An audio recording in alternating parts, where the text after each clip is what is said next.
And we are live. Welcome to our Steam Invitational Power Stone Tournament. I'm your host, Nico, and tonight we have a fantastic lineup of players. Our tournament series has been growing. Our first tournament, when I think back, we had 4 players. Our second tournament, we had 5 players. But tonight, we have 11 players playing tonight. And so the community is growing, and I think it goes to show that there are Power Stone players out there. We just need more events, and that's what we're doing here tonight. So if you look at this channel, it actually posts daily Power Stone content. And the reason why is because I'm convinced that if more people see this game, then they'll realize how fun it is, and more people will play. So we're all doing this for the love of the game. But we're going to do something a little bit different this time. We have a lot of people, and for tonight, I'll be joined by 2 mystery guests on commentary. One will co-commentate with me for the first half of the event, and the other person will co-commentate with me for the second half of the event. And so it's always great to see more people get involved from the community, and stay tuned to see who the mystery guests are. But before we reveal the first one, let's take a look at our player bracket.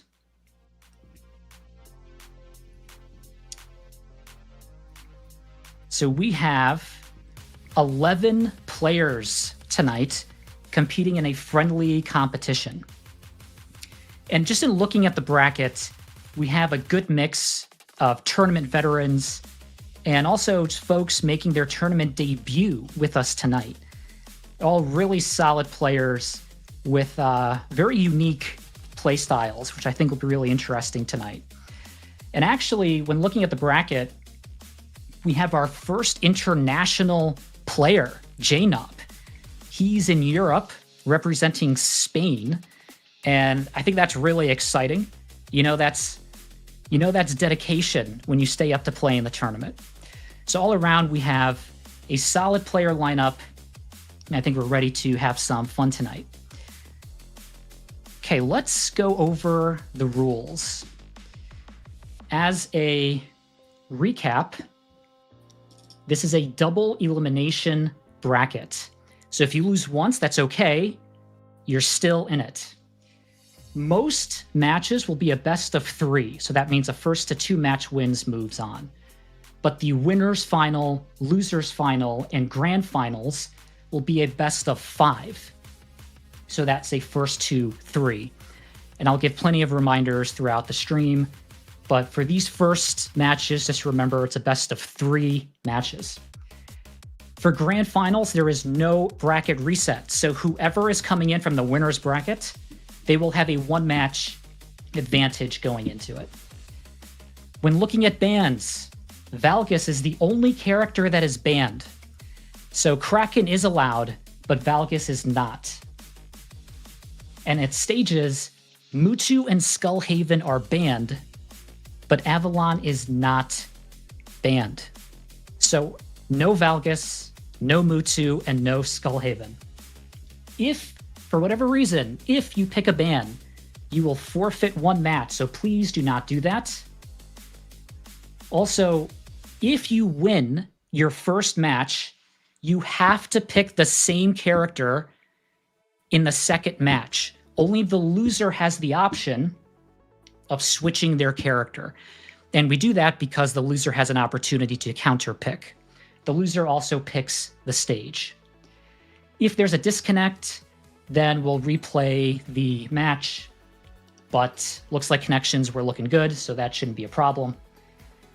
And we're all here for fun, so no disrespect. We'll keep it clean and positive. And last note, as you're watching the stream, please click the like button. It gets more people watching your matches and gets more people to realize just how fun Power Stone can be. Also, if you want to type in the chat, make sure to sign in. Would love to see what you all are thinking as we watch the matches together. Okay, I think with that, now we're ready to bring on our first mystery guest on co-commentary. I'll give a brief intro. Our first mystery guest is humbly ranked number 1 in Power Stone on Nintendo Switch. He's played in our tournaments before, a very solid player, and tonight he'll be co-commentating the first half of the tournament. So let's bring on Ray. Greetings. Thanks so much, Nico, for having me. Honestly, it's just a joy to be here and to get to see some great Power Stone action. I have to say, I grew up with Power Stone in high school. I was there when it first came out, and I'm just so happy it's still around and getting lots of love. And to see it in a tournament-type setting is even more exciting. I never would have dreamed of it back in the day. So I'm pretty thrilled to see what our contestants are going to bring tonight. I am very excited. We've got a solid lineup, and I think that's why we're all here. We want to keep the Dreamcast era alive and bring some Power Stone fans together. And so at this point, I think we are ready to go to our first matchup. Let's go to our versus scene. Our first matchup will consist of Lips versus Yeller. Now, in the lobby, we should have Lips and Yeller ready to go. And once they're ready, we can start the lobby. What's really interesting about these two players, obviously they can pick whoever they want, but Lips tends to play as Kraken, and you don't see many Krakens in tournaments, but he is a very good Kraken player. And Yeller is known for playing as Jack, but he's also been playing as Galuda and Ryoma, and actually he plays as Kraken as well. So we're going to see what this first matchup is. And when looking at the lobby, as long as Lips and Yeller are at the top of the list, then we're ready to start the lobby. But I think it's going to be interesting. You don't typically see Krakens in tournaments. You never quite know who Yeller is going to pick. I don't know, Ray, you want to do some fun commentator predictions? Any ideas on who you think Yeller's going to pick? Well, I mean, to be honest, if we remember correctly, the last tournament that you had for Switch, we had just a wave of Krakens take over the place. It was pretty unconventional, and so I'm curious to see, like, maybe Yeller will follow in the footsteps and be like, let's do a Kraken v Kraken and keep the storm brewing. I like it. We'll see what Yeller decides, but if we have a Kraken mirror match, that could be pretty amazing. Follow it up. Okay, looks like with the Ryoma. He went with Ryoma. So Yeller has been playing as Ryoma. He plays as Jack, Galuda, and Ryoma. And so this is a good matchup here as we start our tournament on Lundo.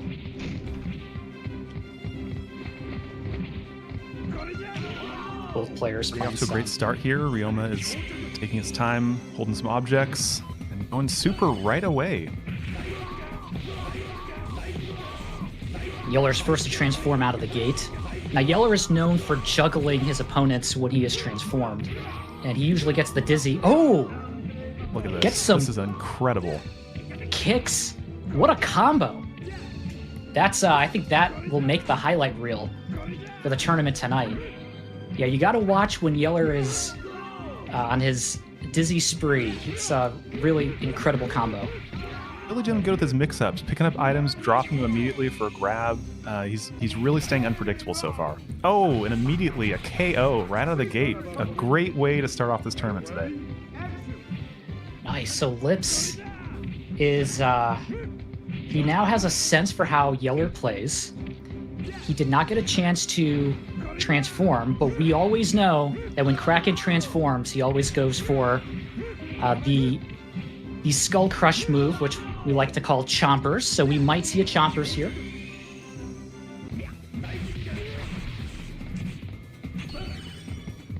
He's doing his best to stay alive, staying away, getting careful. Oh, but he's getting stunned by all these blasts. Let's see how Yeller follows up with it. A little kick. Yeller's doing his dizzy combo again. Really his signature combo as Ryoma.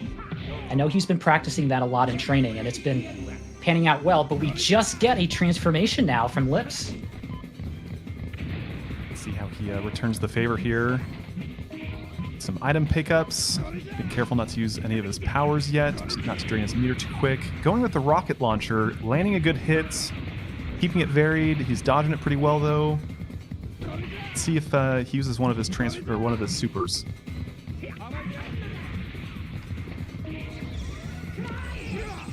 All right, using his ult. Oh, yep, gets a few hits off. He's close to finishing this match off against Yeller.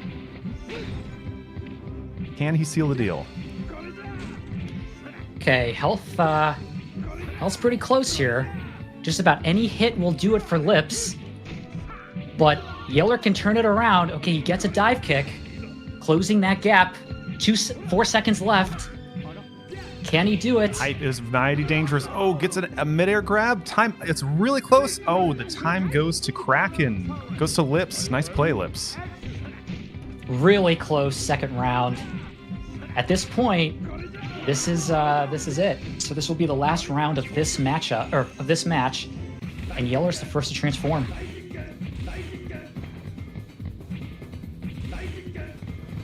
I love that he was able to block one of those projectiles with an object off the ground. Going for the rocket launcher again.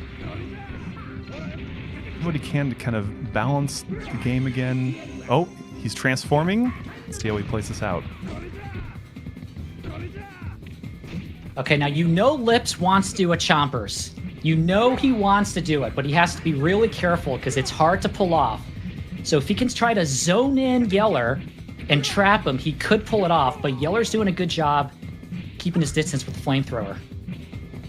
That's really keeping that bay, keeping him far away. Now with the pole, he's able to get in a little closer. He's hoping for the Chompers, running out of time. Will he use it? He will not, and Yeller will follow up with a throw. Almost. You know, it's such a tough move to pull off, but if you can pull it off, it is highly rewarding. It does a lot of damage, and in my opinion, it's just one of the funny supers to see. But looks like right now we have about a tied health bars.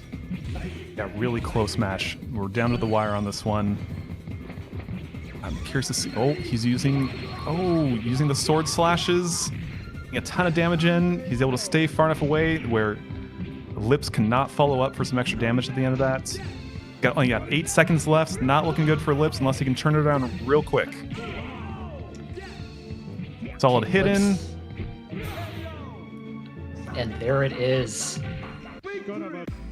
It's a great match to open up the tournament.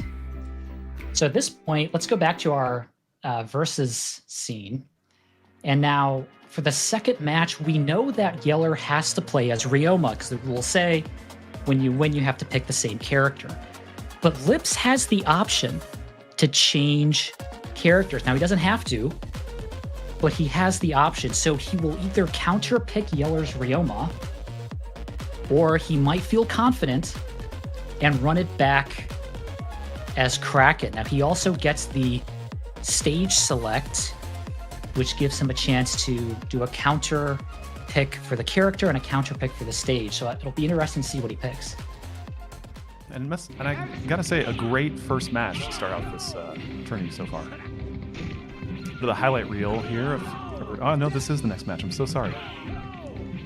Yes. So it looks like Lips just wants to run it back. He's going to play as Kraken on Lundo. I think he just wants to. I think he felt good about it last time, and he just wants to run it back.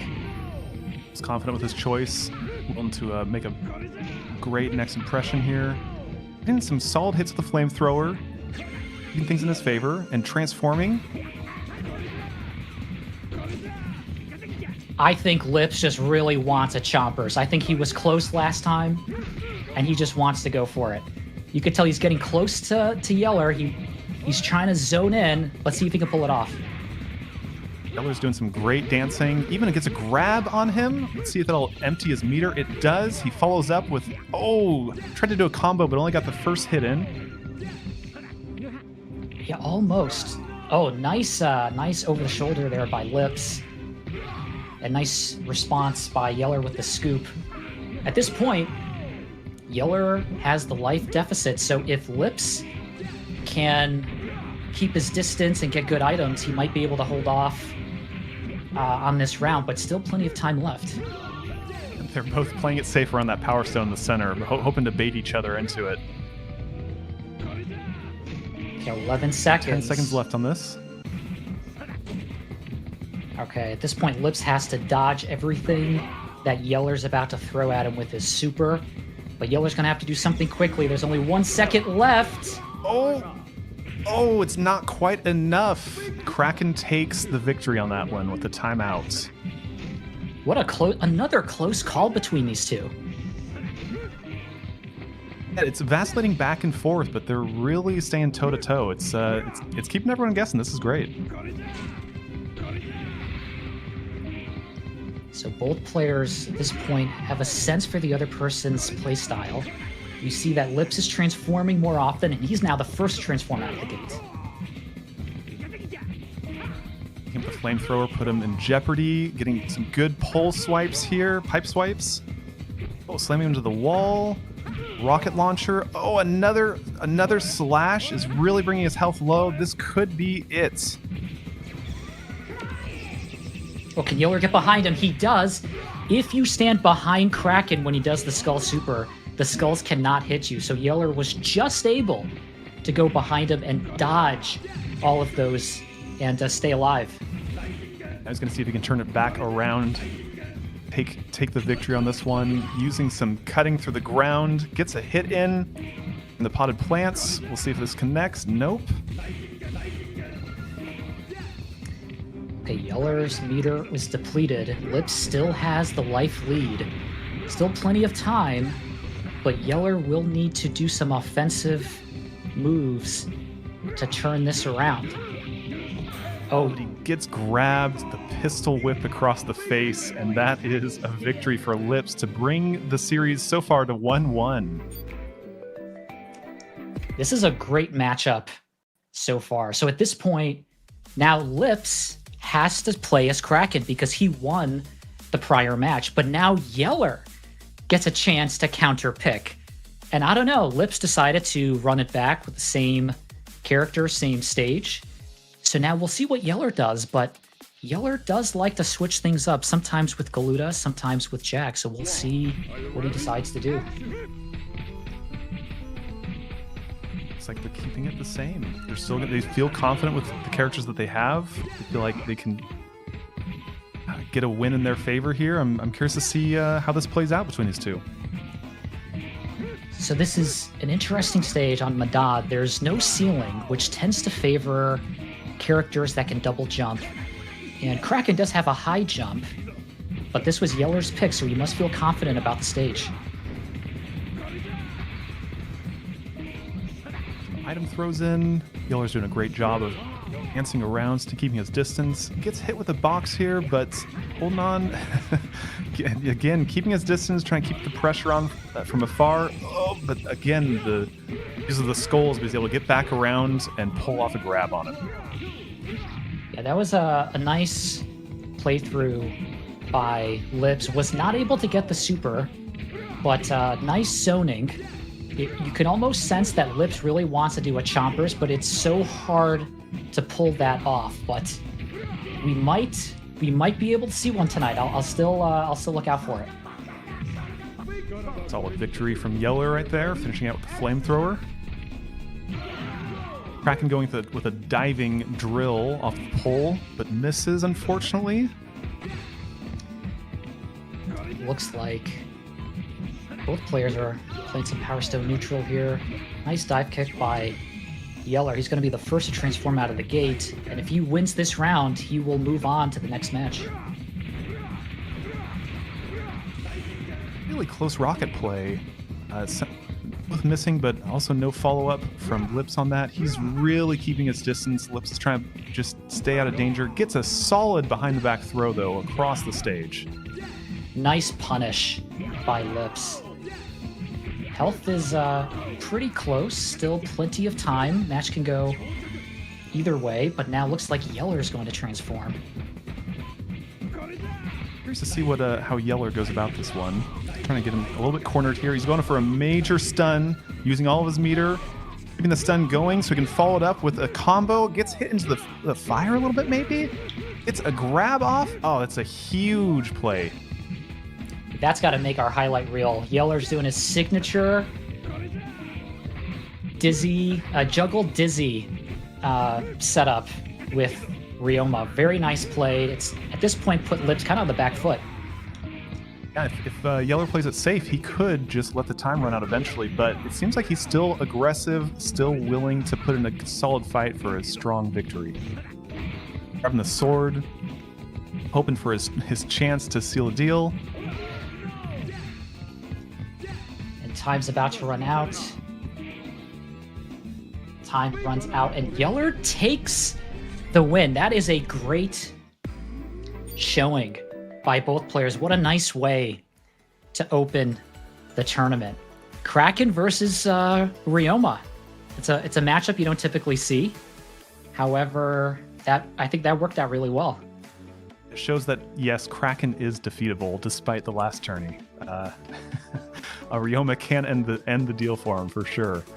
Yeah, solid outing from both these guys for the first match. Really impressive stuff. Lots of back and forth. Just incredible play styles. Curious now, in thinking back on that match, in thinking about the highlights, we saw some nice plays by both players. Kraken.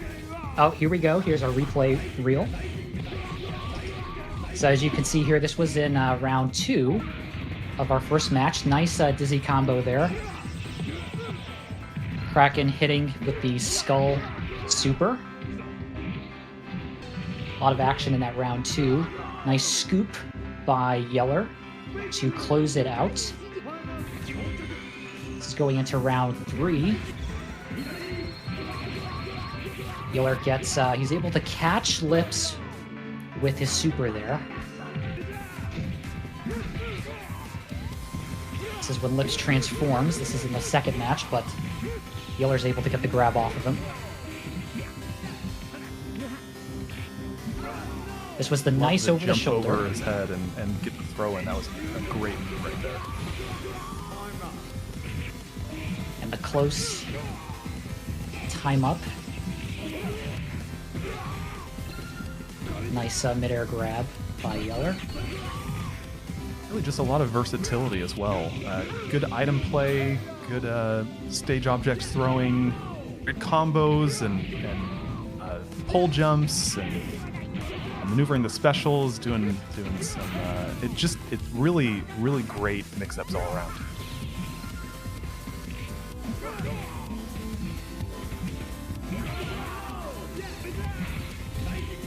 Yeah, really great plays by both these players. You can see there is Yeller's signature Ryoma Dizzy to stun combo. And we have seen a good variety between supers, between item plays, zoning. Really just a great showing by both players and a nice way to open the tournament. At this point, we are going to head on to our second matchup, and it will be between Seiken and Jnaupe. So Seiken and Jnaupe should be in the lobby, shown at the top of the list.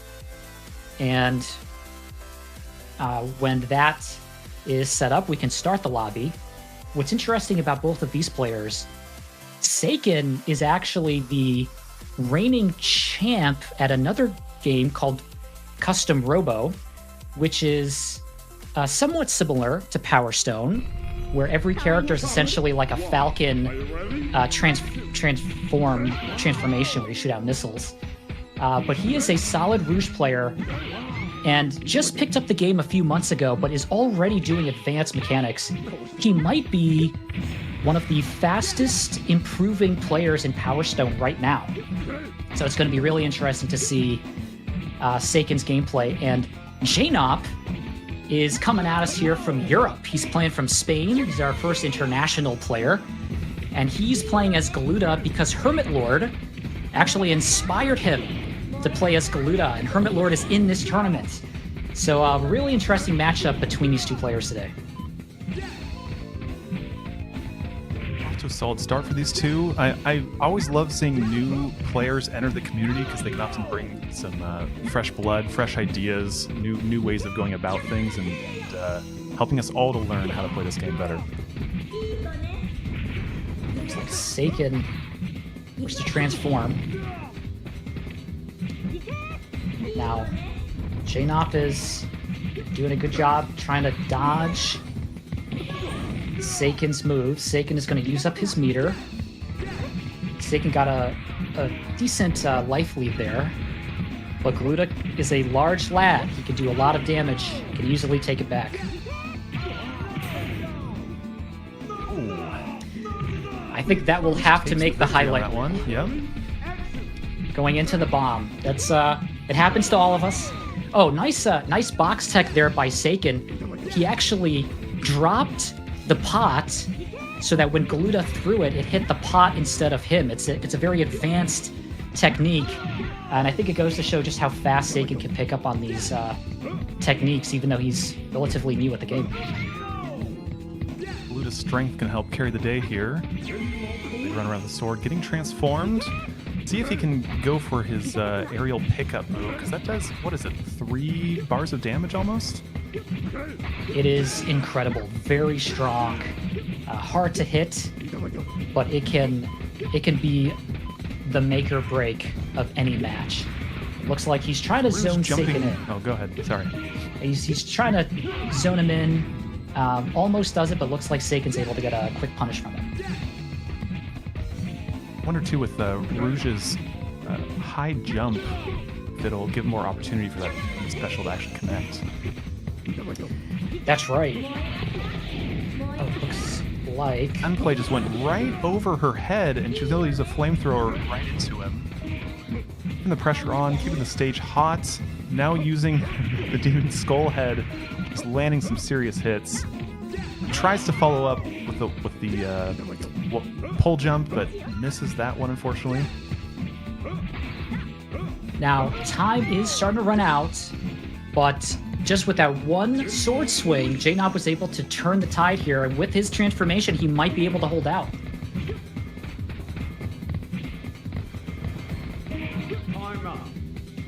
Taking holding strong, waiting for the moment, but ultimately goes to Jnaupe. I think Seiken did not. He did not realize time was running out there. But look at Seiken with another box tech, really showing us the box tech moves, and it's working well for him. Very nice play. The pots and the Molotov.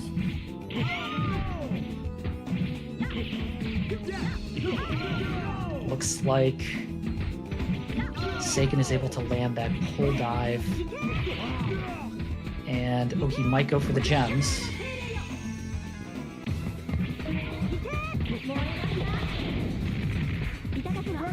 Flames directly at him. It hits in. Jnaupe staying up high to stay out of the sword's range, but ultimately he's getting slashed a little bit with a pole swing, but doesn't make it. Jnaupe comes in with the punish, with the grab.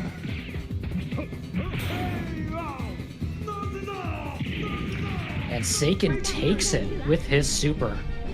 That was a pretty close match. It went to 3 rounds. We saw both players utilizing their strengths.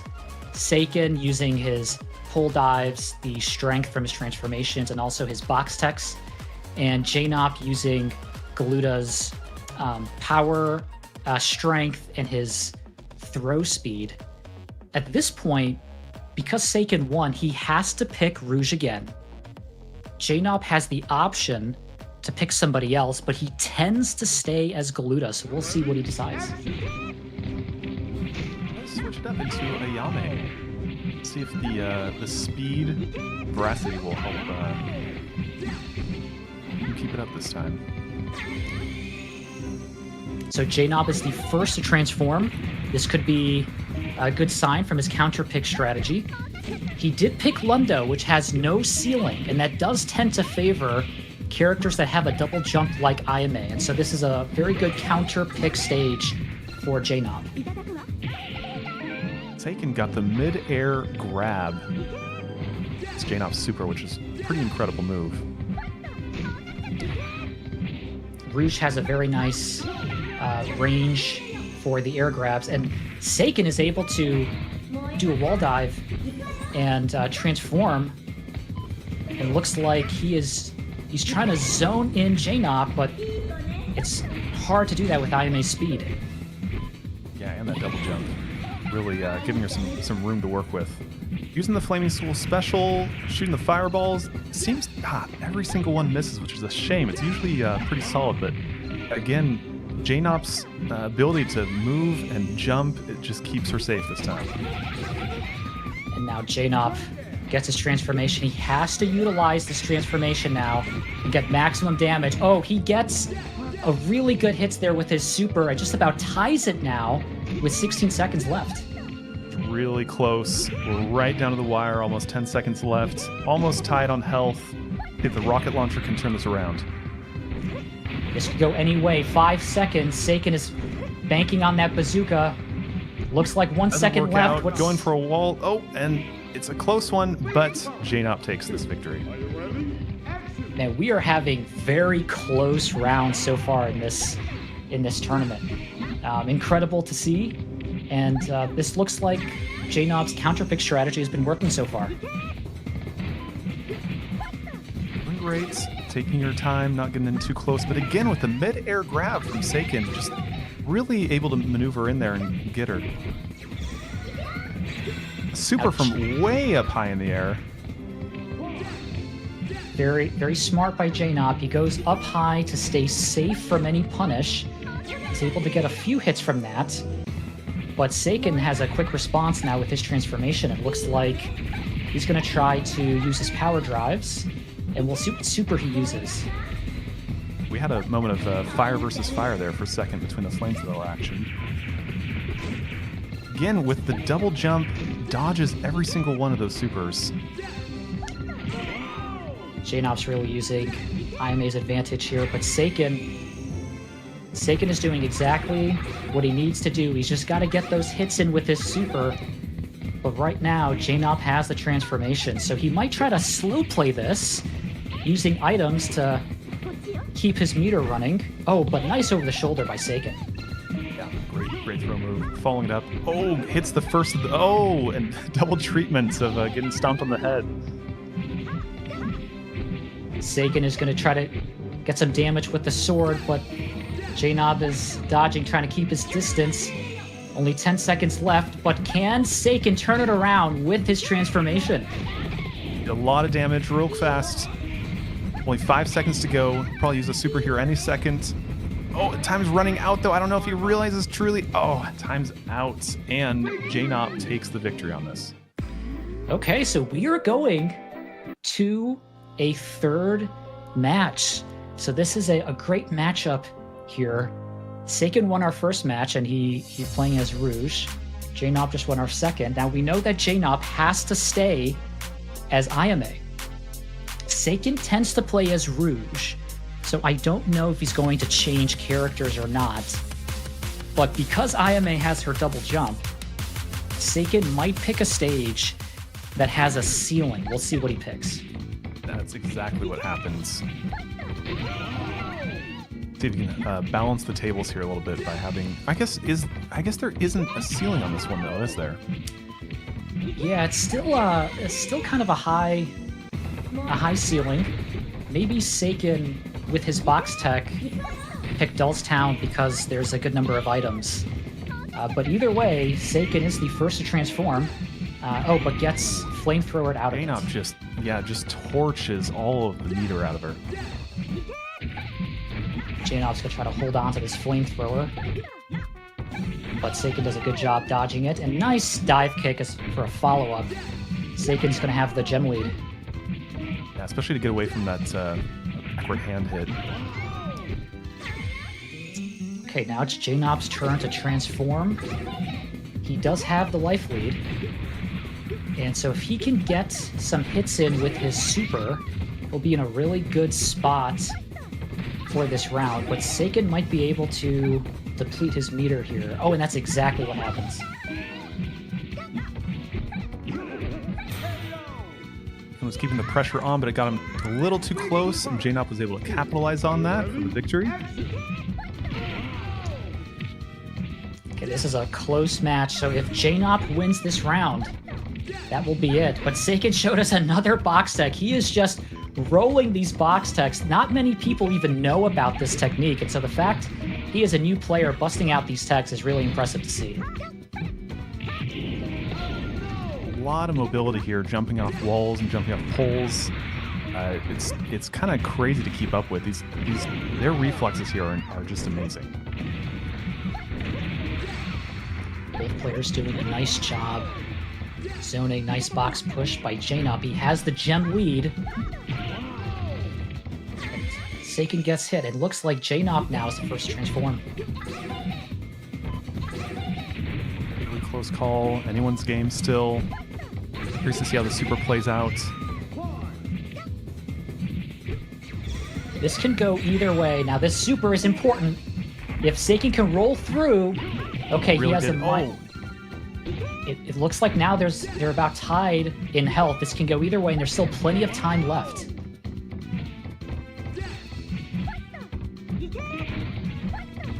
It's a bit of a Western standoff here. This is getting intense. All the catch and release and rethrows.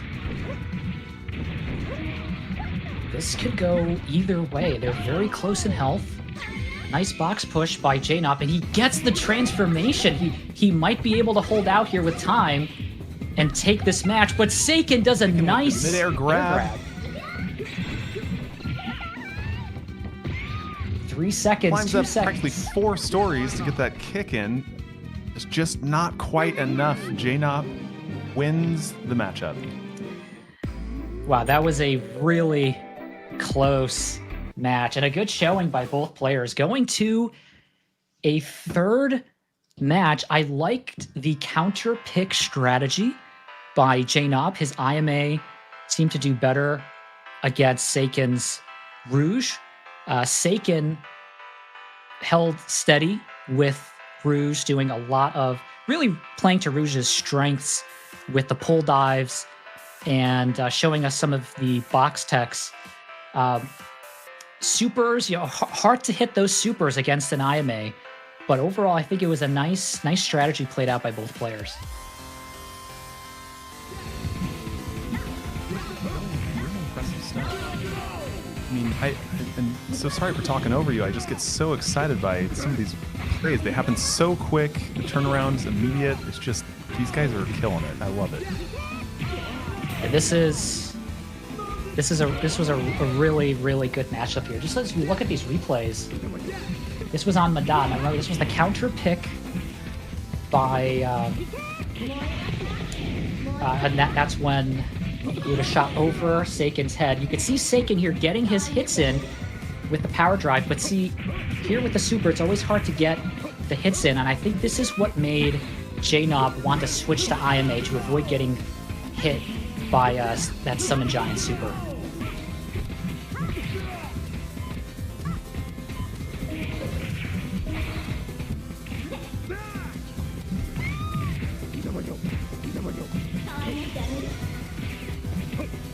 It's great if you can get the pistol to actually land when someone's on in their super form. You can actually stun them with just pistol shots over and over, but unfortunately was just never successful and able to actually pull that off in this case. It was very close.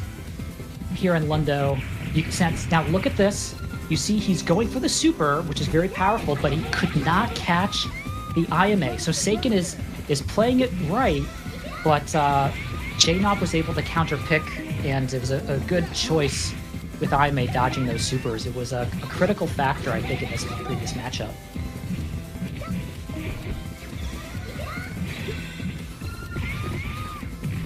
Really great dodge attempt there. Was able to get out of the bit of pressure from the early half of those shurikens.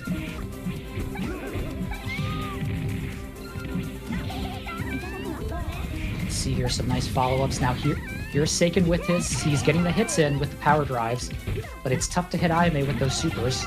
Here we are on the last match in Dullstown. Both players playing some nice Power Stone neutral.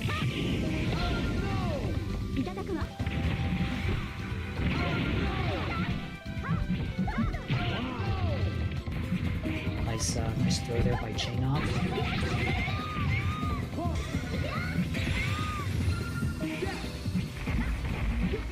Really tough to reach Ayame when she's that high in the air with her super, but I was amazed that Seiken was actually able to get up there at times and still grab her. Amazing stuff.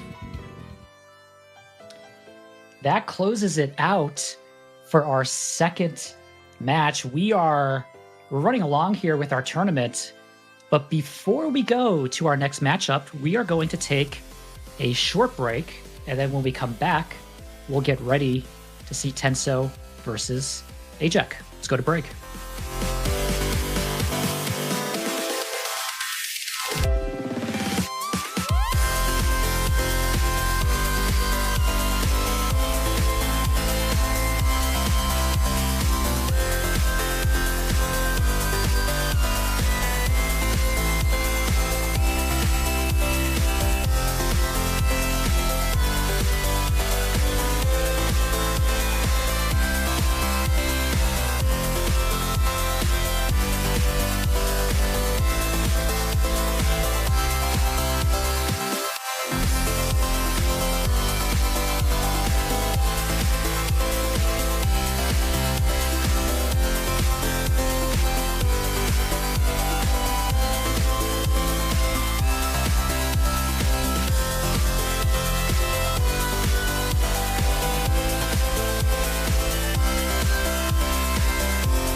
Two matches, both of them going to 3 rounds.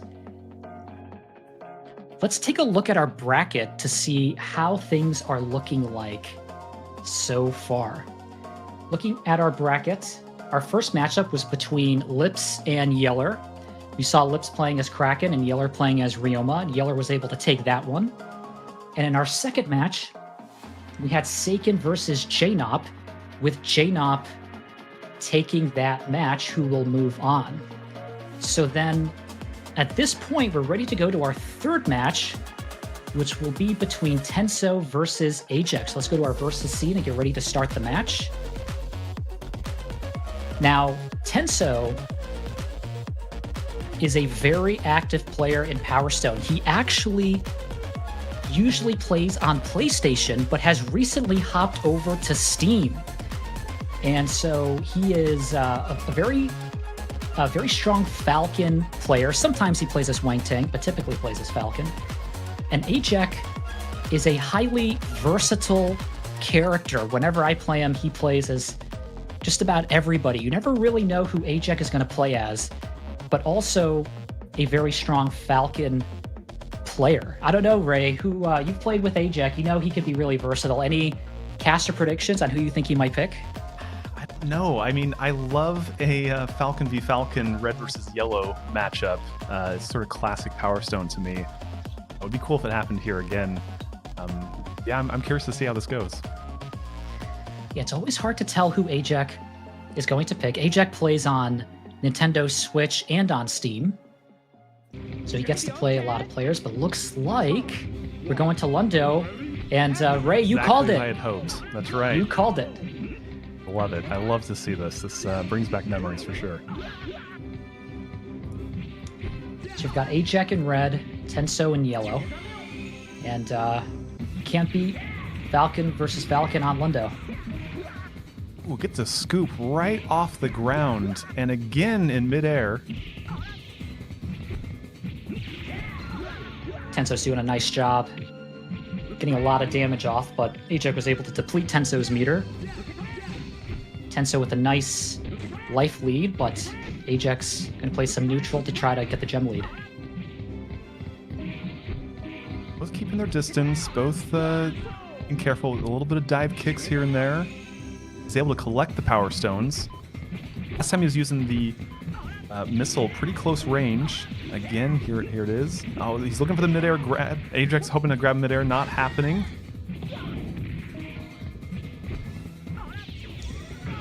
Oh, Tenso is going to use...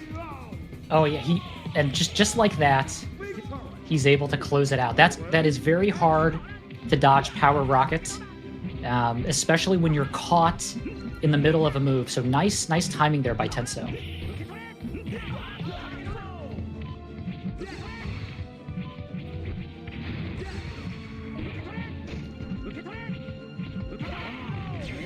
Tenso doing a nice job keeping his distance. He transforms again and gets the grab. So Tenso is getting a lot of damage off here. And Ajec, nice response with the scoop. But looks like he's going to try to go for the punish when his meter depletes. Gets a little combo and misses the last punch. Gets punished on top of it with jumping on his head. Ajec is trying to find some way to approach here. Tenso's doing a nice job positioning, and he transforms again. It puts him right in the path of that uppercut. Always dangerous to stomp on a transformed Falcon. He could always do Hurricane on you, but Ajec is able to get a bit of a punish there. Oh, and Tenso closes it out with a dive kick. Picturesque there too with the side view of that diving kick. A solid victory, well played. It was pretty fascinating so far to see them. They're playing so close to each other, and sometimes one would just eke the other out just a little bit. Tenso did a nice job with spacing and positioning. He was able to get his transformations in. At this point, we know Tenso has to play as Falcon, and he usually does. But Ajec has the option to switch it up. Now, we've seen Ajec play as just about everybody, and he will likely switch it up. I don't know who he's going to pick. I know last couple times he liked playing as Rouge on Madad. He seemed to like that setup, so he might want to try to do that again. But with Ajec, you just never know. Here for our second match now. It looks like he's switching up to Ayame.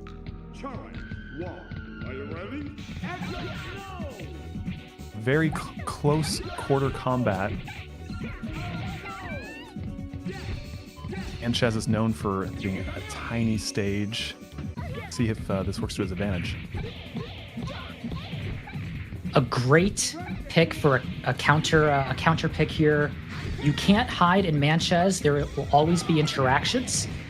And so with Ajec being as Ayame, he's probably trying to get some hits in with her mobility. And so far, it looks like his plan is working. He is getting his grabs. And Tenso is a little bit on the back foot here as Ajec just picks up the flamethrower.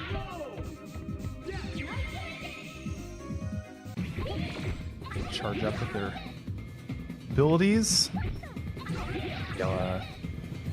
Ajec plays this out here. Yeah, doing great so far.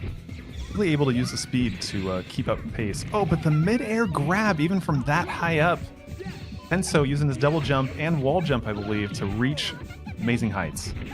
That is a highlight reel moment. It's always, it's hard to get IMA when she's that high, but with Falcon doing his double jump, he is able to get that reach. Oh, and Ajec is able to close it out with a nice dive kick. Yeah, also a reversal shot from the last match, though. That's great. So it looks like Ajec's strategy is working, selecting IMA on Manchas. He's getting his hits in. He's very, very hard to hit. Tenso is a little bit on the back foot here, but Tenso could easily bring it back as Ajec does a scoop. Yeah, that was incredible. Hitting with the Molotov and then also the midair grab. Just pouring on the damage, almost untouched so far. Oh! Ajec almost gets the command grab. If he got it, that would have been it. But Tenso jumped just in time to dodge it. Great timing, and now Tenso's transformed. He might be able to turn the tables. Yeah, he was not going to let that highlight reel happen quite like that. Now he's hoping to bring it back around in his favor. It's actually pretty close. He just needs maybe a sword swipe and maybe a power move of some kind. It's close, but we'll see how this plays out. Tenso's doing a nice job keeping his meter running. I think he's trying to pick his. Oh, he goes for power rocket. He gets 2 hits in. Oh! So close, neck and neck. He almost had that. Oh, but with the grab, he will close it out and tie this up. Now, Ajec almost got that scoop. If he got that scoop, Ajec would have won that round, but he actually grabbed the clock instead, and Tenso was able to capitalize on that. So at this point, we're going to go to a round 3 as Tenso is the first to transform. Ajec doing his best to keep his distance. Open for a grab, almost gets it, but and does with the backwards throw, follows it up with a huge rocket blast.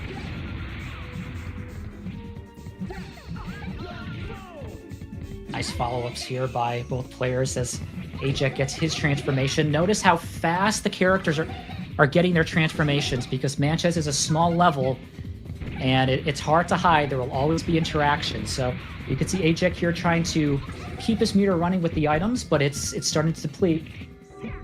He's not able to get to the super off, gets punished midair. Still anyone's game. Ajec obviously hoping to win this one to bring things back to a 1-1.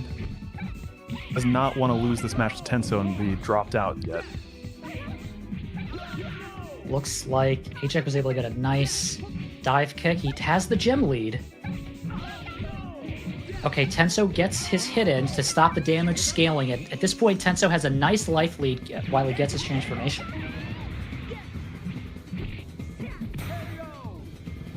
The mid-air grab will finish this out with Tenso taking the victory. Nice showing by both players. This is actually Tenso's debut with us here tonight, his tournament debut, and he starts it off strong with a first match win. So he is going to move on in the bracket, and as we go to our highlights reel, this is the Falcon mirror on Lundo with Tenso kind of controlling the stage here with his transformation, finishing off there with his power rocket. Close and personal grab, a little beat down. I'm loving seeing these dives off walls. We even had one there where he had pushed away the opponent as a super. Yeah, and here Tenso is using his super again. That was a key moment when Tenso was able to grab IMA out of the air because of his double jump. This match was so close. Almost had that win there. It was just such an incredible play. It just didn't quite work out.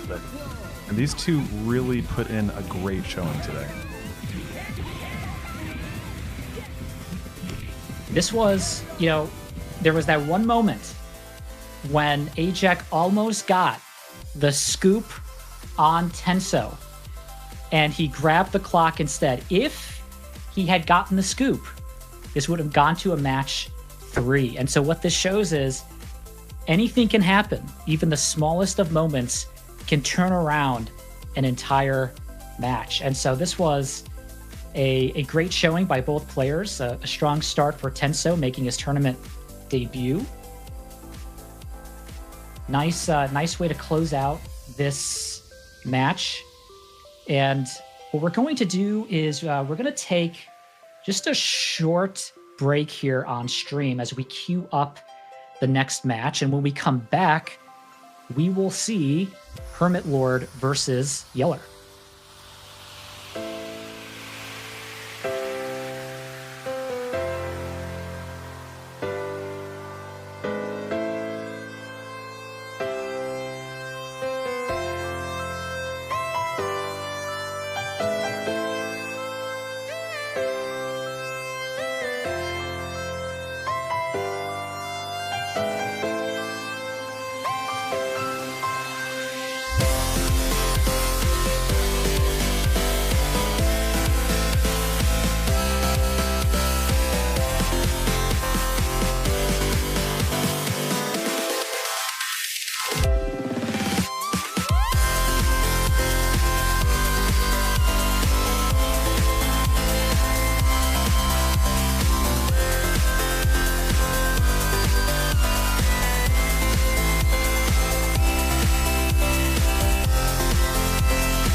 And we're back. We've just seen 3 matches so far. I think we're ready to hop into our next match between HermitLord and Yeller. Now, we've seen Yeller play before. He went up against Lips. He decided to play as Ryoma. HermitLord plays a variety of fighting games, and he typically picks the grappler character. And so in Power Stone, that is Galuda. HermitLord is the, I would say, the tournament veteran in the community. I've had the pleasure and the pain of going up against HermitLord. He has played defensively, but he's really known for his offensive play style. And so I know these two have played before. They know how each other plays, but Yeller might switch it up. He tends to play as Jack, but he might surprise us here with a Galuda or another character. So it'll be interesting to see who Yeller picks. And what stage they decide. Right, looking like it's a dual Galuda on Manchez. Real tight close quarter action again with some heavy ass throws. I think this match is going to go crazy. Yeah, this could really be a heavy hitting match. You've got two Galudas here who do a lot of damage, and looks like HermitLord's the first to transform. Gets the hit, and he goes for the midair. Doesn't get it. It's almost so fast it's hard to even talk about it. It's crazy. Yeah, a lot of diving kicks, a lot of midair grabs, transformations all around. This is some high-paced action.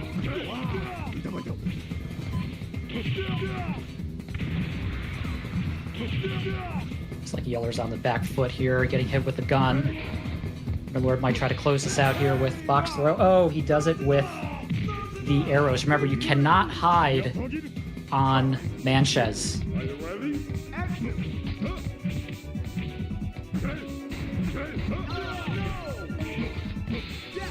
brute strength alone.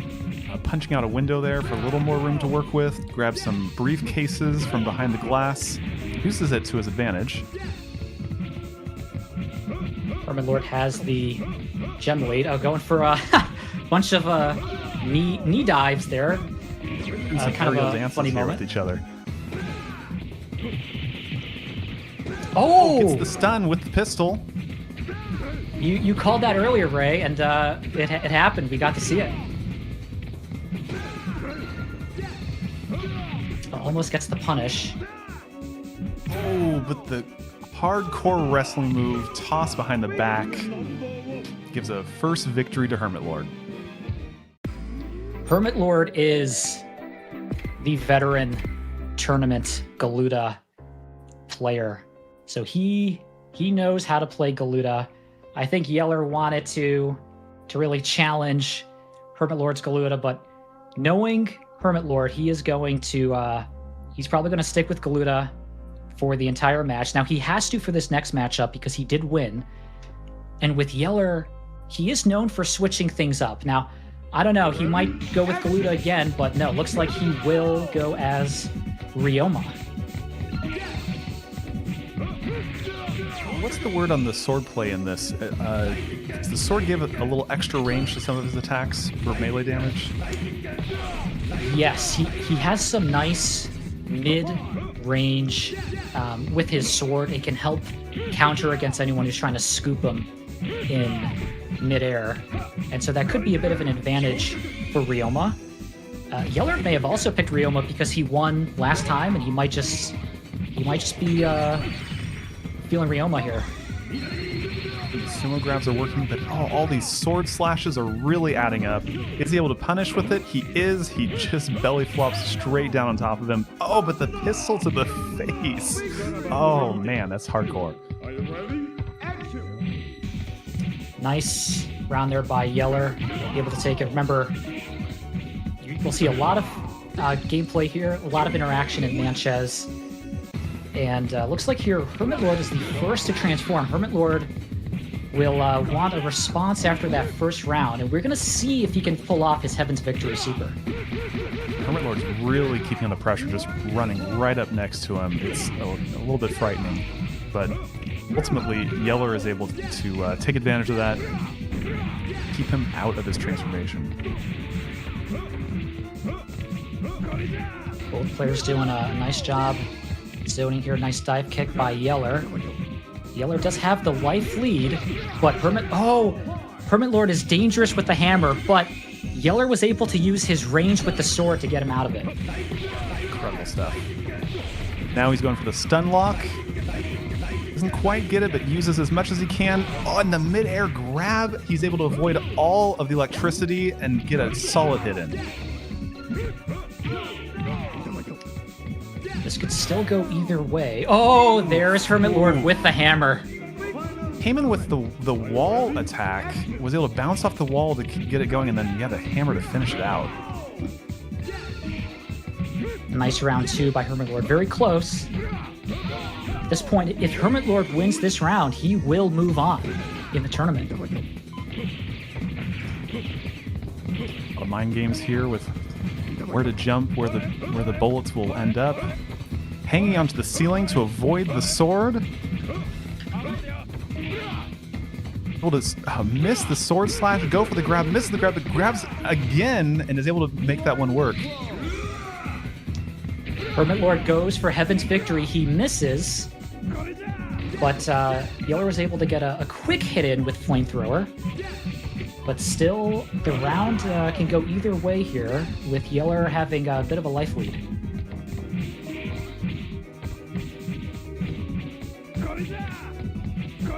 I don't know, maybe HermitLord just loves teddy bears, but nope, he uses it and is able to get the hit in. They're psyching each other out there, trying to see who would throw first. But HermitLord picks up the hammer. Oh, man, these mind games, they're just toe-to-toe with these. It grabs the horse.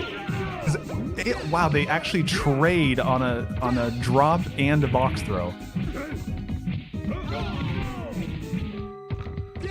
This could still go either way. Yeller is playing very conservative. Oh, nice wall slide by HermitLord, keeping things even here with health. There's 4 seconds left. Ryoma needs to pull this out. He's going close, but is not able. Oh no, he gets the grab at midair. The match is over, but HermitLord does take the victory. Nice showing here by HermitLord. We saw his classic gameplay style, aggressive Galuda, grabbing hammers. This is what we see from HermitLord. Very, very strong player. Now, it was interesting to see Yeller pick Galuda to challenge HermitLord's Galuda. Yeller has been playing Jack, Ryoma, and Galuda, so it wasn't too much of a surprise. But he did go back to Ryoma to try to counterpick, but it wasn't enough against HermitLord. Now remember, so far, any person who's lost, they are not out of the tournament yet. This is a double elimination. Anybody can have a comeback and make it to grand finals. Let's take a look at our replay highlight reel here. This is the gun stun, right? You mentioned it in one of our prior matches. We did get to see it that time. It looks like Yeller tries to go for it again, and he just needed a one hit to close out that round.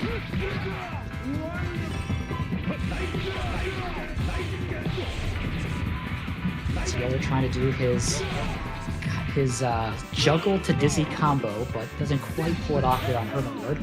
That's the classic HermitLord hammer swing, which we've seen before with his aggressive style. There was the wall slide by HermitLord to keep things moving, and that's how he closes it out with Heaven's after game timeout. Heaven's victory slam, just incredible. I just have to say, I love the way they animated these characters in this game. The way Galuda does his throw moves are just a sight to behold. It's just amazing. Galuda is the grappler of Power Stone. He's essentially a specialist. He is great with his damage dealing. He's great with his throw speed. It's hard for him to dodge moves, though, and he doesn't have a great pull dive, and his dive kick is also not the greatest with his knee. So every character here is balanced, but you always have to be careful whenever you go up against a Galuda. Keep your distance because he is the grappler character of Power Stone.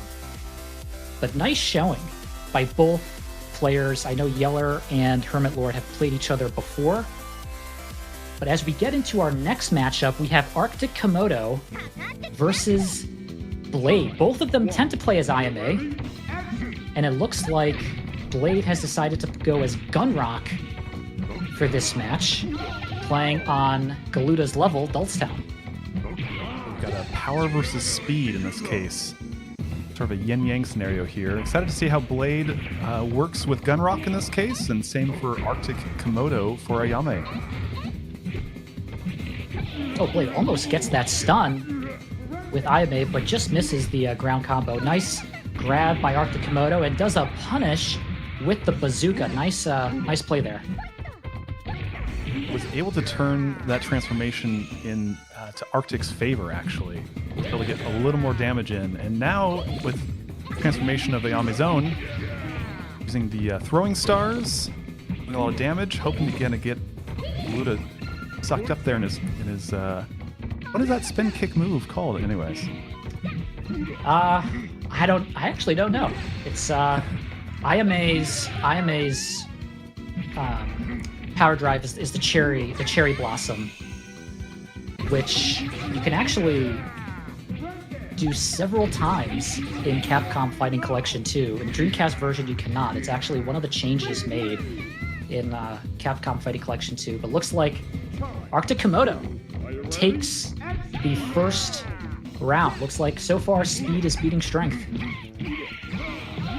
But with the combo from Blade, great punch kick combo there. Is able to flatten by jumping off the pole and landing on the second level, then grabs Ayame and throws her, just pouring on the damage very quickly, very early on. It'll be tough for ArcticKomodo to come back from this, but there's still a chance.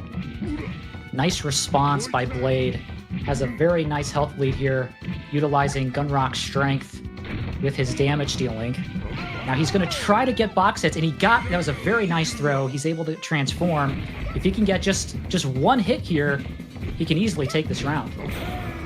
He's going up high, but man, takes a boulder directly to the face, point blank range. A solid complete victory for Blade on that one.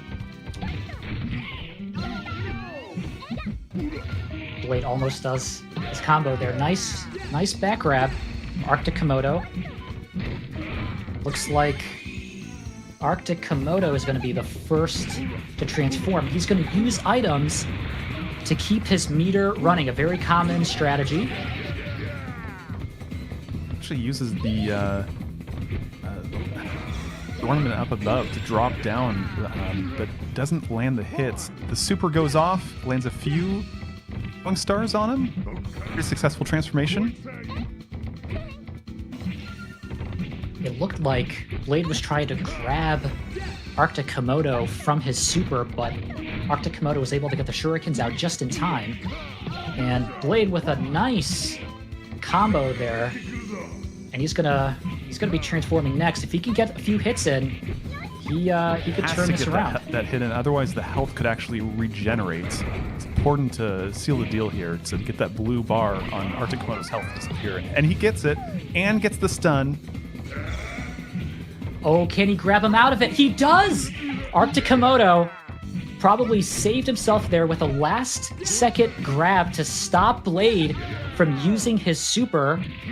At this point, this is anyone's match. The health is pretty close, but with still a decent amount of time left with 15 seconds.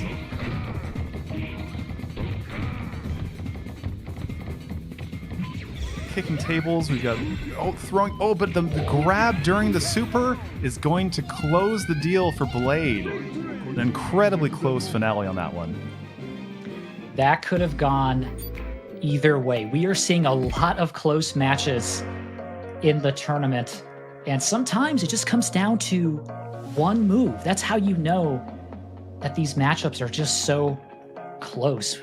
It looks like... I don't know where you're finding these people, but they're all just incredible players. It's honestly just such a pleasure to watch these guys go at it. It really is incredible to see all of these players come together and just have some fun in a tournament tonight. All of these players are very solid, and it's interesting. Some are tournament veterans and some are making their debut here, but they're all very knowledgeable and highly skilled at the game. And I think we're seeing what each player, what their play style is like. We're seeing a lot of variety here, with this matchup being primarily strength versus speed, and you saw just how close that this one was.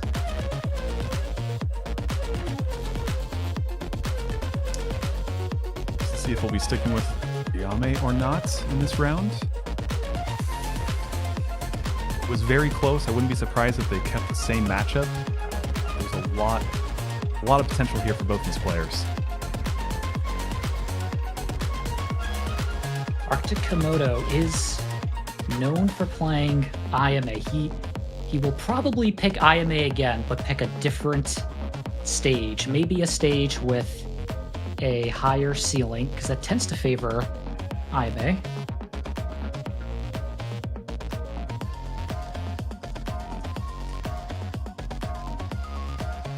It looks like the players are trying to decide the matchup here. We know Blade has to play as Gunrock. It'll be interesting to see what they're thinking. Knowing ArcticKomodo, I think he will pick IMA. And if we think about the levels that don't have a ceiling, he could go with Madad. It's a big stage. He'll have plenty of room to move around. He could go with Lundo, which also does not have a ceiling. Now, he might pick Dullstown again, but he'll likely pick another stage. Probably will not pick... Nico, go ahead. He probably will not pick Tongon just because of all the items. That tends to favor Gunrock a little bit, but I'm curious to see what he's thinking.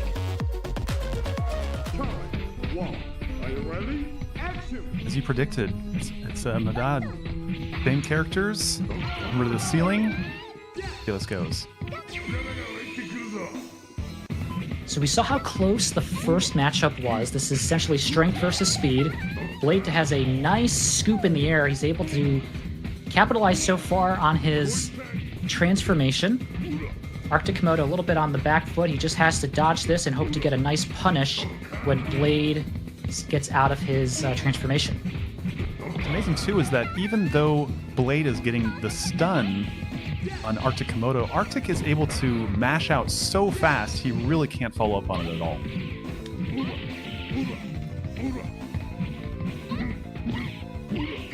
Arctic doing a nice job dodging those. Oh my gosh, but Blade does a nice combo from Gunrock and gets a perfect. That is very hard to get out of that combo. It's hard to do, but if it's pulled off, it's very, very hard to get out of. I believe that's the first perfect of the tournament today. Now, this is interesting. Blade may have downloaded ArcticKomodo's playstyle. He might have he might feel a little more confident going into this, as he has one match lead and one round lead, so he might go for some different moves here, but ArcticKomodo does transform, and he has to capitalize on this if he wants to stay in it. Been great so far. Oh, until the midair grab. And Rock over here with the rocket launcher, but drops it.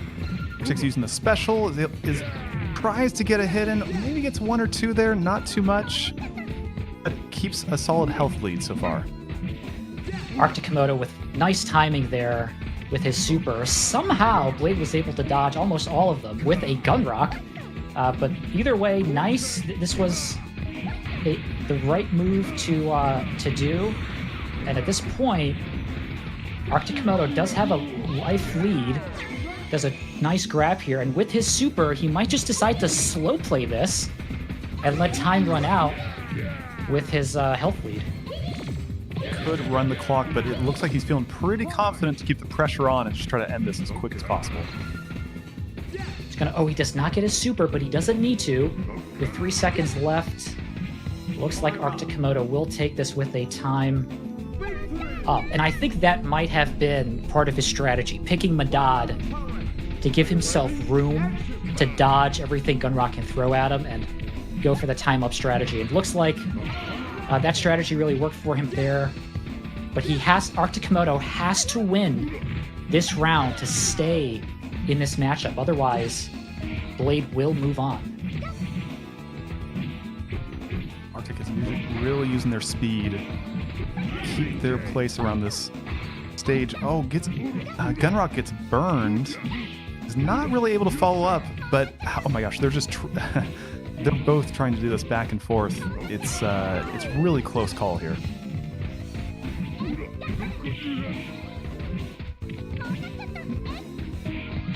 Health is pretty close. Looks like both players are trying to get an item advantage here. Oh, nice scoop by ArcticKomodo. He now has the gem lead. If he can get a quick dive kick in or maybe a hit in with an item, that transformation could be critical. Oh, but Blade is able to Blade says regain not the gem yet. lead. I'm not done, says Blade. ArcticKomodo goes over and under. Gunrock does a throw, is able to collect the Power Stones. Can they finish this out?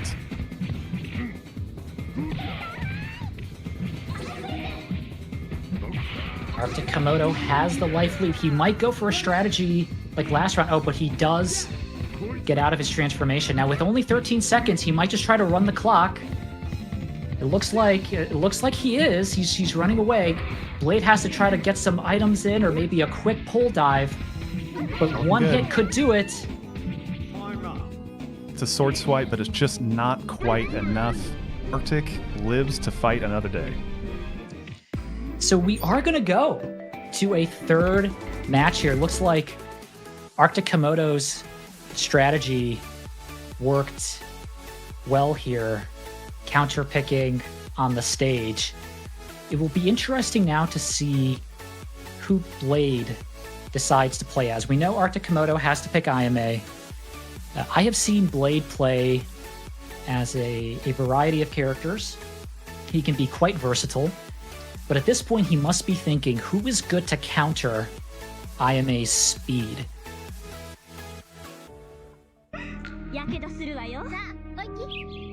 We have our answer. With Rouge coming into the fight.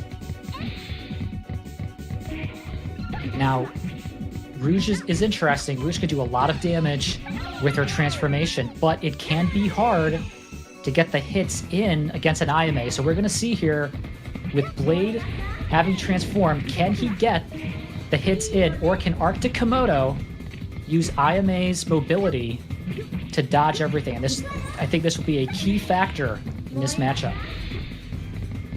So far, Ayame is looking rather slippery, but gets a little too close and personal. Blade is able to get a solid fireball into the ground for some damage, and follows up with a few sword swipes, and might even... Nope. Arctic grabs that third Power Stone before she can get it, but she does get it in the end. Blade now transformed once again. Blade's doing a nice job using items to put a gem pressure lead on ArcticKomodo. And he probably picked Manches because it's more likely that the supers can hit even IMA, and just like that, he's able to close it out. So it looks like his strategy is working. And if Blade can continue using the items to kind of keep his distance and maintain some gem lead pressure, he might be able to close out this match. Arctic is being a little more defensive this time, keeping their distance, using items from afar, a few punches midair here and there, but still managed to get scooped by Blade. And a combo by Blade as well.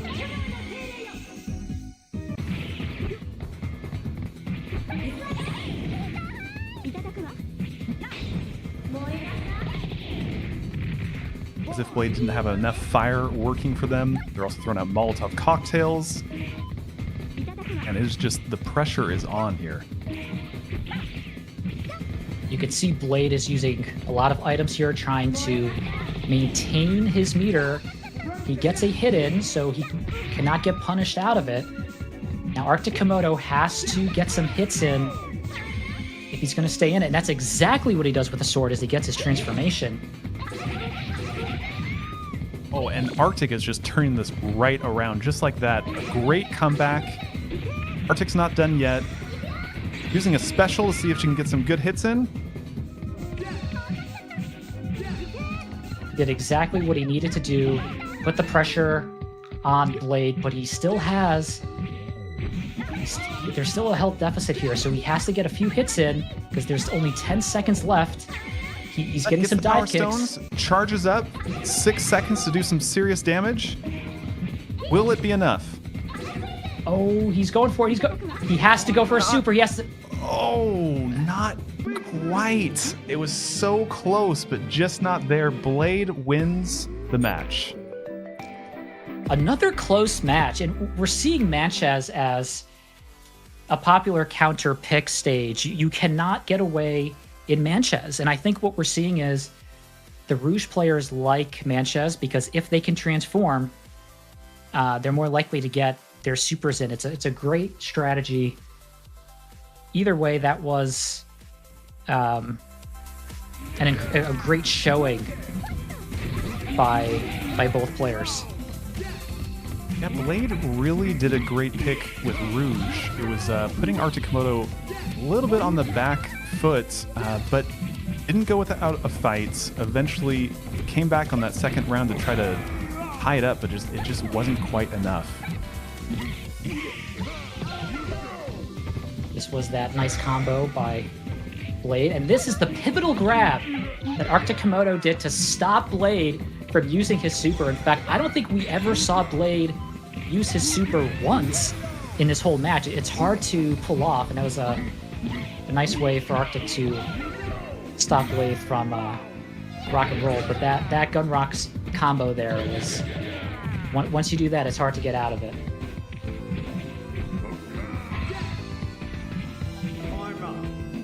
Highlight reel here just showing the wonderfully aggressive nature of these two, just going at it. Just very unpredictable what they're going to do next. Their playstyles were just electric. It's a thrill to watch.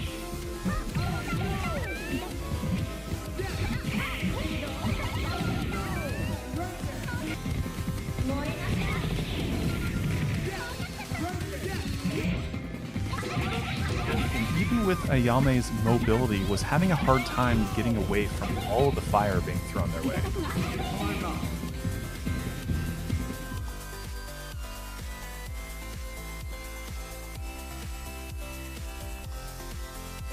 What a great match. Where does this leave us next, Nico? So at this point, we will take a short break as we queue up our next match.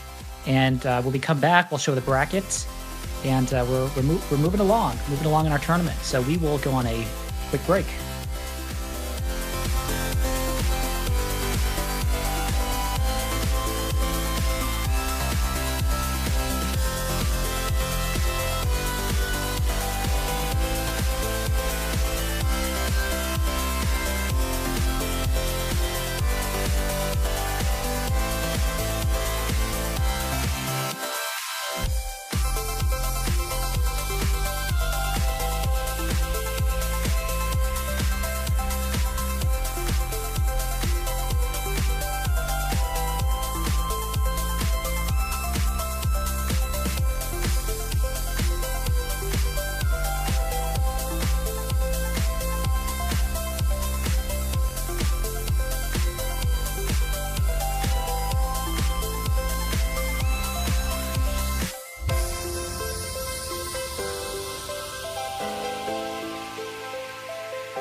And we are back.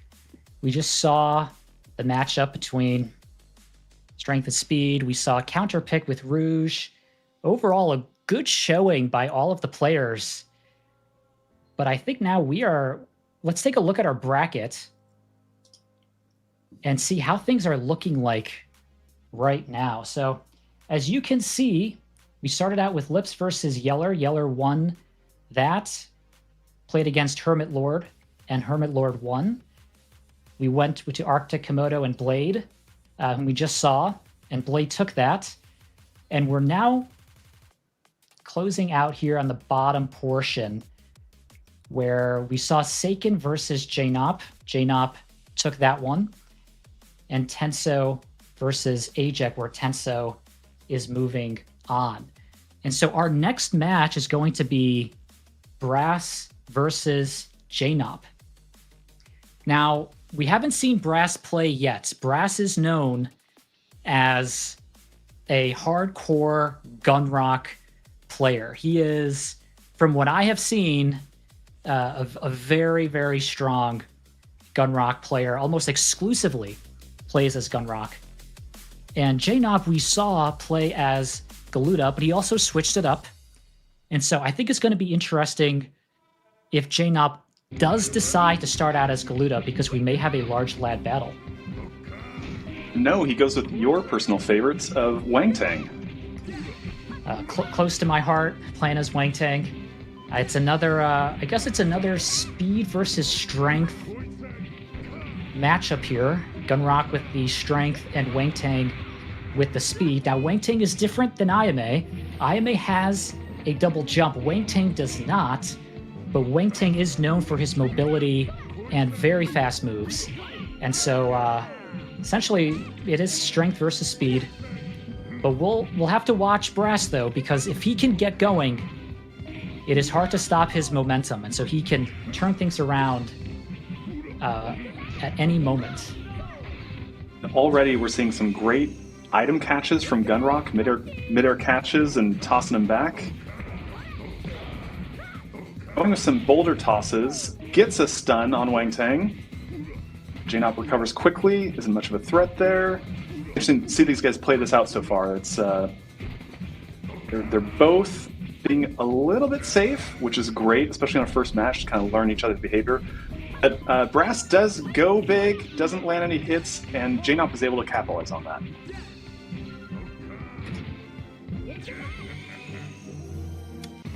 And Brass is able to transform again. Nice hit there. He's going to go for his combo, the rock into the stomp. And Jnaupe does a nice pull dive, which is a automatic grab. That's exactly what you should do. Looks like with time counting down, I don't know. Looks like Brass will take it. Goes to Brass. Yeah, neither one of these guys are letting the other one win easily. They are both really putting in a strong fight, both getting some good hits in. It is it's a close match.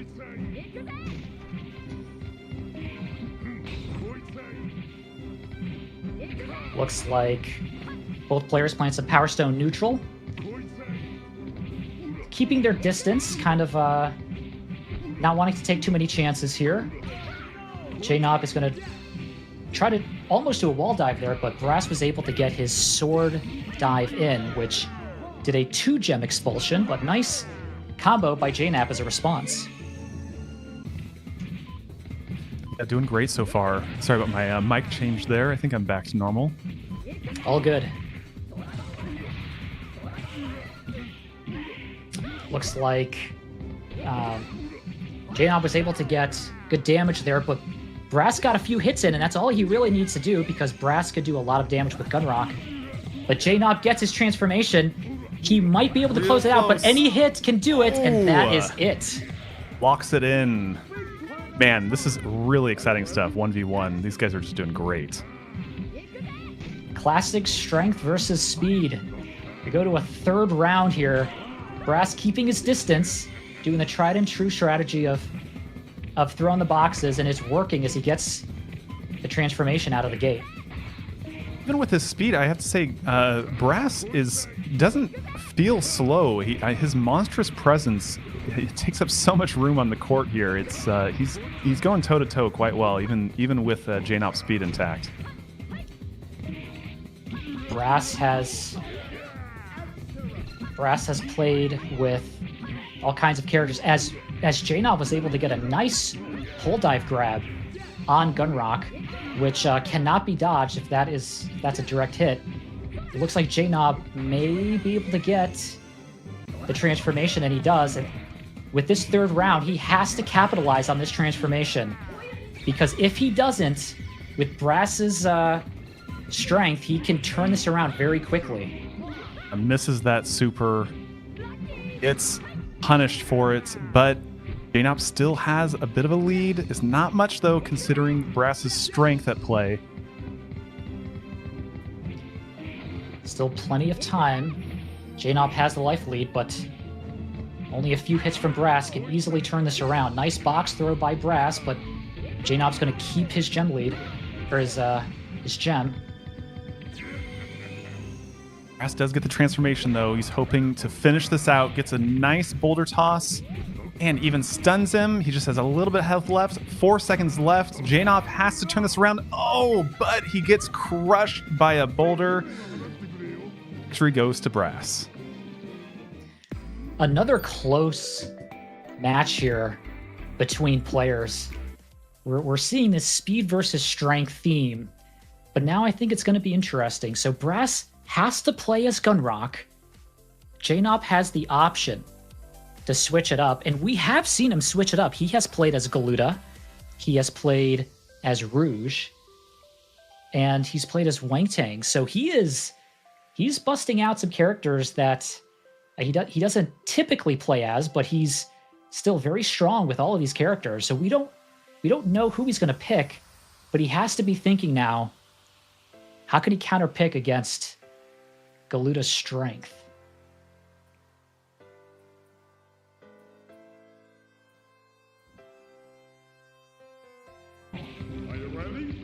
We go to the next matchup. Looks like he's just going to switch it over to Ayame. Another strength versus speed theme here. Now, Ayame is very interesting. With her double jump, she can get an advantage in dive kicks over Gunrock. Now Gunrock, he does have a good dive kick, but if Jnaupe can get the high ground with the double jump, he might be able to get his transformation. But right now, it's Brass who is transformed. He's going to slow play it here, try to use the items, and keep as much of his meter as he can. Ooh, was able to get the rocket blast blocked by the chair there. Collecting the power stones. Man, Brass is being very patient, waiting for the item throw from Jnaupe and catching it midair. It's almost like why are you even throwing this at me? But there you go. Jnaupe is able to land one midair and gets transformed. This is exactly what Jnaupe needs. Now, Gunrock is a big target, but he gets scooped in midair. Jnaupe has to capitalize on this. He has to get his damage. He's going to go for his super. Looks like he does get a few hits in. But I'm sure it was not as much as what he was hoping for that transformation stage. Brass was able to really drain that meter quick. Now it's Brass's turn. Now, see, Brass might have a hard time hitting Ayame, so he's probably also going to slow play it. Use as many items as he can. But he does get a hit. Oh, there he goes. And the stun. Can he get but the time, he doesn't even need it. He's able to get a victory on that one.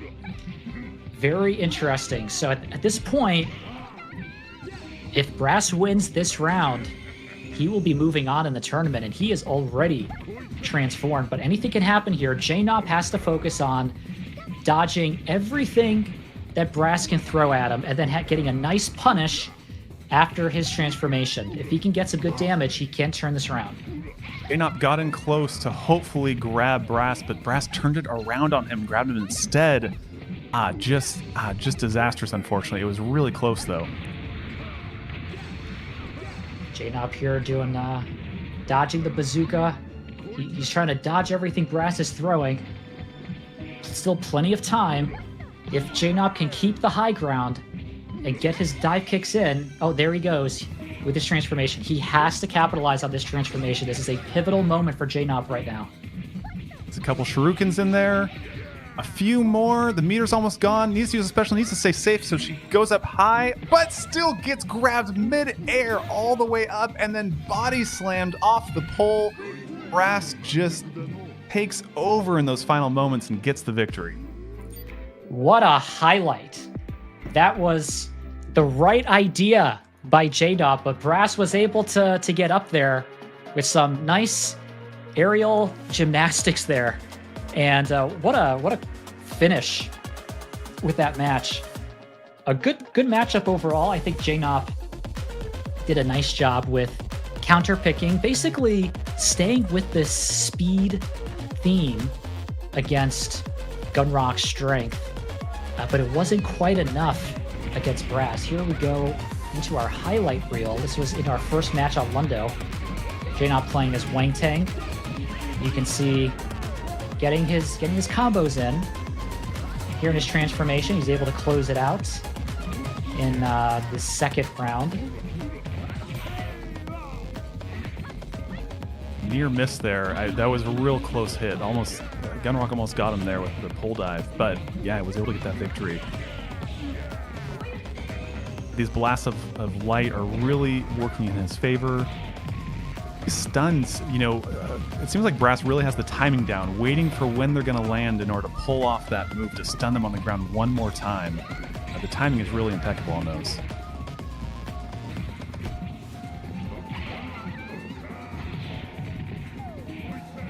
This is Brass. And is careful not to follow it up there either and misuse the opportunity, because they are mashing out rather quickly, and again, gets the super way up in the air, but he leaps off the pole to grab Jnaupe. Man, what a finisher on that one. That was amazing.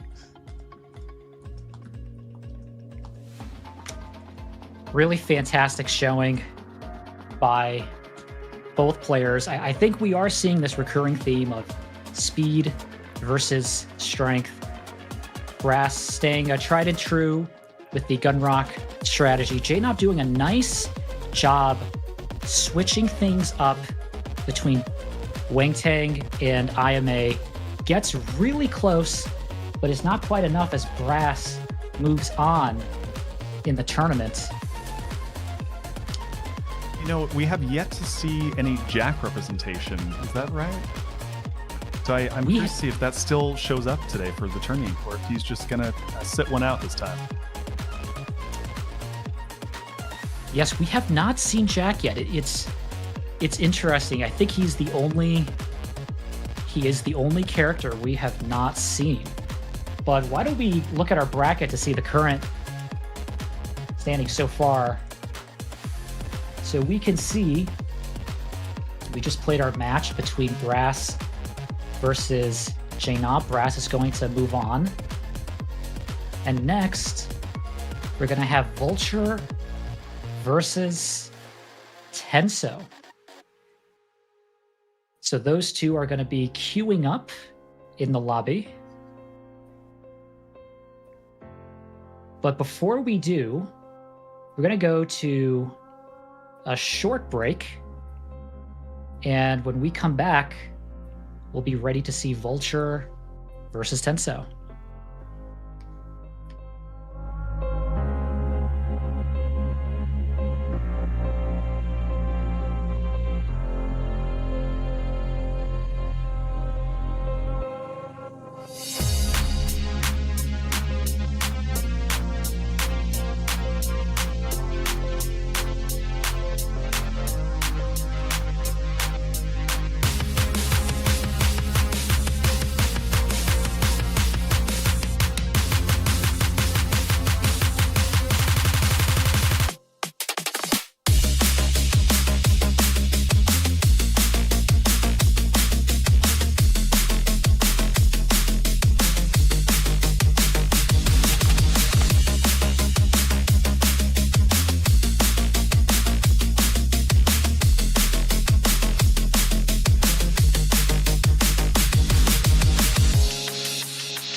And we are live. We are ready to go into our next match between Vulture and Tenso. Now, we have not seen Vulture play yet. Vulture tends to play as Wangtang, but can also be quite versatile as well. We really don't know who he's going to pick. Tenso tends to stick with Falcon, and we have seen him play before, so we might see a classic matchup of Falcon versus Wangtang. But what's interesting about Vulture is that he actually started playing Capcom Fighting Collection 2 on Xbox, and more recently he hopped over to Steam. And so if you look at the leaderboards, he's pretty high up there on the Xbox leaderboards, but he's newer on Steam. So he is a very experienced player, but not many Steam players have got to see him play before. So this is essentially his tournament debut with us tonight, both Tenso and Vulture. And it'll be interesting to see these play styles as both players are deciding who they want to play as. It's interesting with all these different consoles. I almost feel like it's a new version of the console wars, but for Power Stone, in terms of where should we be, which console should I be on? Am I going to have to buy this game 3-4 times? But I'm glad to see the Steam community is doing great right now. It is doing great, and looks like right now you're seeing there's a controller issue with Tenso. So we're going to wait it out here to see if he can get his controller working. Vulture is very kind, very kind, very classy here, not doing any damage on Tenso. Tenso is trying to get his controller working.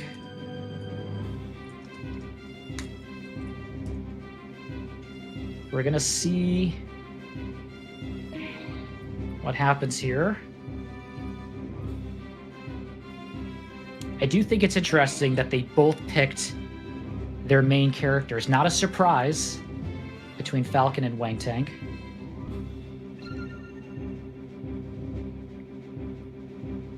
Even watching the video here, I just keep thinking about. I love the way the game's animated. I love how the character heads are always angled at each other. No matter where they are on the map, their heads are always tilted and looking directly at the opponent. It's a really nice little touch.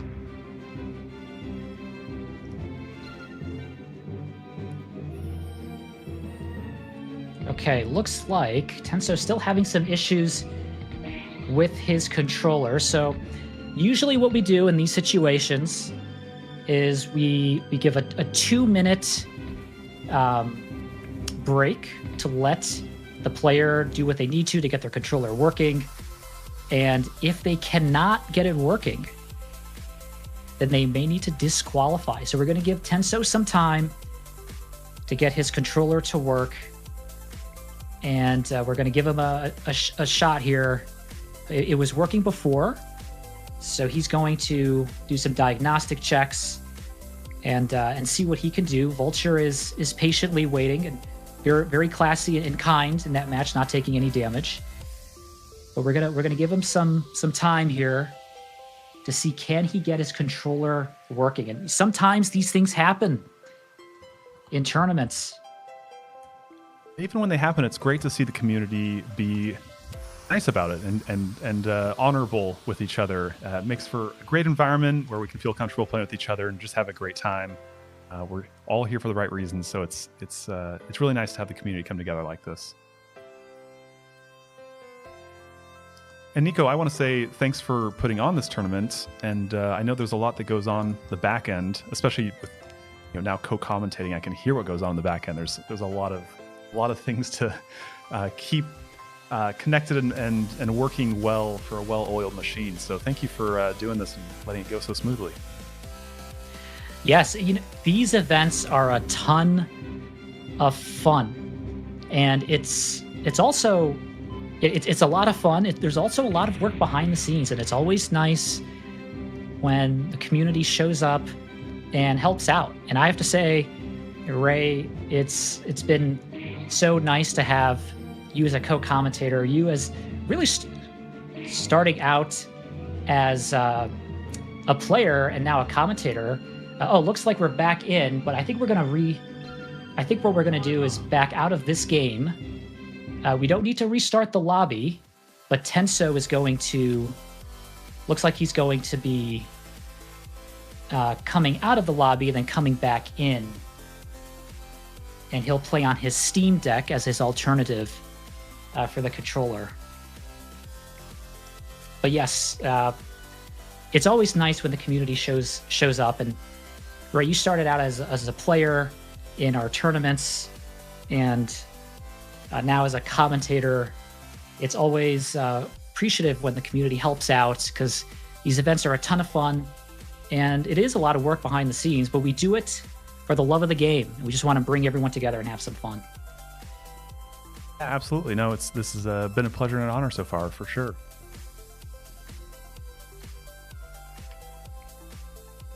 I have fond memories playing the game back in high school with friends and whatnot, and just when I heard it was getting re-released with the Fighting Collection 2 from Capcom, it was kind of a weird, surreal dream come true of like, I didn't think that would actually ever happen. Like 25 years later, it would show back up again type thing. So it's so great to know that this is still around.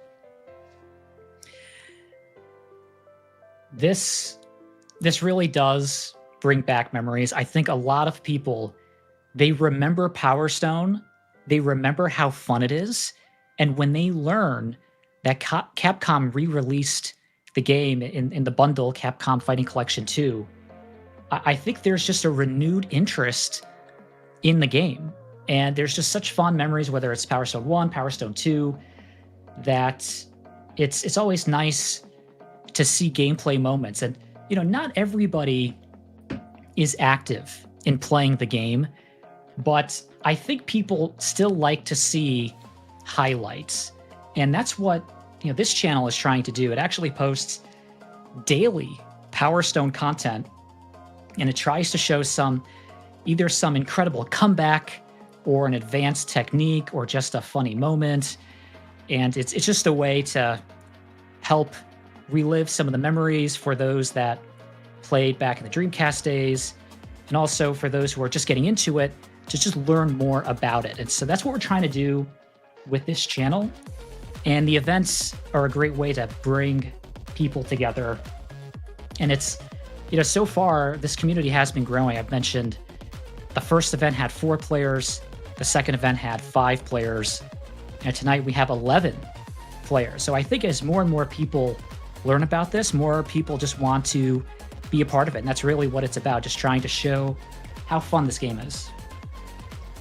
And I will say too, even after all these years, I have to say it's still a rather unique fighting game.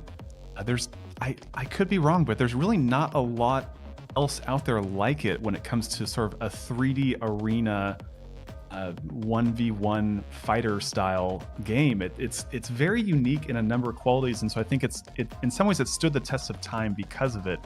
And that's why I think some newer players are able to come onto the scene and be like, hey, what's this old game I've never known about? Like, oh, this is actually pretty great. So I really have to give it to them, the developers of this, because it's something that can really last in people's hearts. Absolutely. And looks like, just taking a look here, Tenso will be playing on his Steam Deck. He is getting set up. Looks like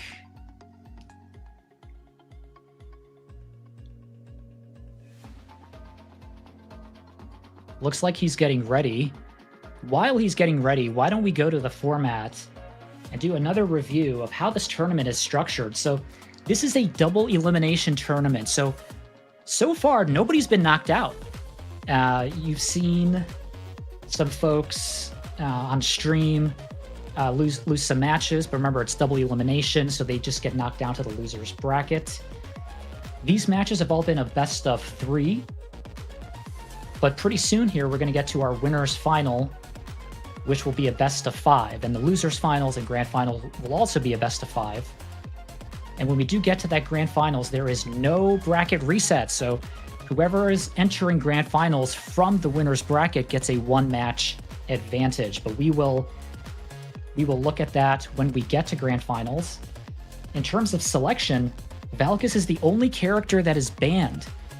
And so what that means is you can play as Kraken. And we did see Kraken play earlier in our tournament opening in our first match. From the stage standpoint, Mutsu and Skullhaven are banned, but everything else is okay. So it looks like Tenso is up and running, and we're going to start this match between Vulture and Tenso. All right, back to the action. The great Falcon versus Wang Tang setup here. Playing on Mancha is hard to hide here, but Tenso with a nice scoop, and he's going to be the first to transform. Looks like he kind of baited in for DxXVulture to jump, but he got him with the flaming uppercuts. Goes for his power missile. Oh, and hits him with a solid hit. Actually gets a perfect on that match.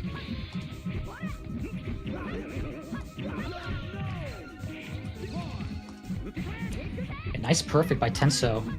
Tenso's doing a nice job spacing, keeping his distance. Oh, nice approach there with the combo. Doesn't quite get the finisher off. But Vulture is now the first to transform, and so let's see what Vulture can do with his Wang Tang transformation. I think with that combo, he was delaying it to try to start a new combo. Vulture was able to take advantage of that and use the time to get above for his own attack.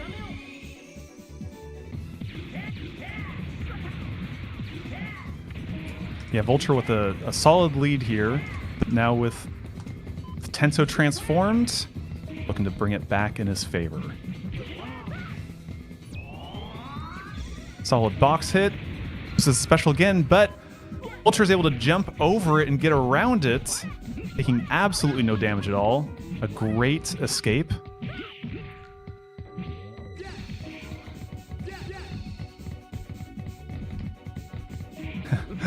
And Wang Tang just running circles around the place.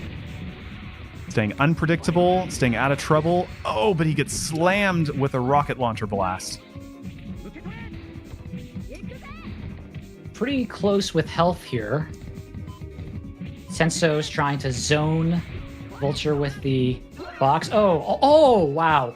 A nice wall slide there. Misses, but then is able to follow up with the back throw. And looks like he's going to run time out here. Out. Yep. And get the win for the second round. Oh, Tenso with a great early combo. Even gets the stun right out of the gate. Not able to capitalize on the stun, but still impressive nonetheless. It's an air grab. Oh, this bomb's about to go off. Avoids the explosion. It's really getting in close on Vulture. Doesn't really have a lot of room to breathe. Just laying on the damage. Tenso is just unbelievable right now. Uses a super. Oh, and is able to get a kill with another perfect. It's a double perfect victory for Tenso. Really incredible play. That's decisive gameplay from Tenso. You saw how strong his Falcon can be. Now, it's interesting they played on Manchez because when Tenso got his transformation, it is really hard to dodge all those moves, especially Power Rocket in such a small stage. So it was a nice setup for Tenso, and Vulture did a good job with spacing, but it's just tough on Manchez in such a small stage. And so at this point,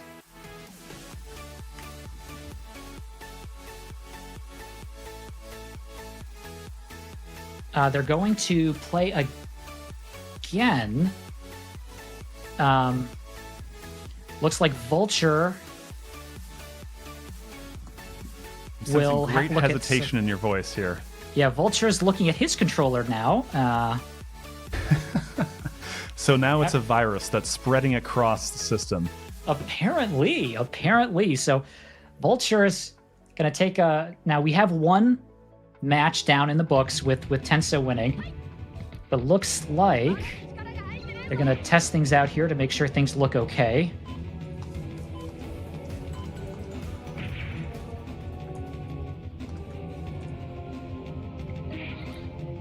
Vulture is just taking a look at his controller here. And remember, Tenso is still in the lead with one match.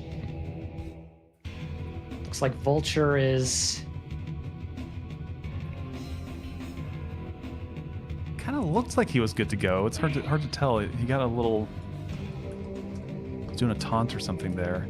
Again, you can see the head play here. They're both looking rather suspicious of the player behind them with this head turn action. I just love that stuff so much.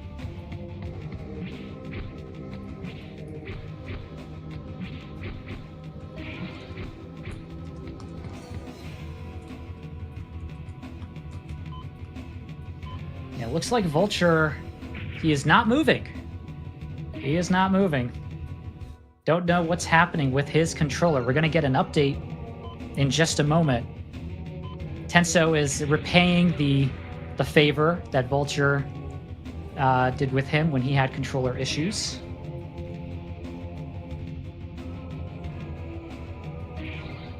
Okay, looks like there are some configurations that are off on Vulture's controls. So I think what we're going to do here, guys, we're going to just start another match here and just play it through. So what we'll do here, let's stop this lobby. Let's stop the lobby, and we'll just replay this second match. Now, Tenso still has that win for the first match. We're just going to reset match 2, and we will play normally. Vulture looks like his controller is okay, but he's looking at his configuration for his supers. That seemed to be the issue. It is great that they allow you some freedom to customize your controls, but very unfortunate when it's not how you want it to be. It can be a real problem.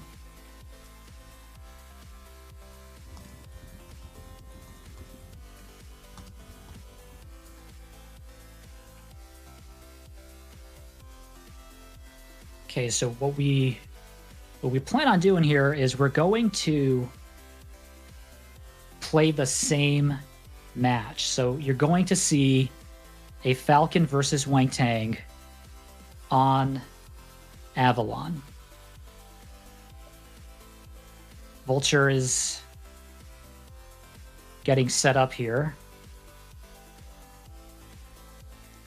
And it's interesting that Avalon was picked.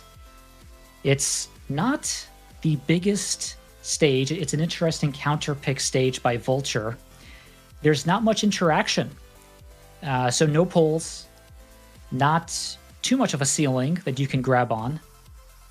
And so I think Vulture's strategy in picking Avalon is to try to get his super early and then use the fact that it's essentially a flat playing field to try to do as much damage as he can with the supers. You don't see Avalon play too much.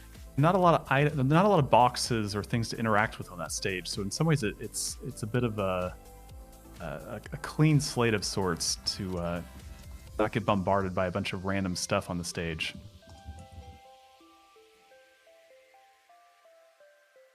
I know I personally kind of like it as a cleansing of the palate a bit. I know it's not everyone's favorite. Okay, looks like we are starting our lobby. We're going to replay here. Same characters on Avalon. Try to keep everyone waiting. Yeah, we want to make sure everyone has a fair shot at this, can enjoy themselves, even with the technical challenges. So thanks for being patient. So here we go. Match 2. Now remember, Tenso took match 1 pretty convincingly, so this is Vulture's counter pick on Avalon. And we're going to see how he responds here.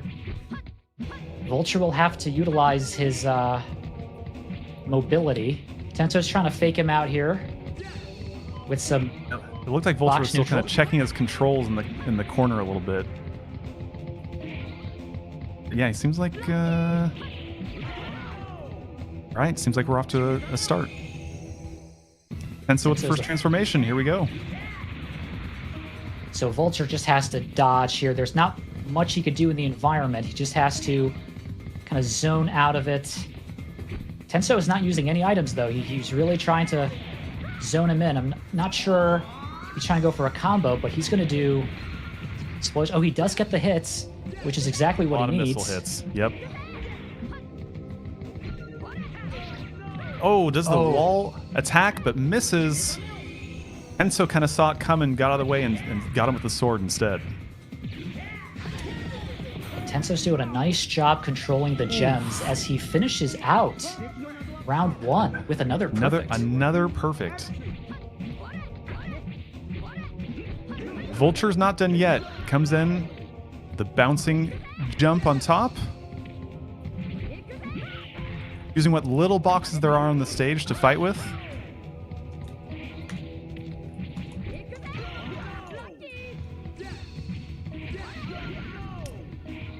Nice flamethrower use by Vulture.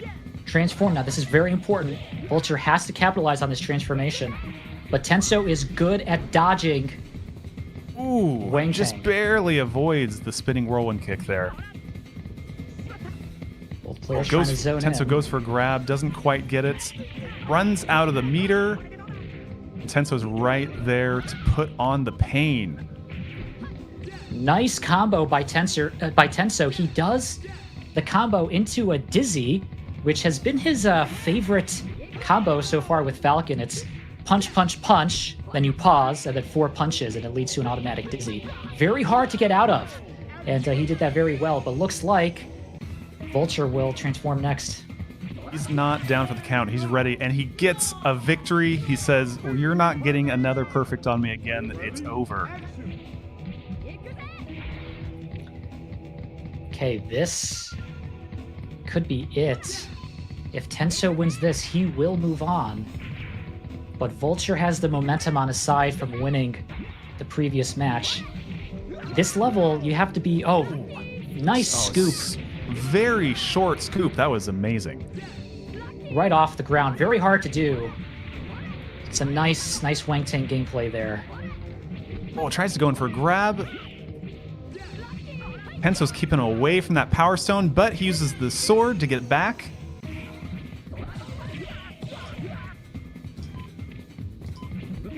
Okay, Vulture has transformed, so he needs to capitalize on this. He does have a good health lead. Oh! He grabs him in the middle of the pause on the combo to solidify the victory. I would say DxVulture's controller is working just fine now. Yes, something. This was Vulture's response, and he comes back with a vengeance, with incredible Wang Tang gameplay.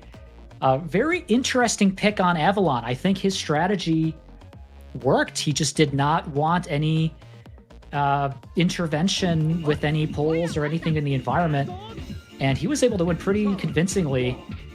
This is the 3rd match now. Whoever wins this will move on.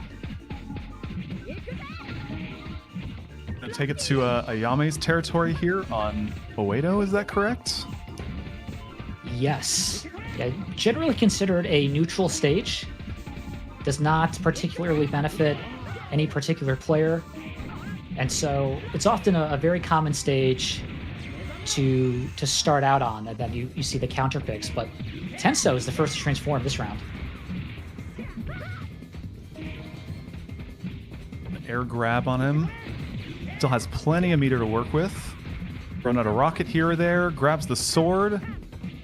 But Vulture is doing a great job hopping, jumping, staying away. And finishes with a super. It connects phenomenally. DxVulture is really on his last breath here. Yes, he almost rolled out of the missiles, but he got up a little too early, and the missiles hit him there, which did a good amount of damage. So he's really on the back foot. Tenso is kind of slow playing it here, using items to try to keep his distance, trying to run out this clock a little bit. Vulture will need a very good item or the third gem to turn this back. Oh, goes for the flamethrower, but he's just a little too high. Doesn't quite connect it. A lot of jumping around, staying safe. Gets powered. If he plays his cards right, he could still finish this one well. Anything can happen here. He's got the sword. He's got to get some hits in. Time is counting down. Tenso's doing a good job dodging. Yeah, Tenso was able to get the grab on him, finished it out. That could have gone either way. Tenso started out strong, but Vulture was able to come back there. But this it comes down to this, because if Tenso wins, he will move on, and he just transformed. He's looking mighty strong right now. Taking his time, using some items, keeping his distance, seeing how much damage he can do without much threat. Tenso is using his... Oh, he does go for the super. Misses this time, and Vulture is able to get the punish. Yeah, Vulture did a great job jumping through those missiles. It was almost like a Matrix thing there. That was wild. Vulture still with the back foot. He does have the hammer. If he can get a swing in, that's really what he needs. Oh, but the air grab, is just going to really put it right on the edge. Vulture cannot take a single piece of damage. Oh, but a stray rocket does connect, and Tenso wins to move on. Nice showing by both players, going to 3 matches, and even with controller issues, we want to make sure it's fair for everyone, a good experience. Both players being very kind to the other and giving some extra time to make sure things looked good. Tenso started out strong. Vulture had a nice counter pick strategy, but at the end there, Tenso was able to take that match on Oedo. Good showing by both players, and a very nice Falcon versus Wang Tang gameplay.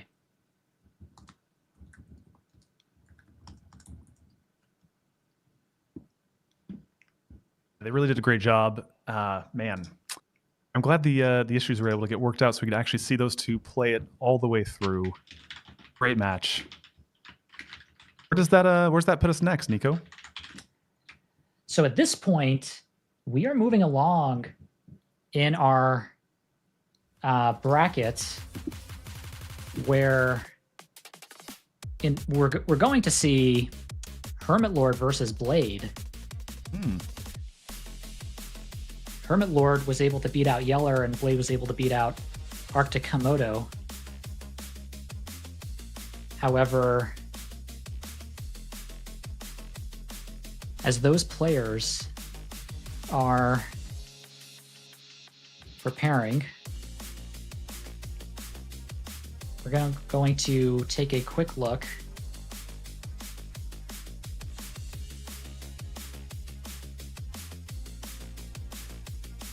This looks like both players are preparing for their match. I think we'll take a... Yes. Looks like they're getting set up. Now remember, HermitLord is our Galuda tournament veteran. He's known for his aggressive playstyle, his grappler playstyle. He's seen a lot in various tournaments. And Blade has a very different playstyle here, typically playing as IMA. And so we might see another speed versus strength theme here. However, Blade did mix it up in prior rounds, and so it's going to be Galuda. HermitLord will likely pick Galuda, but it will be interesting to see who Blade picks, given he's had a chance to see HermitLord's gameplay style. I'm really curious to see how this goes down for these two as they battle it out here.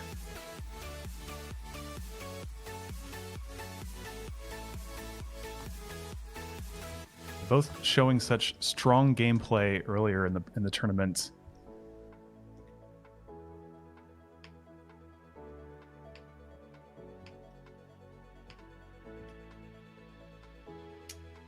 I'm curious. We know HermitLord's going to beat Galuda. Let's take a look here at what he's thinking. He might go as Ayame and do a classic speed versus strength. Has been the theme today a bit. Looks like Blade is going as Gunrock. All right, we've got two heavy hitters this time. Okay, a large lad battle. Strength versus strength. Now, if HermitLord can transform, he is more likely to pull off his Heaven's Victory Super on Gunrock just because Gunrock is just such a large character. But Gunrock's throw speed is actually faster than Galuda's, and he might be able to get some early hits there, and actually that's what he does as he's the first to transform. And some mind games with this chair here. A couple boulders here and there. HermitLord's doing a great job of staying undamaged, running out this meter. He's transforming large. Will he get the grab? Yes. HermitLord is able to interrupt the super, get a few hits in, and really use up the meter for almost no good.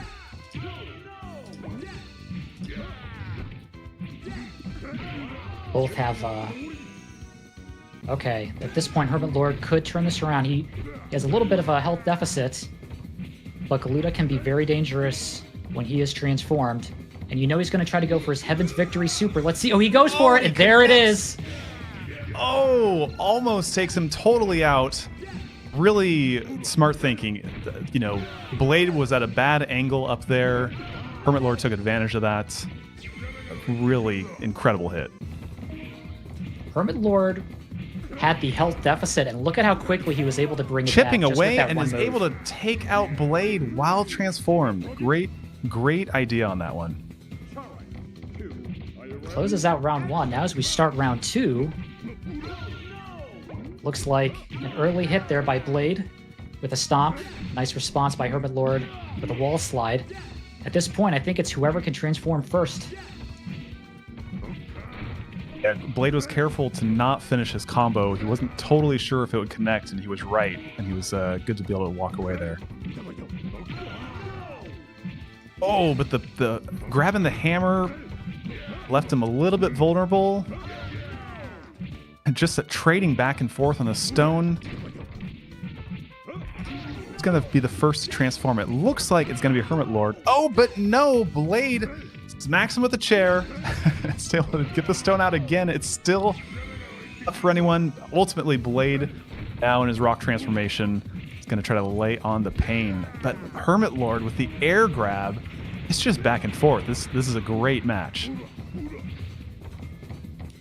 Big opportunity here for Blade. He's got to capitalize on this transformation. Looks like he misses the throw, but he does not get punished. Yeah, man. Gunrock just grabbing him by the face, throwing him, and then rocket launcher blast. Able to tie it up. Very close game. Lot of table and crate plays here. The speed of these guys, their speed at throwing is just making it very difficult to collect all the stones, but HermitLord is able to get all three.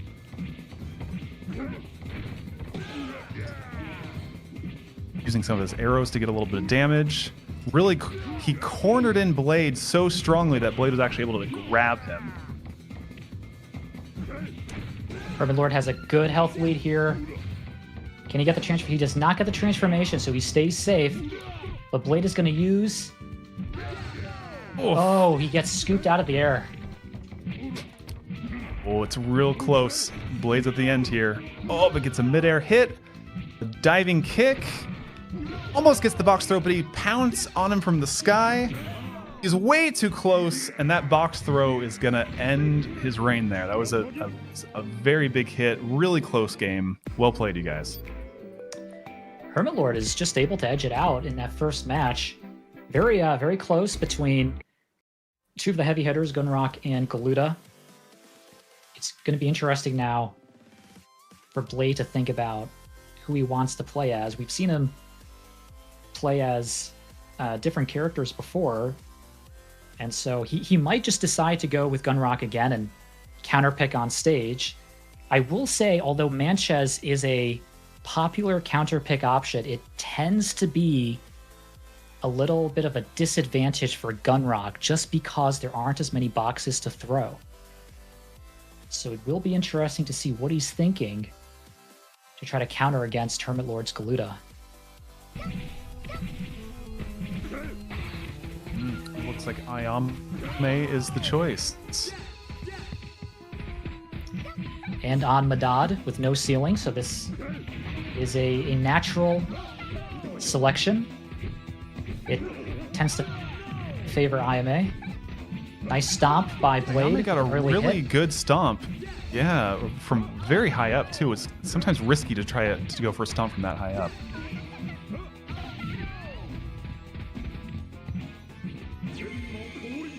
HermitLord able to collect the stones.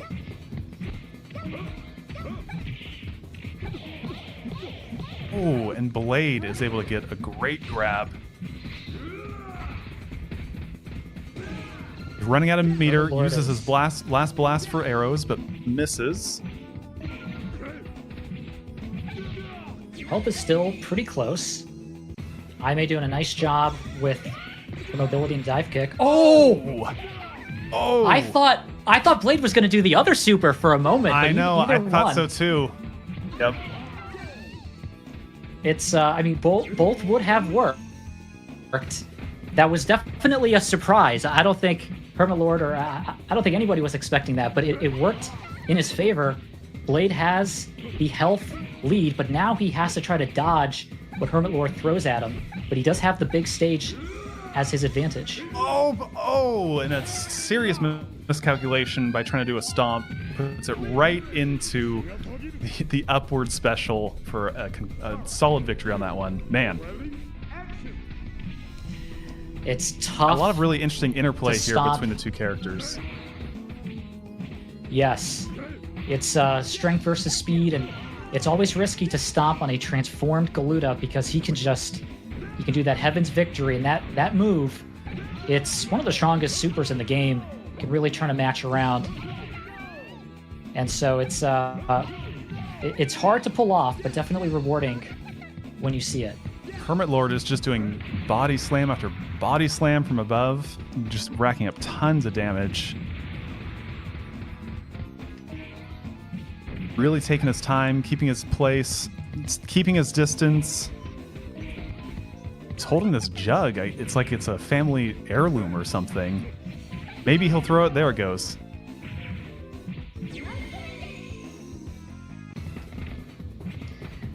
Blade's able to transform. He has to capitalize on this transformation.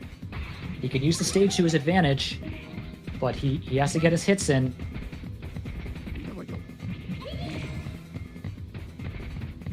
He's trying to be careful not to get too close to get grabbed.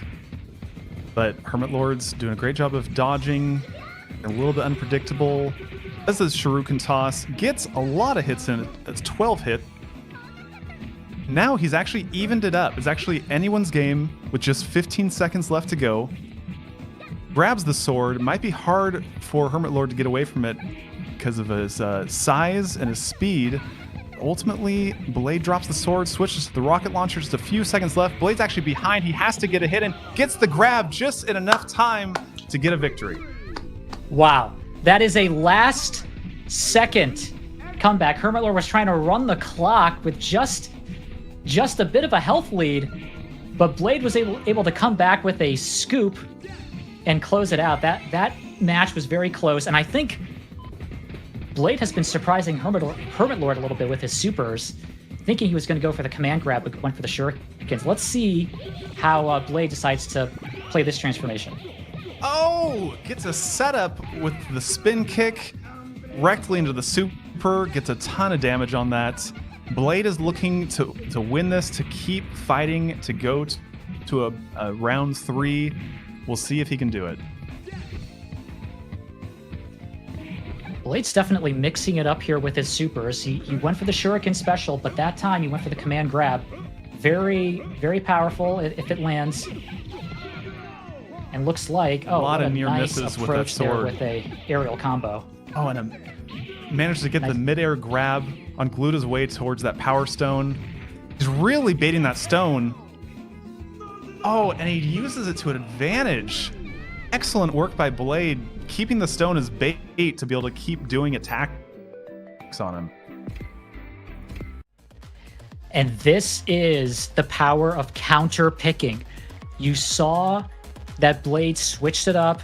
Instead of strength versus strength, he's going back to speed versus strength, picking IMA and picking a level that favors IMA. But Dot does not have a ceiling, and it worked in his favor. And so this match, it's another best of 3. And so this will go on to our third and final match, which will be played on Tongan.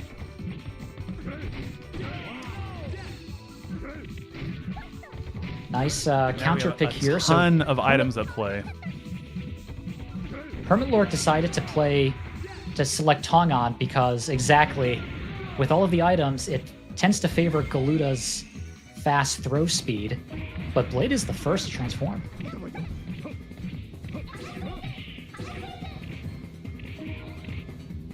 Yeah, sometimes having a lot of items on the stage can help Galuta just throw stuff out like crazy.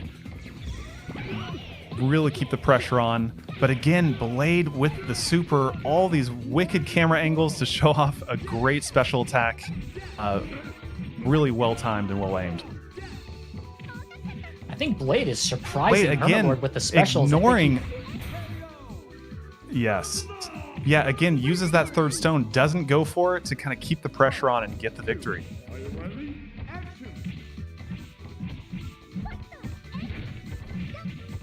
So it looks like Blade has the advantage here. So the counter picking hasn't completely worked in HermitLord's favor, but HermitLord has been in this situation before. He is a tournament veteran, and so he can easily turn things around, but he's going to have to do it in this round. Otherwise, Blade will move on.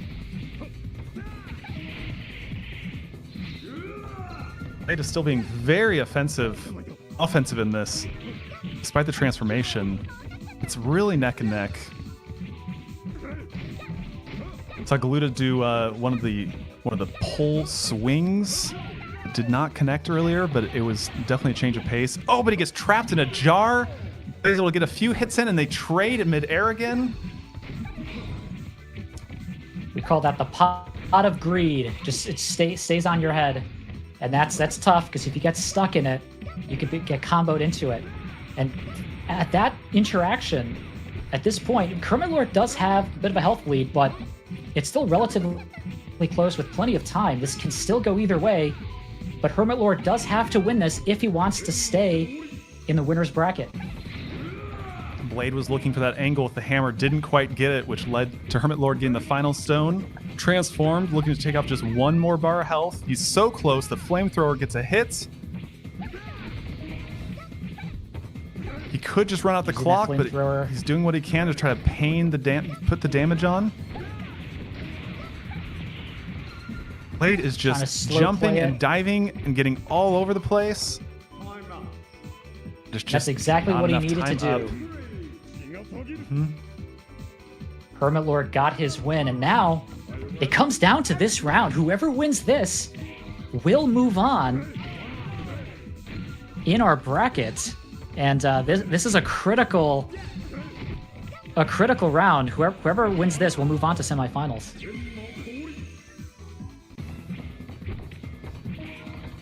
HermitLord with the transformation already has a bar of health taken away from Blade. Again with the flamethrower, a lot of range, but somehow Blade sneaks right underneath it, is able to get a grab in, drain some of the meter, catching the table. The sword swipe hits Blade though. There's just so much happening. It's so fast. These guys are just on their toes. They know how important this last match is. HermitLord has an early lead. He did a lot of damage in that transformation. Blade has to come back. He needs to get either a good item or the gems. He will get a gem lead, but HermitLord still has a comfortable health lead here. That's getting pretty close to the wire for Blade. But we've seen him make this magic work before. Can he do it again? HermitLord's being very careful. Time is running out. He doesn't have much longer. He has to do something to turn the tide. Oh, he might get... He's looking for that. That table is so dangerous. Yes, it is. Oh, and there it is. Right into the corner. HermitLord with the victory. Wow, what a great matchup between these two. Yeah, that was an incredible showing by both players. You really saw strength versus strength, and then the switch up to speed versus strength. And it goes to show how important the counter picks are. HermitLord picking Tong on there at the end, using items in his favor. It's both players playing very well. HermitLord, being the tournament veteran, has seen a lot and was able to come back there. But this is Blade's tournament debut with us, and to take it to a match 3, round 3 on HermitLord, who's the tournament veteran, is really impressive for his debut showing here in tonight's tournament. So really makes good you wonder gameplay who by both else players. might... Let's take a look at our highlight reel. Oh. Yeah, again, the box throw into that's, the transformation. Man.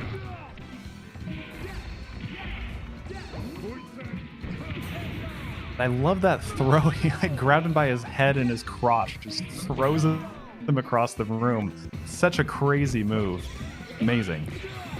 And again, that super there, man, we really thought it was going to be another super to go for that melee attack, but still connected nonetheless. And again, a second time with the heavenly move. Man, just so much damage out of that. And then all of the stomping from the sky, his body slams, the strength was really shown.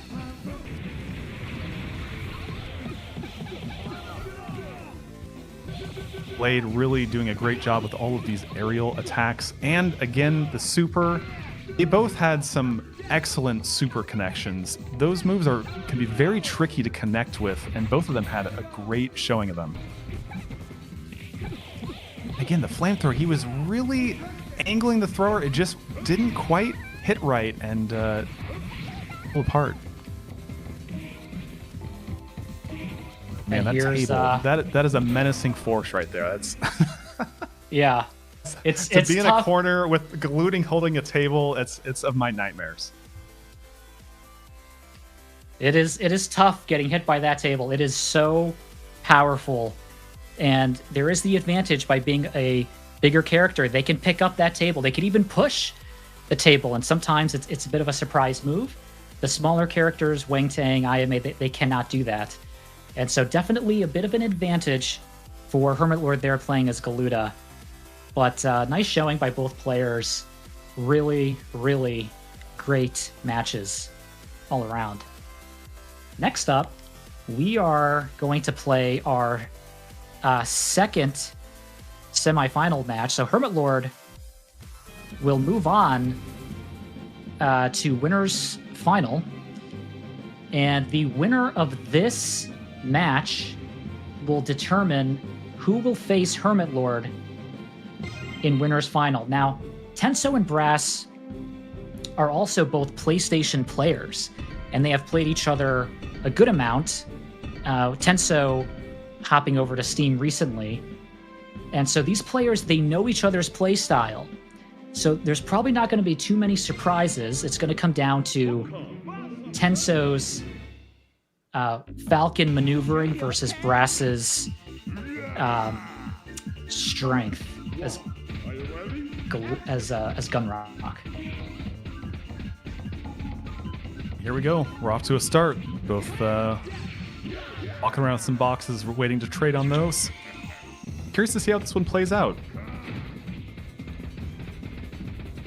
Brass is the first to transform out of the gate. Trying to corner the... It's the stun. Hits him in the face with the boulders. Oh, wow. Good follow-ups here by Brass. It's always hard to stop Brass when he gets momentum. He's going to use rock and roll. Yo, it might be enough. It is. He timed it just right. Oh man, that was a great timing on his part to get every one of those hits in and not be susceptible during the transformation. Very interesting choice there. A great choice by Brass. He usually does not go for his supers. He goes for the power drives, but it worked out well for him that time as he transforms again in round 2. Yeah, but Tenso's able to take advantage of miscalculation on that stomp jump. Oh, but again, with Tenso against the wall, he's able to transform, but he does get a couple hits in, but not many as before. Tenso with a follow-up. Brass is doing a nice job getting the gems and getting the damage off of Tenso with his transformations. Tenso has been on the back foot here, and it just goes to show the momentum swings, because when Brass gets started, it is hard to stop him. So Tenso has to get a scoop in or an item in to try to stop this momentum that Brass has. But this might have done it with the bazooka hits. It's kind of slowing the pace down. Yep. Yeah, that really changed things. And the pistol shot mid-air. Oh, into the flaming uppercut. He has turned this match around. He is still in this. With Brass catching the box, though, he fires a couple missiles off. He's just an inch of health left on Brass. Goes for the super and gets the victory. Nice play there by Tenso, utilizing his transformation, doing exactly what he needed to do. It's hard for Gunrock to dodge Power Rocket, and in a stage like this with a low ceiling, there's not many places you can go. It's a good play overall.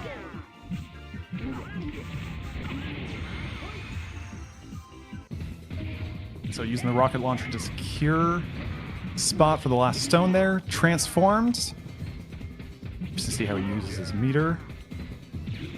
Kind of luring him away, holding the box to be able to toss at the end. Gets a scoop there mid-air. Left vulnerable, still low enough for Brass to hit him with the pipe.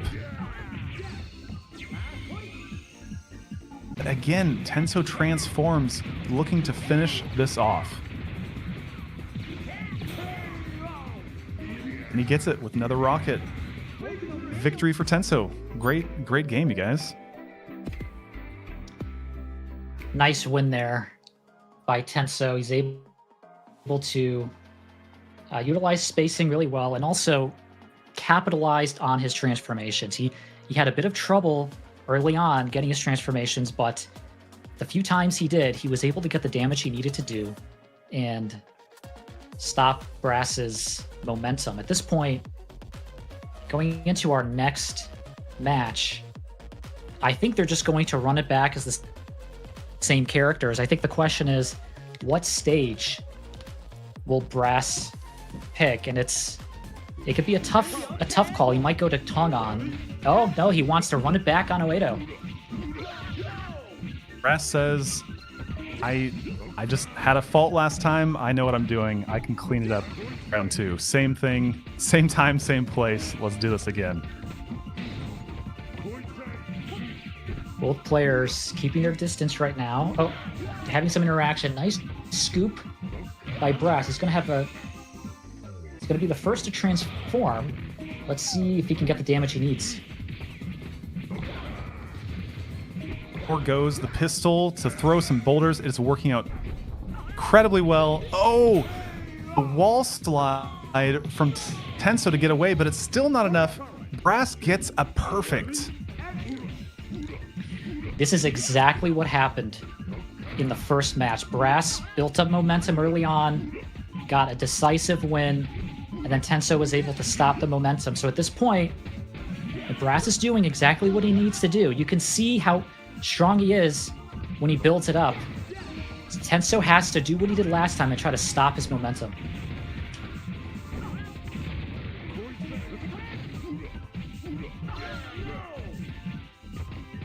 Now Tenso was able to get the stone out of him. Is it enough with the scoop?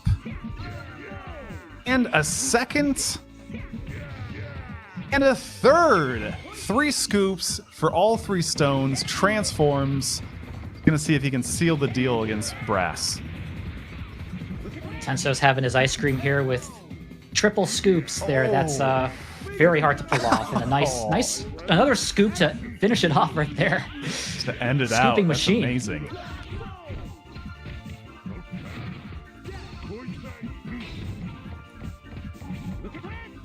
Well, Brass does need to win this one to stay in it. It's still a best of 3. So if Brass can build up his momentum, and he might be able to do that now as he transformed. Ooh, a well-timed boulder throw as he was picking up the pipe into a stun lock. Now he's using the flamethrower to keep his distance. Tenso's pretty jumpy, but can he grab him in time? He does interrupt the transformation, gets a combo in for a little bit of damage, but Brass is able to do an air kick and slam dunk. Brass wins to keep rally going. We're going to a match 3. Remember, these 2 players have played each other many times before, so there aren't any surprises here. They know each other's playstyles. It's just a matter of these momentum swings. When Brass is able to get these early hits, he can be unstoppable, even getting that perfect round. And so Tenso's been doing a nice job stopping the momentum, but it can be hard. They decided to play on Oedo both times. Let's see what they do this time. Yeah, seems like we're going to Avalon Island. So Brass must feel very confident with, or Tenso must feel very confident with this. So he doesn't want any of Gunrock's fast pull dives. There's no pulls here on this level. I think he feels like he can get an advantage. And catch for the boxes. In some ways, it just uses up Tenso's transformation time, but still gets a great grab in. Yeah, and a drop down from above. Switches to a special. Oh, and Gunrock, unfortunately, having slammed onto the ground, left himself open to a few of those attacks and loses that match.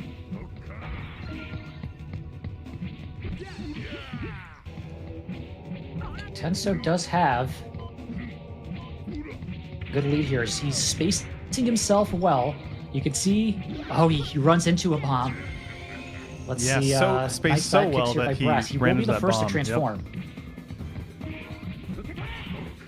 Let's see now what Brass can do here. We'll see if your theory is true. He's got to capitalize. Will the momentum help? Oh my goodness! Brass was Brass going for a super on that one, or was that just the standard kick attack? Yeah, Either way, was hard Tenso was able to grab him mid-attack in mid-air. Oh, it's not looking good for Brass. There. He needs to come up with a plan Tenso real is quick. Doing his dizzy combo. Oh, just a sliver of health.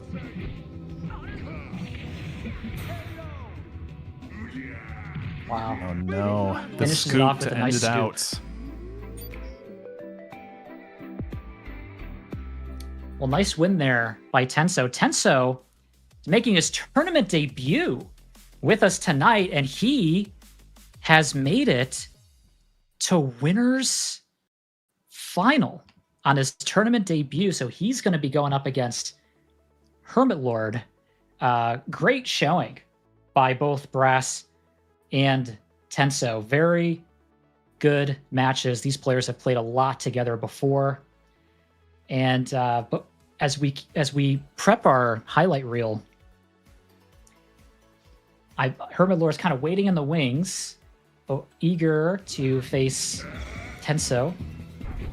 Looks like here on Oedo, this is when Brass used his rock and roll, which he typically does not do, but it worked very well for him, getting a decisive win there with his perfect. Yeah, both players really able to just combo together a string of power attacks once they were transformed, just really setting the stage for each other. Both did a great job. Again, some of Brass's box throws were pretty critical.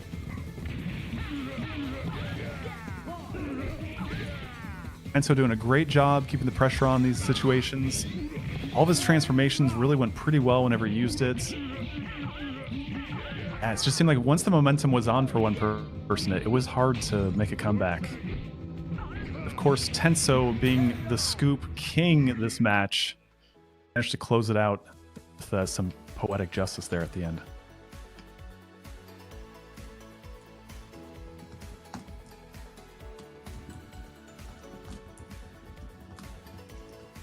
So far, just really incredible gameplay from all of the tournament players so far.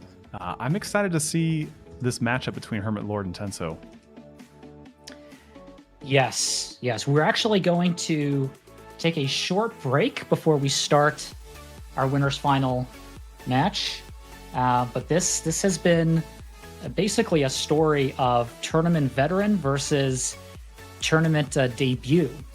And so I think it'll be a very interesting matchup as we go into winners finals. But before we do, take a short break.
And we are back.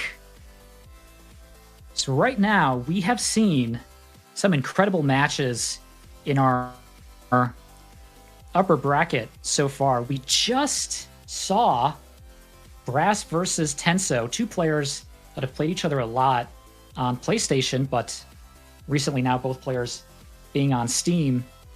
Tenso is able to move on to winners final. And in the other semifinal, we had HermitLord versus Blade.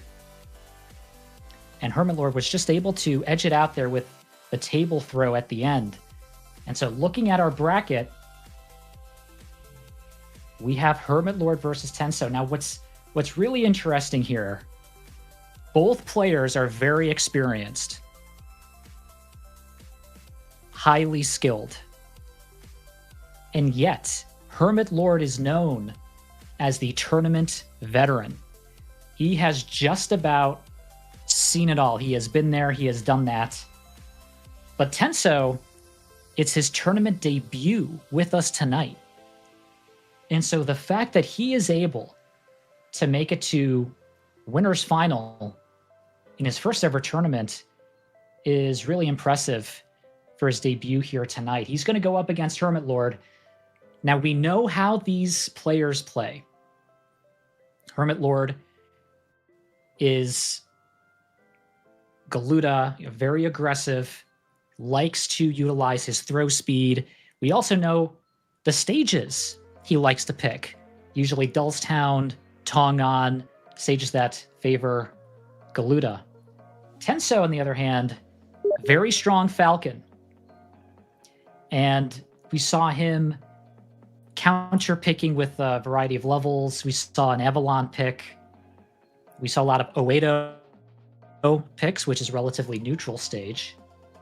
And Tenso has been practicing his combo, his Falcon combo, his punch, punch, punch, pause, punch, punch, punch, punch. It's a simple yet dangerous combo. It actually creates a dizzy effect and it's very hard to get out of. He does this on punishes as well as approaches. And Galuda, being a big character, can actually be quite prone to that combo. So both of these players, they're very skilled. They are very good with their own characters, but they haven't played each other before. And so what we're going to see here is essentially experience versus the up-and-comer. Will HermitLord's experience win out, or will Tenso throw some curveballs that HermitLord has not seen yet? We're going to find out as the two players pick Oedo to start us off. Now remember, winner's final. This is a best of 3. Or a best of 5, first to 3. So each player needs to win 3 matches to move to grand finals. Already we're getting underway here. HermitLord with the first transformation.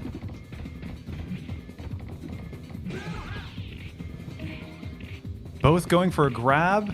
Tenso is running down his meter with this grab and even gets a throw off, which means he can finish with a punish of some kind, but just gets a little tap in. But is able to kind of even the score a bit despite being late to the transformation game.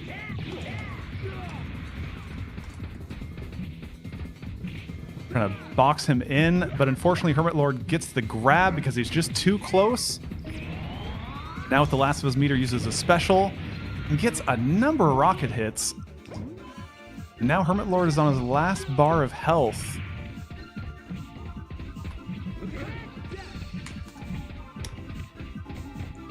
Great back and forth action here.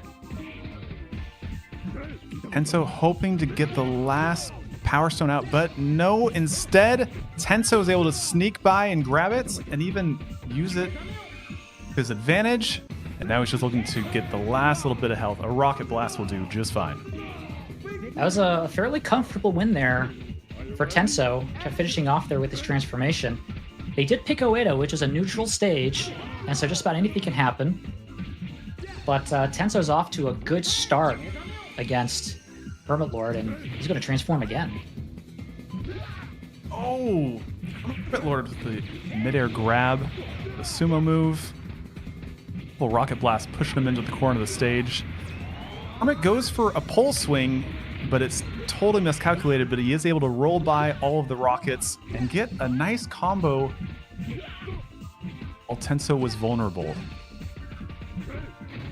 HermitLord doing a nice play there, getting a lot of damage. Tenso still has the health lead, but HermitLord has a sword and he can easily turn this around. Plenty of time left on the clock.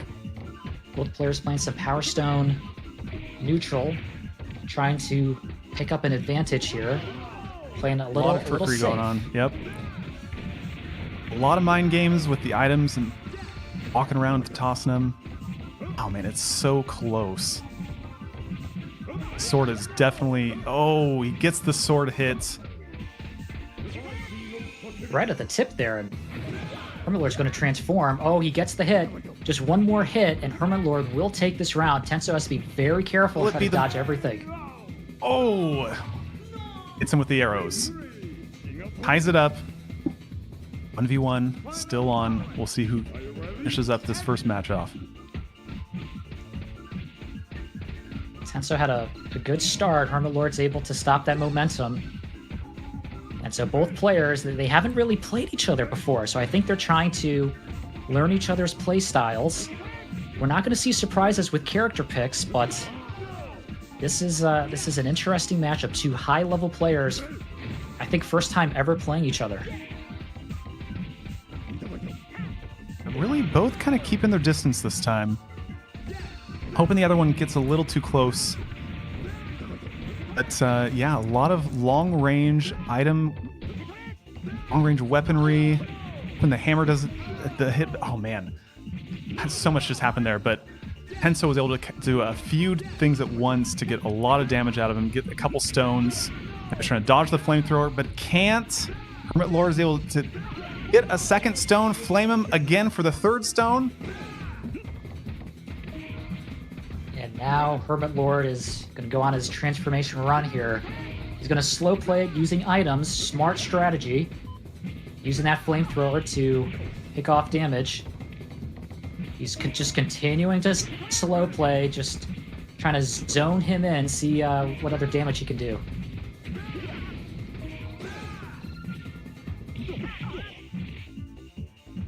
Oh, man.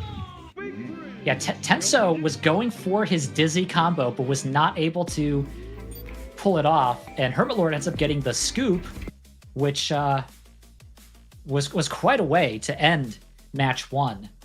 Really turned it in his favor right at the last second. This is a best of 5. So first to 3 wins.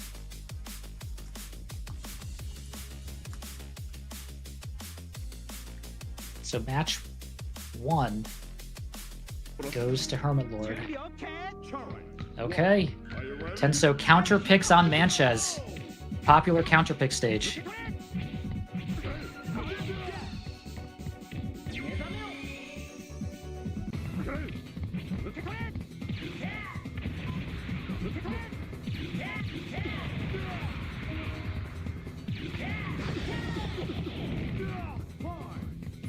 Already, Tenso really bringing the pain. It's a lot of missiles off. Few connect. He's got a great advantage right now. Galuda, HermitLord with the transformation, goes immediately for the pickup, and just like that, evens the scores with a single hit with his super.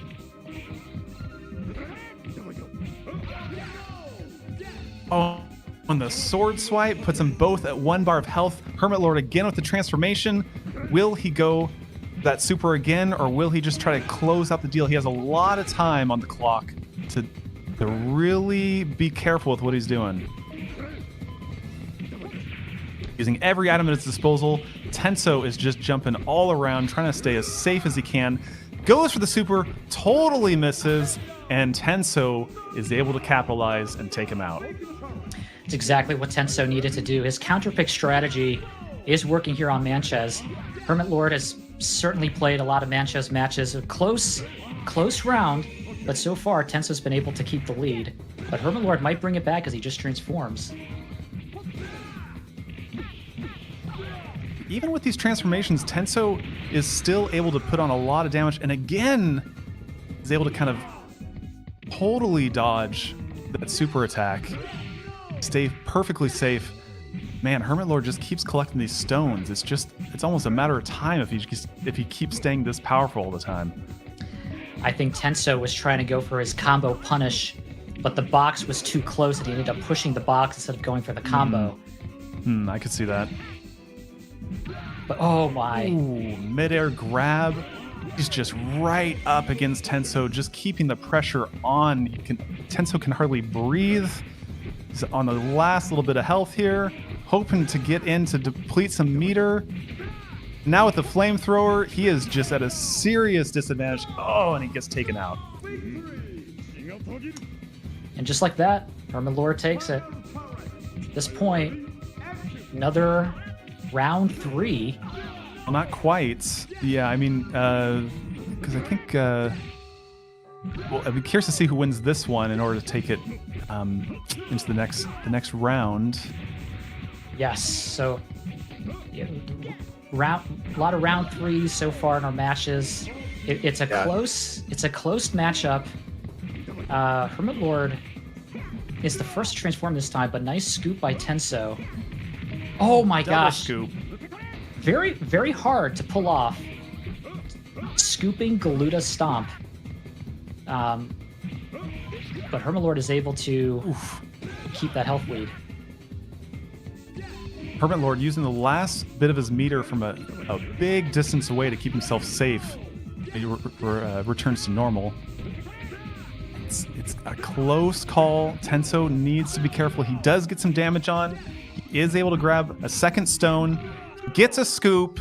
He's going for the third stone. Will he finish this? This could be anyone's game. It's round 3. Boom! Oh, Tenso gets the grab to finishes it off. I mean, this shows you just how close these matches are. I mean, look at how just about evenly matched up these players are. So we are tied. These guys are playing incredibly well. 1-1. Now remember, it's a best of 5, so first to 3 wins. HermitLord will have his chance to counterpick, and he's going to go to one of his favorite levels, Dullstown. Already, Tenso's using it against him. Being an item push and an item grab, transforming, just like that. Another scoop. And so it's securing a lead already. Still has plenty of meter to work with. Yeah, Tenso is trying to slow play it, but HermitLord's been able to dodge everything, which is exactly what he needs to do. He's got to wait it out, but Tenso's Power Rocket does get 2 hits in, which is pretty solid, as HermitLord gets the Sword Punish. And even during a midair body slam, Tenso was able to get a little punch off midair to finish out that last bit of health.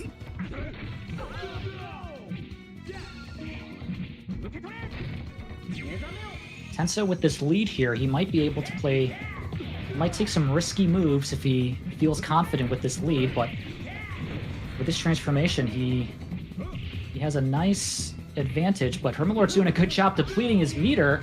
A nice stomp by Tenso as he safely detransforms. Very even match so far. Great defensive and offensive play from both of these guys. HermitLord's going to transform, and this is really important for HermitLord. He has to capitalize on this transformation, but we've seen what he can do on this level, especially if he can pull off a Heaven's Victory. Tenso is almost baiting the Heaven's Victory by waiting on the pull, but HermitLord does not fall for it. Hoping for this hammer to... Yep, the hammer does it. You called it. You called it. And another round 3. I mean, all these matches are going to a round 3. This is very evenly matched here. HermitLord pushing all these boxes, trying to get that gem lead. And Tenso is just trying to Space him out a little bit. Ooh, is able to jump over the box push. Gets a bazooka hit. HermitLord immediately goes for the super, wide open, misses completely, unfortunately. Hoping to make up with the sword, and he's like, you know what? Let's do another transformation. I want to do it again. Let's try again. He's gonna run it back. I think he just really wants to pull off a Heaven's Victory. But he misses. Tenso comes in for a combo. Does he get the dizzy? No. He's able to wall tech to avoid the dizzy, I believe. Yeah, very close both ways. I thought HermitLord was going to get his super off, and I thought Tenso was going to get his dizzy combo off. Both players, I think they're starting to learn the other person's playstyle, and they're starting to dodge the other person's strengths, which is how you know that these players can adapt very quickly. Yeah, they are the speed at which they can think on their toes and change it up in a moment's notice is honestly incredible to see it live. Oh, this hammer swing again. He's coming back with the hammer, hoping to close it out again. He's got a special. He could use it. Only a few seconds left. He might just run out the time. Tenso's able to get an aerial grab, but it's not enough. Time runs out, and HermitLord takes his second victory. Okay, so at this point, if HermitLord wins one more, he will move on to Grand Finals. But so far, the pattern has been HermitLord wins one, and then Tenso wins one. So Tenso, he could continue this pattern and come back here. I don't think we're going to see any character switch-ups, but it seems like whoever counter picks really does have that advantage. So HermitLord counter picked on Dullstown, which is one of his favorite stages. Tenso picked Manchez earlier in this tournament, so I'm curious if he's thinking Manchez right now, or if he just wants to have a neutral standoff on Oedo. I'm kind of curious what he's going to go for. Or Avalon. I think he picked Avalon as well. Going up against HermitLord, though, he's seen just about everything. But Tenso, for his tournament debut, he has been bringing it tonight. And I think he wants to show what he can do here. So let's see what stage he counter picks with. Yeah, neither one of them are really making it easy for the other to secure a victory. They're both making each other work for it. And I'm pretty excited to see how this plays out next. Tenso is looking at stages. It looks like same characters, but he's going to go... Oh, not Manchez. Avalon it is. Interesting choice. I think Tenso might be able... I think he feels confident on Avalon because he can get his dizzy combo. I think there's less items and there's less pulls in order for people to not get hit by the dizzy combo. I think that's why he's picking Avalon. Oh, somehow that Molotov does not hit. Somehow that Molotov made a wall in front of him. That was kind of insane. That's got to be a highlight reel. We got to see almost in slow motion. How did that happen? It was a timed Molotov cocktail. Set to explode to do the least amount of damage possible. Oh man, and yeah. HermitLord. I guess I think the names are switched up top this time. Yes. Ooh. Yes, HermitLord doing a pound directly above. Getting another sumo slam on this guy. Health is with the range of the flamethrower. He's making it with the range, but the box push, it trade, and it's not enough. HermitLord actually takes the victory on it. That was another close one. That could have gone either way. Flamethrower versus box push. Very close match, but HermitLord does take it. And remember, Tenso did pick this stage, so he should be feeling confident, but HermitLord is the first to transform.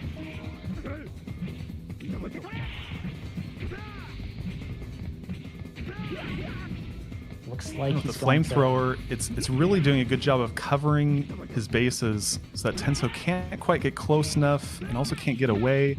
Oh, but now Tenso's close enough. He gets a grab in, drains the meter, goes in for a punish by dropping in from above. Again, the hammer is back. HermitLord's capacity to find this hammer is just doing wonders for him.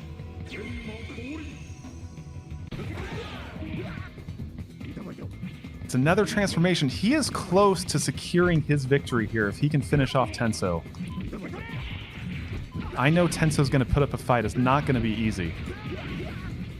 Oh, he's just got a tiny bit of health left. It could come down to this moment. And the arrows slightly above ground do connect, take out Tenso, and gives HermitLord the victory. Wow. That is another great match between these two. HermitLord versus Tenso. You know, you have to give credit to Tenso for his tournament debut, making it all the way to winners finals and going up against a tournament veteran here, HermitLord, who's just about seen it all. Great showing by Tenso, but he is not out yet. He's going to go down to losers, and he's going to fight his way through, and he could make it back to grand finals. But congratulations to HermitLord for taking that Yeah, it's very possible he could win his way back up and maybe face off against HermitLord again in the end if HermitLord makes it all the way there. We could see a rematch to this potentially.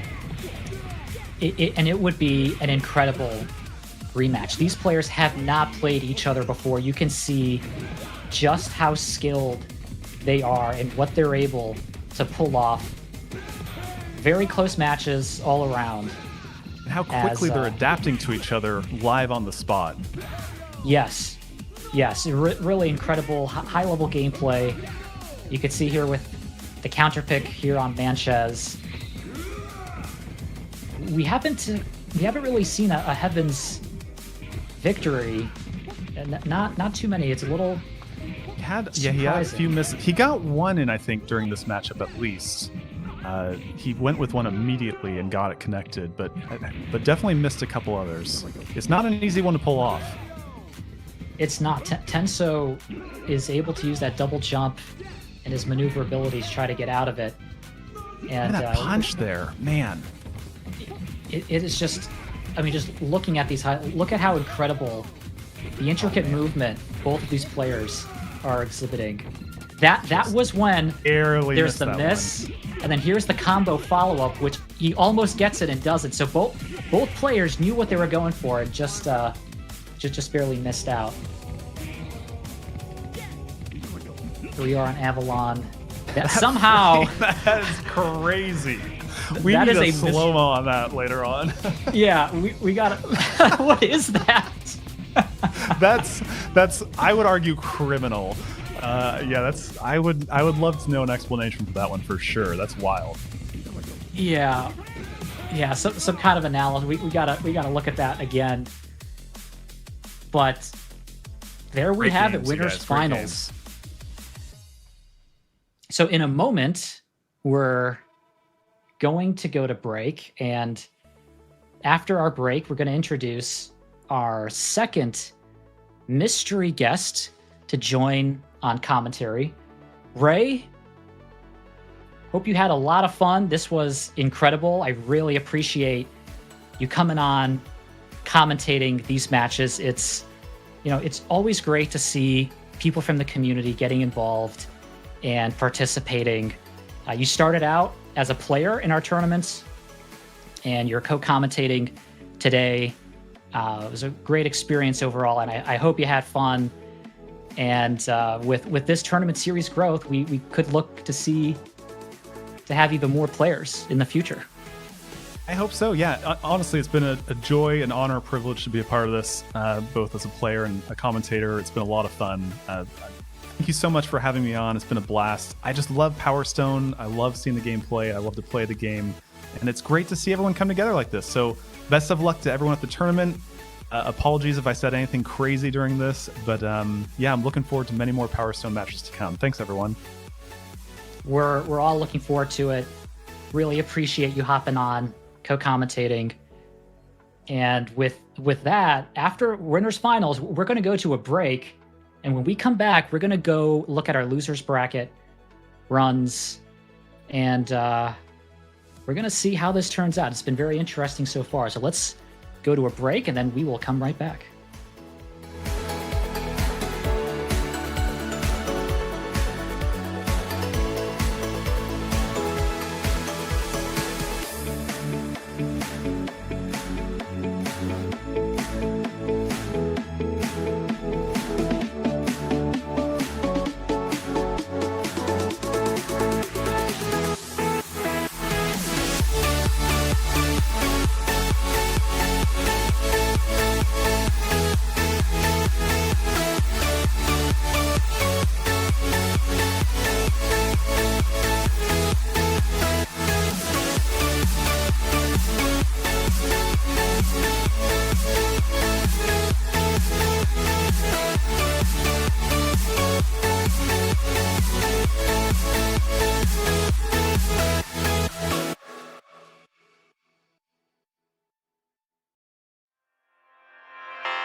And we are back. We are now in the losers bracket, where we see Jnaupe versus Blade.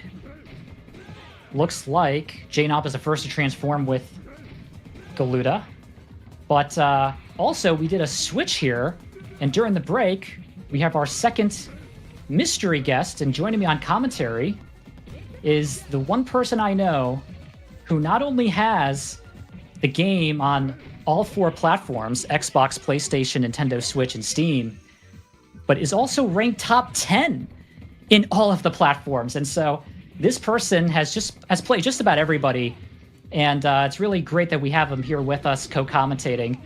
And so I'd like to welcome Yeller to the broadcast. Welcome, Yeller. It's good to be here. Good to play some Power Stone with some very high-skilled players. Just got done with a set with Brass, and that was very intense, very sweaty. He had a good showing. Brass is a good opponent. Looks like just about an even health disparity here, but Blade has the advantage being transformed. Let's see if he's able to close it out, or if Jnaupe can dodge. Oh, almost. Just needs to avoid getting hit for the remainder of this transformation. He can maybe make a comeback.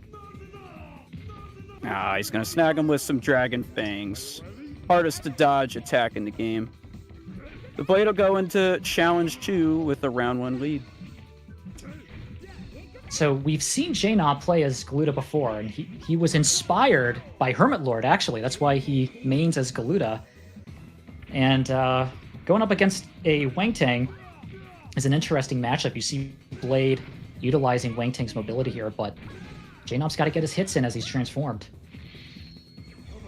Yes, those arrows are very fast. Probably the only thing Wang Tang's going to have a hard time reacting to. So if he wants to do any damage at all, he's going to have to really be sneaky with that attack. Blade transform. Incredible. That's very hard to pull off. You don't typically see Wang Tang with this super, but he's able to use the Pot of Greed there, and with a nice combo follow-up, he takes that round convincingly.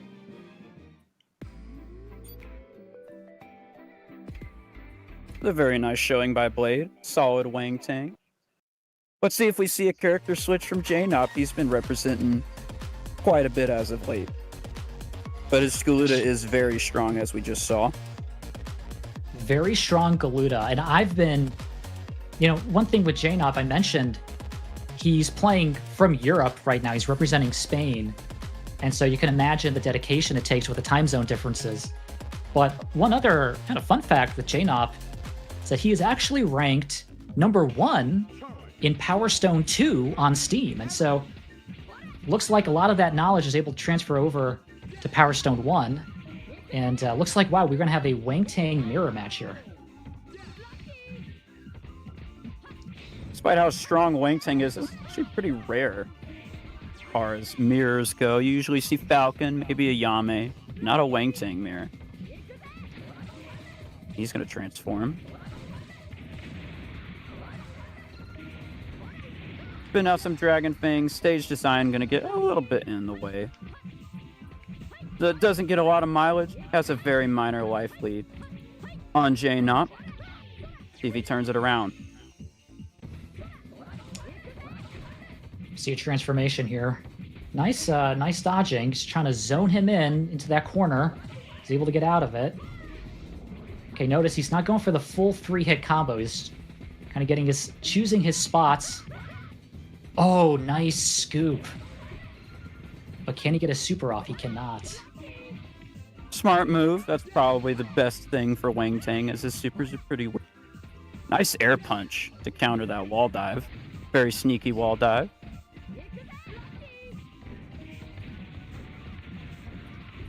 Still plenty of time here, but looks like maybe trying to slow play it a little bit with items. Looks like they're trying to pick their spots. Oh, nice grab by Jnaupe, evening out the health lead. Jnaupe getting a ground combo in for his trouble. He might turn this around.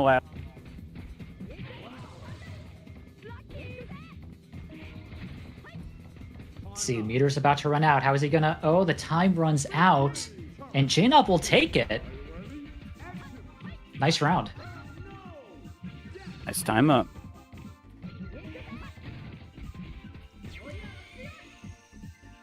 Blade transforming out the gate. Let's see how Blade plays this here. Oh, nice grab by Jnaupe. Good reflexes there. Jnaupe runs into the bomb, as expected. Oh, he gets a combo off the pole. Nice punish there. He's going to get the wall splat. That'll keep him pretty safe, but he'll still get a punish. Incredible positioning by Blade. Really, it really is a treat to see the Wang Tang mirror match, and you get to see just what Wang Tang is able to do. But these two players are playing him very well. A nice scoop there by Blade.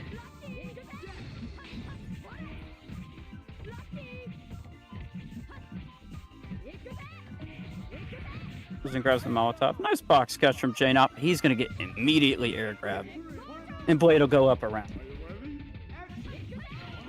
Okay, another match 3. We're seeing, or another round 3. We're seeing a lot of round 3s here in our matches. Very close matchups. I think both players are trying to kind of get a read on the other one. It's always hard with Wang Tang. His mobility is his greatest strength. Nice stomp by Jnaupe as he picks up the bazooka.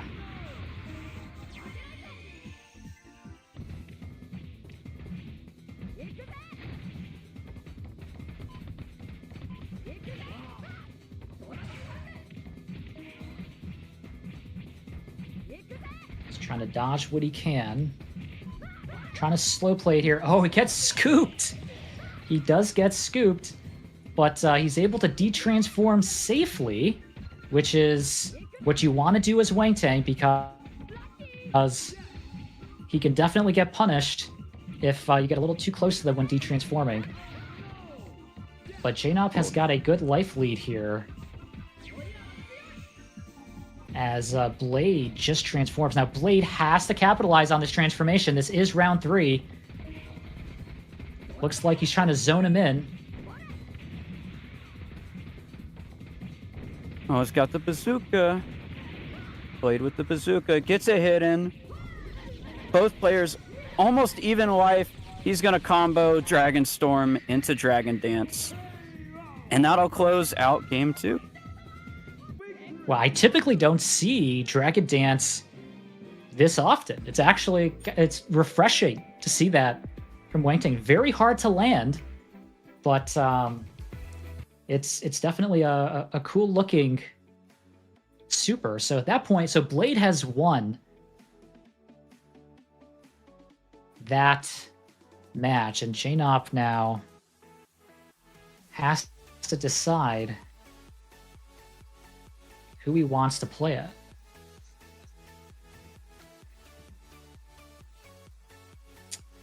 That is right.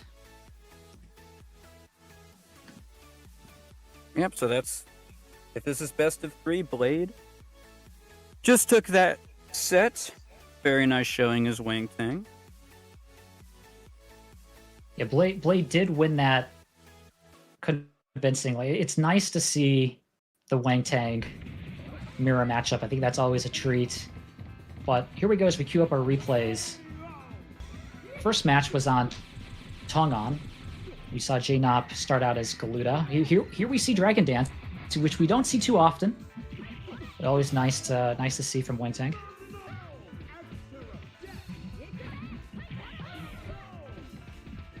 And there you saw the whiffed air grab.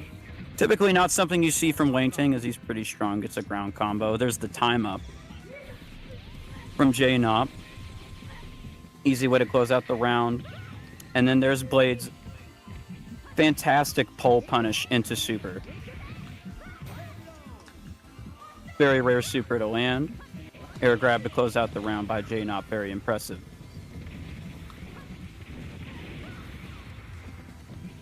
And then here's the very close finish. Just snags him with that Dragon Storm, which is exactly what he needed to bring that back. And so Blade, move on. Nice showing by both players. And thank you, Jnaupe, for making the time here, playing from Europe, representing Spain. It must be so late right now. Appreciate your dedication for coming on and playing in the tournament. Great showing overall, and hope you had fun. We're not going to get ready to start our next match in our losers bracket.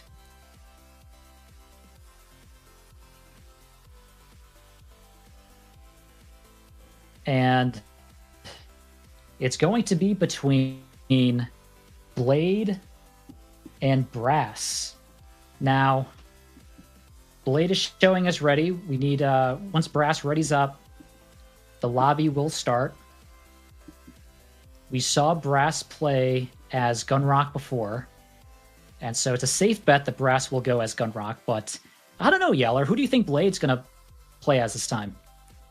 I think it will really depend. His Wang Tang seems to be working out pretty well for him, and he's a very good counter pick to Gunrock. Only major thing Gunrock really has against Wang Tang, as far as attacks go, is that he's got a lot of health. So if he can just take a beating and bring it right back to Brass, or bring it right back to Blade, he should have a chance at winning.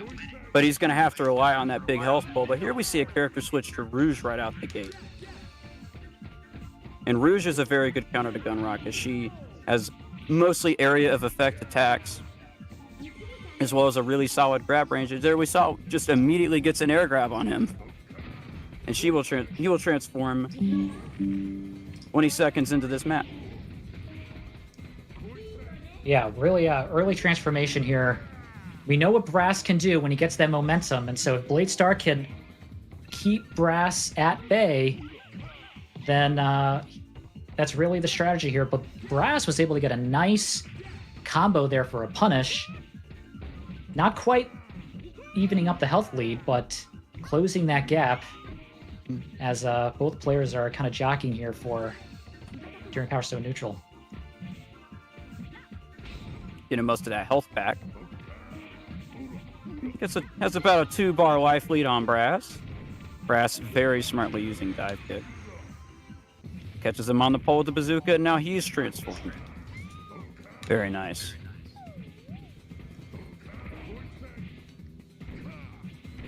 Gunrock is trying to preserve his meter here, using as many items as he can. Smart strategy.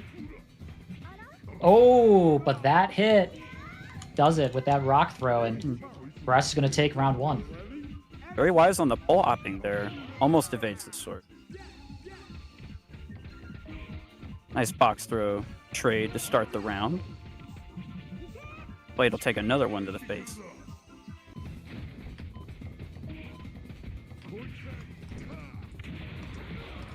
Bazooka out of the box. Drops it and trade for a rock throw, but doesn't follow up with a rock crush. Nice pipe swing. Bringing Blade down to 1 bar of health. Ooh, almost dive kicks in for a grab, but he'll take the super, and that'll be game 1 to Brass. Very convincing.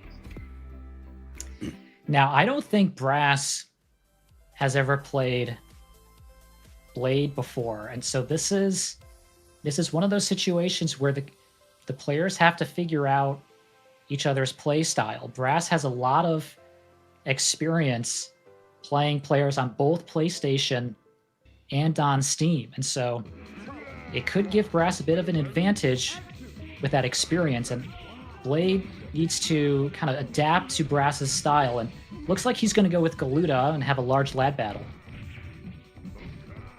Galuda has a few advantages over Gunrock, being slightly faster. So he needs to take advantage of that speed if he wants to win out. The Brass, it's not making it easy for him so far, as he already is transformed with a 1-bar life lead, and And he's just increased it with the pipe there.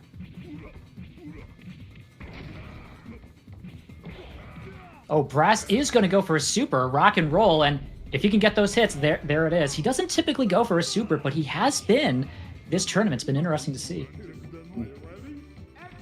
A super is a very safe option on wall splat. If you can get a wall splat, you can usually use it, and it's very hard to avoid, especially on a stage like Tongan. It's so confined.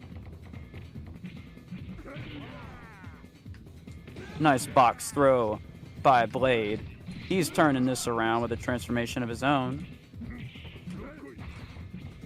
That Heaven's Cry, but doesn't lead into anything. Just gonna take that damage. He's going for Light of Vengeance. He gets it. That super is extremely hard to land. But Gunrock is the one character that really struggles to dodge it as he walks very slow. Looks like it's working to his advantage. As Brass does transform. Now there's still plenty of time, and Brass just picked up the hammer. He looks like he's going to try to slow play it a little bit, but nice grab by Blade as a response.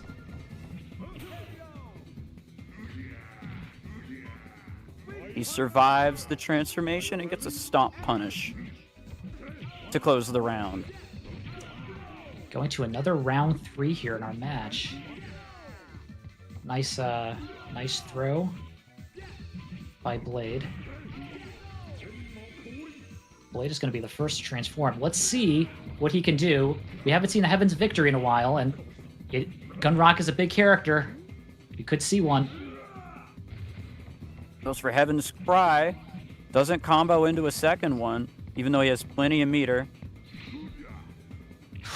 What a grab punish by Brass! And he gets the table for a double punish. Very nice. Just incredible. That was so close from getting picked up. But Brass was able to get out of it. And Blade here has, looks like just about an even health lead here. Oh, catching the table. Nice throw as Blade transforms. Now this could be it for this match. They can turn this around with this hammer. He's going to option select into light arrows. Unreactable if done correctly, especially against Gunrock. Oh, I thought that was a super for a moment. Goes for Heaven's Cries of Heaven's Victory. Oh my gosh! He gets hit by the stage hazard and follows up with a wall slide, and that'll close it out. Blade is going to tie this best of 3 up, which means Brass has the opportunity to counterplay with either character pick or stage pick. Just incredible. What an incredible play to tie up the series score. At this point, yeah, we're going to see now what Brass is thinking. He might go with Tongan. No, with Oedo, neutral stage. This is the most neutral stage in the game. Doesn't really favor a particular play style. But maybe that's what Brass needs, is to not feel counterplayed. He does a wall dive off a box and anti-airs Brass's dive kick. Very nice. Blade transformed with an almost 1 bar life lead. Oh, goes for the interesting super to choice counter there. flamethrower. And it works out. Very nice. A bit unorthodox from Blade, but Blade's strategy has been working so far, and nice combo follow-up there. He's getting his health down, which is exactly what he needs to do. But Brass is going to try to come back here with some box throws leading to a transformation.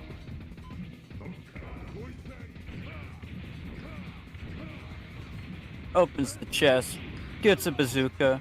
Not Gunrock's best weapon, but he'll snag a hit in anyway. Blade getting hit by the stage hazard. Nice grab punish on the sword. Oh, Brass is fumbling. Yeah, this is looking good for Blade. But we've seen what Brass can do, and if he gets some momentum, he can easily turn this around. Oh, nope. Blade finishes it off with a box throw, and we're going to go to round 2. right off the gate. I think he tries to grab the pole there, but gets a stomp. And Brass will punish with a box throw, respectively.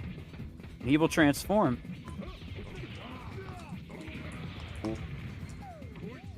Black Whip Blade was thinking there, trying to get aggressive, but maybe not the smartest in this particular matchup. He's going to take some damage. Brass going in with the sword. Almost closing out the round there with that transformation. Let's see if Blade has a response.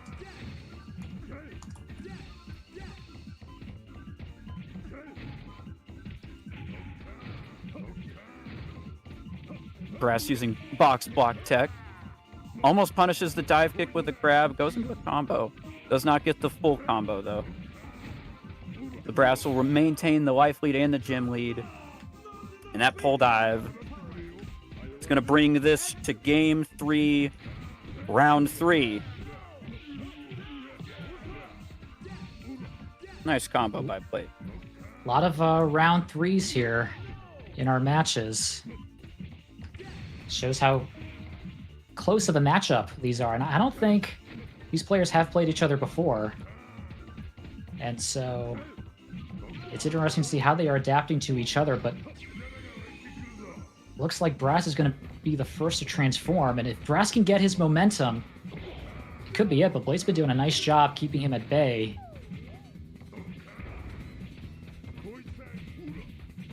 But Brass is continuing with a nice sword swing and does rock and roll. He might be able to finish it off. He almost does.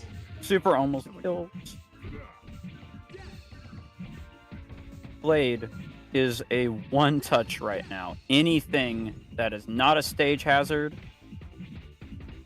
will send him out of the tournament. He needs to play very carefully. Box block by Brass. That was a very nice box tech there. Oh, will he do a Heaven's Victory? Oh my gosh. Very smart. One Heaven's Victory will do it. Oh my gosh. That's it. Oh my gosh. Blade will move on. The patient play wins against Brass. Nicely done.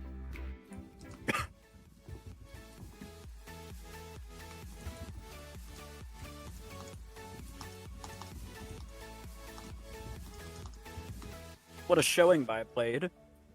Representing Galuda. Galuda being a pretty sparse character in the meta. We just saw him take down one of the best Power Stone players that's around.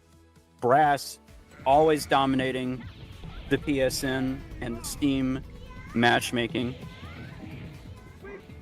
As you see, he's taking that game 2-0 there.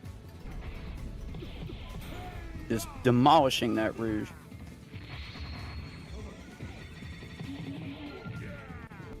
And there was that super punish by Blade Star using the Light of Vengeance super. A Blade down. Thought for sure Brass could have won, but he did not give up. And that's what he needed, was just the right amount of things to go his way as far as stage RNG goes, and just very smart, very careful counterplay. Just measuring Brass real good, watching those dives, watching those dive kicks, punishing every little bit what he needed to take down Brass, and he executed perfectly. Nicely done. Very nicely done. We have not seen Blade play in our tournaments before. He's making his tournament debut with our tournament series, and Brass has played a lot of folks. And when you look at both of these players, very skilled, very experienced, incredible showing by both. You saw some counter pick strategies by both players. We're seeing a lot of Oedo picks, which is considered to be the most neutral stage in the game. And so that has been interesting to see. But overall, these matches are just incredible. A lot of round threes, even matchups, and overall just a great showing by both of these players. Fantastic showing. Both of them making it very, very far in this tournament. Now, our next match will be Losers Finals. Losers Finals, remember now,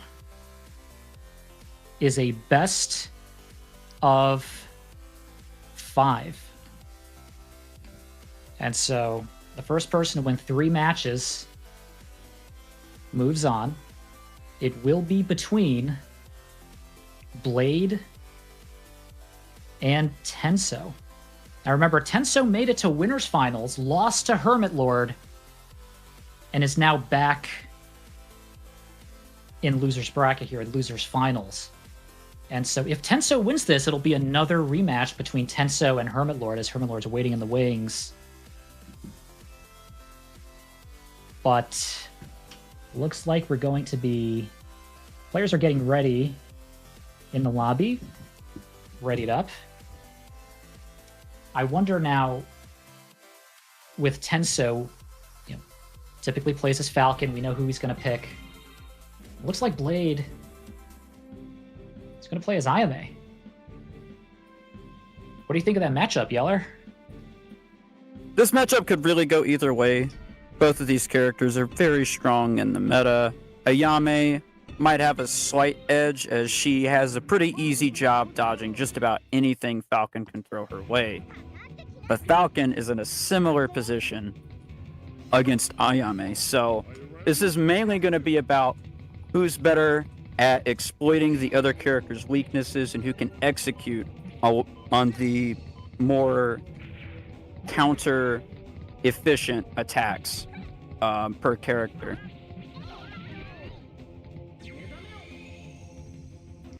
Tenso first to transform out of the gate. Tenso has been selecting Avalon. He really seems to like this level, so he must have something in mind in terms of some kind of advantage. I think he likes to get his Dizzy combo off, but Blade doing a nice job depleting his meter, and Tenso was not able to get too much damage off of Blade. Tries to sneak in, grabbing that gem, but Tenso is being very territorial with the pipe, and he will transform a second time. Almost getting a Molotov throw in as well. Tenso doing a nice job controlling the pace, using items, getting the gem lead. Blade, it's tough to... There's not much interaction here with the level, and so there isn't as much you can do if you're on the back foot. Avalon's always an interesting choice, but looks like Blade's about to... No, he's using the gem as bait, gets a scoop, and now will transform. Nice play by Blade. Gonna punch that wall side with some shurikens. 15 seconds on the clock. And Tenso's just gonna get a back grab. Untackable move.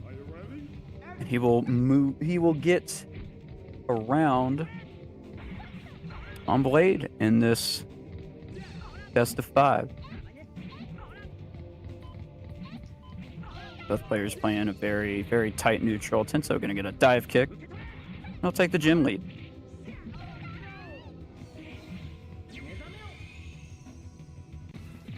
Tenso transforming again. He's been able to have a nice control of the gems. Oh, but nice grab by Blade.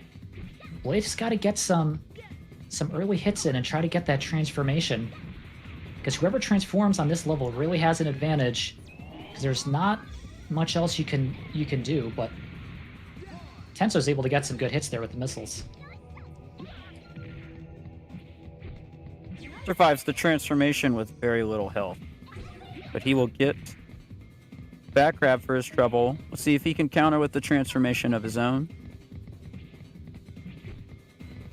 Trying to measure him with that Molotov. He's gonna whiff. One hit with the shurikens. Wants to measure him with this sword. Gets a hit in. tries to punish the stomp with a cherry blossom dance, and Tenso will punish with a punch combo to take game 1. Nice play there by Tenso. At this point, Blade has a chance to counter pick. We probably will not see Avalon again. Blade played pretty well with Ayame. I'm not sure if he wants to switch things up with maybe a large lad. I mean, he has switched things up before, going strength, going speed. But no, it looks like he's going to run it back with Ayame and going to Oedo. A lot of Oedo today. This is a very puzzling pick, as I thought Avalon was a pretty weak stage for Falcon, having a lower box count, as that is one of Falcon's strengths, is utilizing boxes to win neutral. But we'll see what he takes advantage of this stage. Goes for a wall dive off the box, but whiffs. Very nice tech by Blade. Goes for another short wall dive, but will get scooped for his trouble. Maintaining the gem RNG is in his favor. Blade trying to get some hits with the flamethrower. Tenso doing a nice job kind of spacing himself out. Blade's really using Ayame's mobility here. Both players trying to get they're kind of jockeying here, trying to get a hit in, but Blade gets a nice dive kick, and he's going to use that to transform.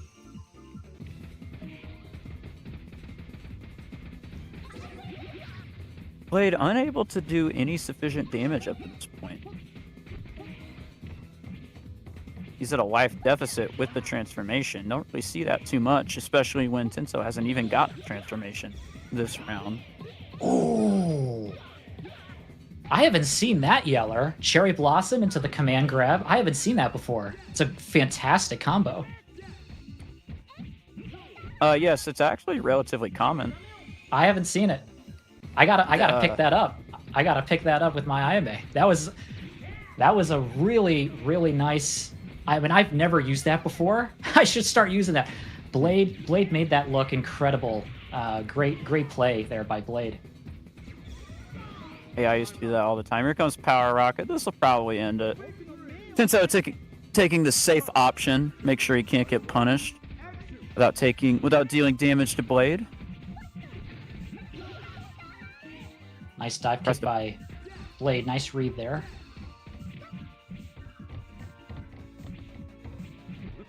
Kind of catch him picking up that Molotov.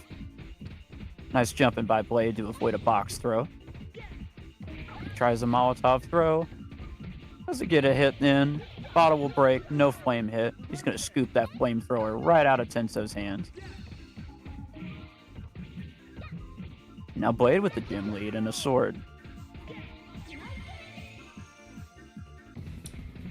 Blade transforms. He has to capitalize on this transformation. He's got some good hits in, and he gets a pivotal back grab. Nice hits, and now he's got a comfortable life lead. Can he finish it off with his super?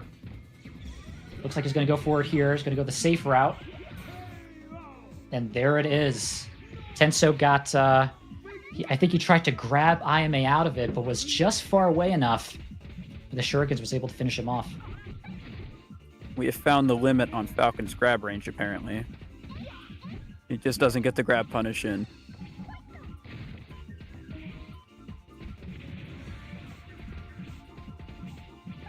Holding that box, trying to line him up. Blade with a nice dive kick to Tenso. This is another round 3. Tenso's being very defensive. He's using items, trying to slow play it a little bit. I think he knows. I think he's trying to pick his spots. Using a lot of items. Nice dive there with the pipe. Has a 2-gem expulsion, and looks like he's going to transform. See if Tenso can close this out. Got a lot of health to get rid of in that time. Meter is already pretty low as he spent a lot of power missiles. Goes for a fusion. Fusion will whiff. Blade has no trouble jumping right over that at that distance. But Tenso's going to get a sword dive. This brings Blade to pretty critical health Only a few more hits will end it. Ooh, nice scoop by And that's- Tenso. Good response as he transforms. At this point, Blade has to just dodge everything that Tenso throws at him. One power rocket could even do it. But we'll see. He gets a hit in. Oh, can he scoop him out of that? Oh, he could get a punch. He does not finish him off, but with only 2 seconds left, Tenso will still take it. Another close match.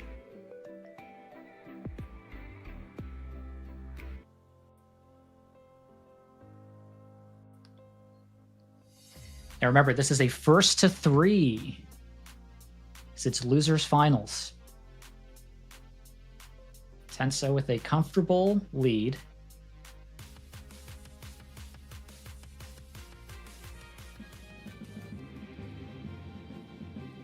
See who Blade goes with. I see he's very confident in his Ayame, and he apparently is. I go a third time with the Ayame. It's going to bring the fight to Lundo, which is not a bad strategy.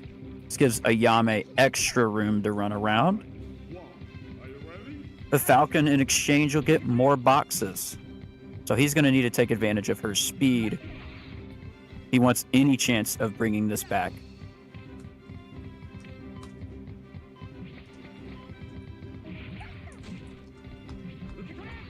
And already we have pretty tense neutral so far. No damage dealt. 20 seconds into the round.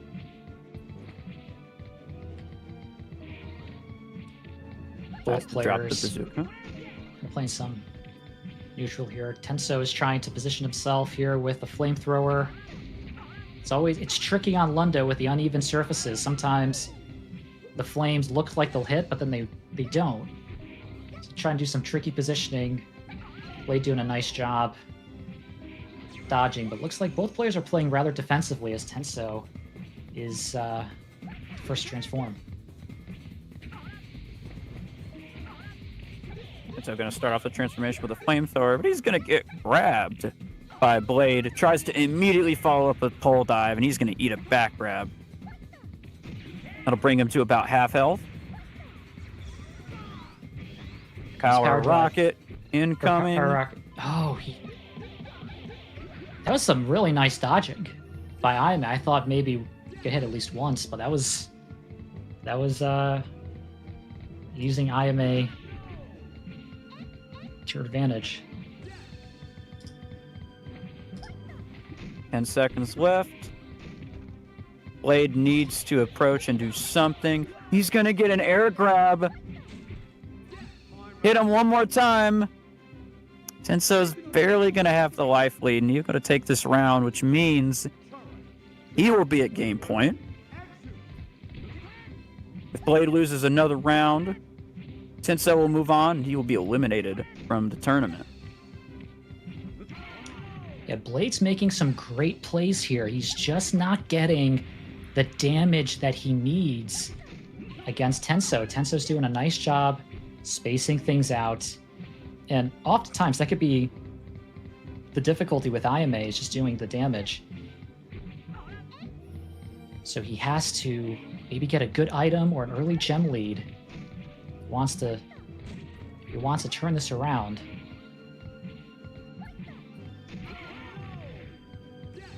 Trying to get close with those boxes. Tenso's punishing very, very precisely here. Tries to grab that third gem on the fountain. He's going to struggle a little bit. Now Blade will get it back. Try to win this gem war here. A trash can to the face, but he gets the gem back once again. Tenso being very defensive here, using a lot of items, not really engaging much. You could see him trying to just space himself out, focusing mostly on just item use, which he wants to play it safe. He wants to run it back again with HermitLord. I think he can taste that victory, so he doesn't want to risk it. He doesn't want to spend that extra energy he could be saving for Hermit. 10 seconds remaining. Oh, that's a big life lead. A lot's going to need to happen in 2 seconds. He's going to get hit by a power missile, and Tenso will get his run back against HermitLord. But that was a great showing by Blade with the Jnaupe. Very nice.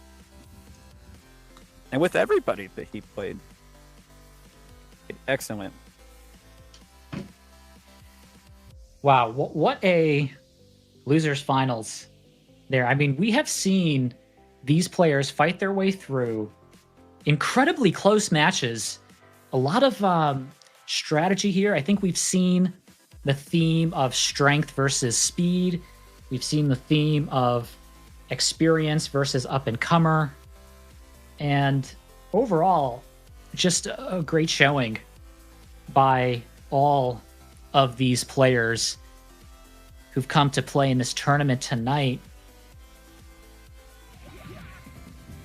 As we go into our highlight reel, this was our first match here on Avalon.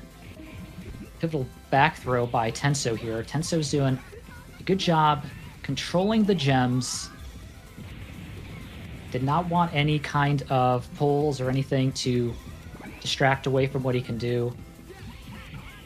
Here he goes for his dizzy combo, but finishes it off anyway. And that move right there,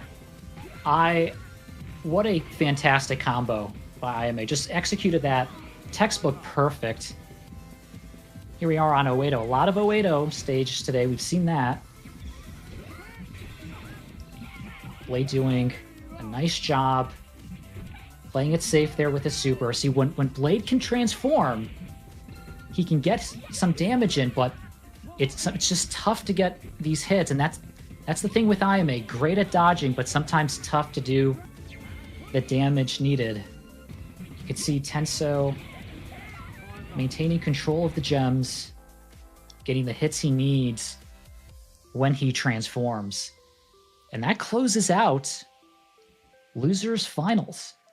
Overall, just incredible showing by both of these players. And at this point, I don't know, Yeller, you ready? You ready for grand finals? You ready for this? I think I'm ready for grand finals, Nico. Let's run it. Let's see this run back. We have made it to grand finals. HermitLord versus Tenso. So we are going to run it back from winners finals. Now, HermitLord is, I call him the tournament veteran. He's just about seen it all. And Tenso is making his debut with us here tonight. And so it's experience versus, I mean, they're both experienced, but from a tournament standpoint, there's a difference here. And so can Tenso pull some curveballs here on HermitLord, or will Tenso's momentum work in his favor? Or maybe does HermitLord's break give him the energy he needs to go into grand finals? Let's find out as we start round one. Right off the bat, we see a box throw and a dive kick trade. And Tenso's going to take the gems and transform first. The very slight life lead. Nice air throw. Ooh, that was a very, very low scoop by Hermit. He's going to whip out Power Rocket. Tries to dodge it with dive kicks. That was almost beautiful, but he's going to take a volley, and that'll bring his health very low. Tenso with a life lead, but Hermit is making him fight for it right now, which is very typical of him. Tenso is trying to keep his distance. This is one of HermitLord's favorite levels, but Tenso is going to transform, and he might have to try to close it out here because we know what HermitLord can do and how he can turn things around. But it's looking good so far for Tenso.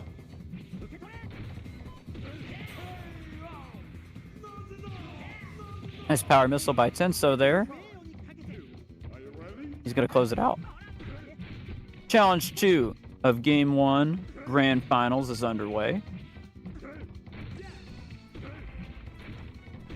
HermitLord going for those box pushes from that ledge. Sometimes it catches people off guard. He's going to grab the bazooka. Nice shots.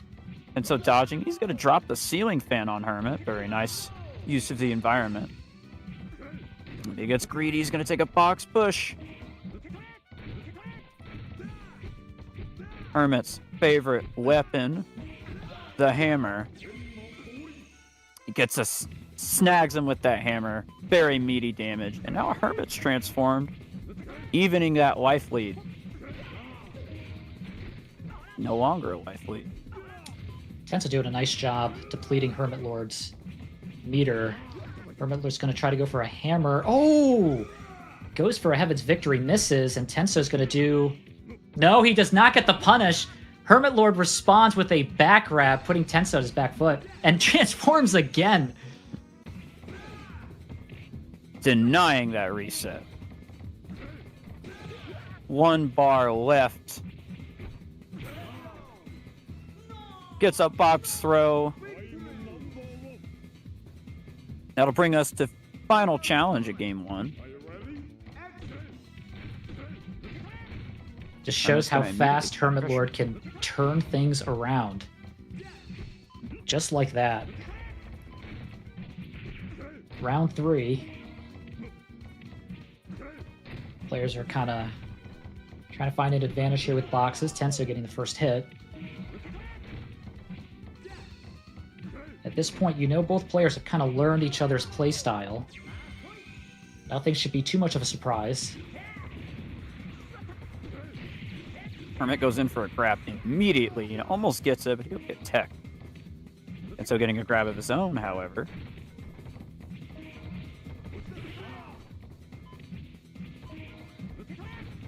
Hermit just needs to survive a little bit more meter. He can bring this back. Power rockets. We're going to see the dodge. He almost pulls it off, but Tenso closes just enough of a distance.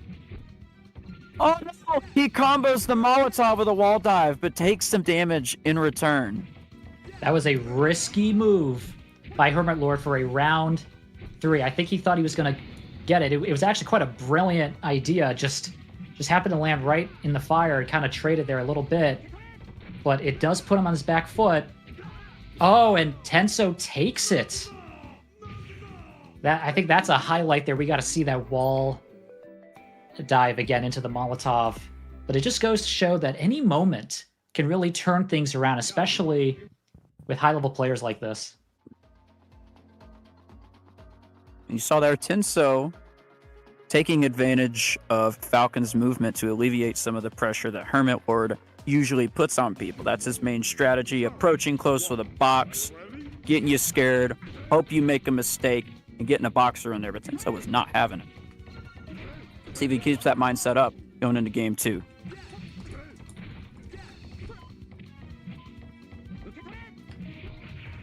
And already have some damage dealt on Tenso, but he's going to even that up and get a box throw of his own. Punishes the sword dive with a box throw. Tenso will transform. Nice stomp by Hermit.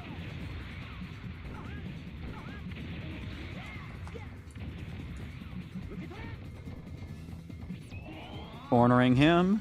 He's going to go for a power explosion. He's going to jump so he can't jump over it. Very nice. Very nicely played. That's going to bring Hermit to a bar of health.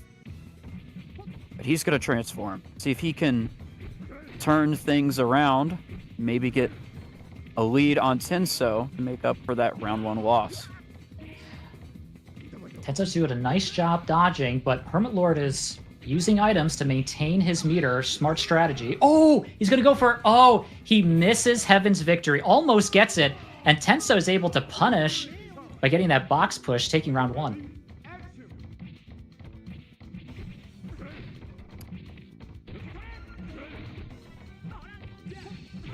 Ripping the stage apart already.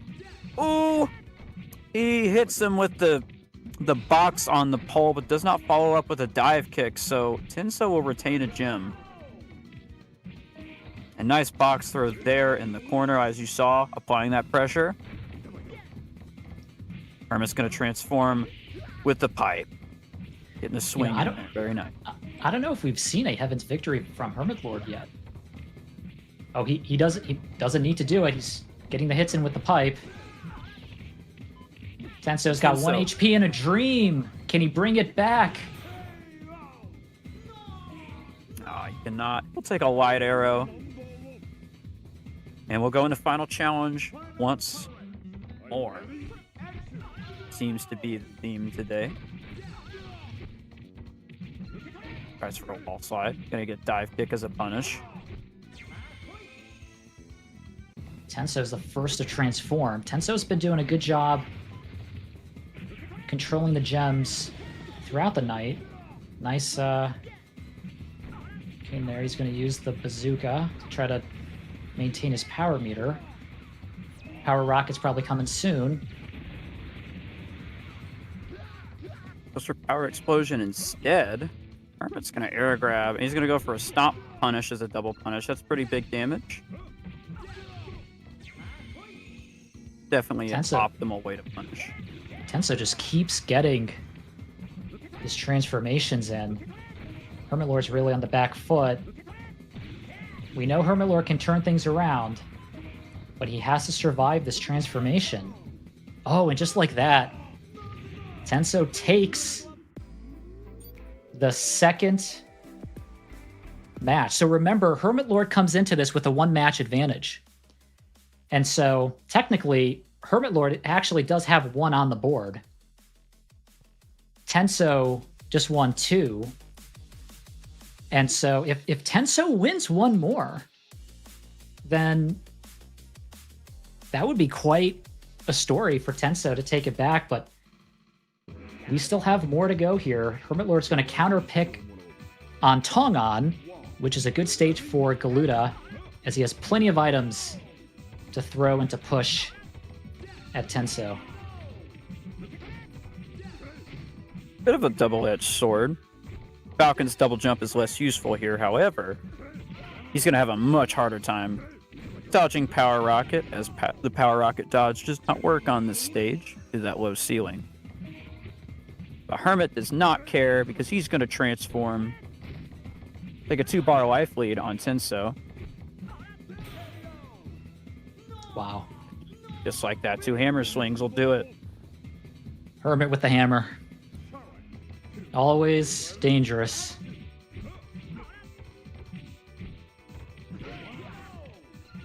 Nice box throw by HermitLord. So far, his counterpick strategy has been working. Oh, he's going to go for the table. Okay, he doesn't get it that time.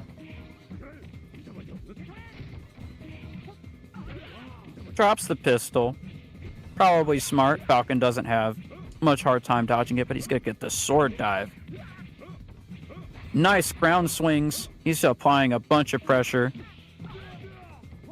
Nice grab by Tenso. He's got a 1 bar of health. So any P plus K from Galuda will kill here. He's going to walk into the bomb. Oh, always tough to see. It happens to all of... Oh my gosh! That's a highlight reel. What a box trade. Going into the bomb with a box push trade, and just like that, Hermit takes it. And so they are now tied at 2-2. This will be the final match. Whoever wins this wins the entire tournament.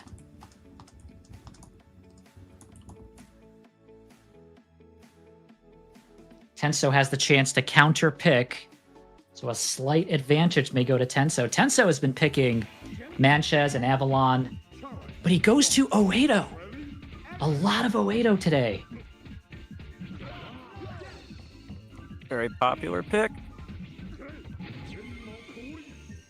Not a bad pick.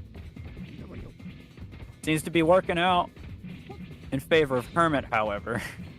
He's already transformed just a few seconds into the round. Tries to punish picking up that pistol with a box throw. He will get some sword swings in. Just out of his grab range. Takes the grab. Does light arrows. Very nice. He's got just a little bit of meter left. Just a little bit of meter. He's going to try to hide behind the boxes for a punish, and he executes that. Tenso tried to do his dizzy combo, but instead he pushes the box and doesn't get the punish, which makes now HermitLord have a commanding life lead.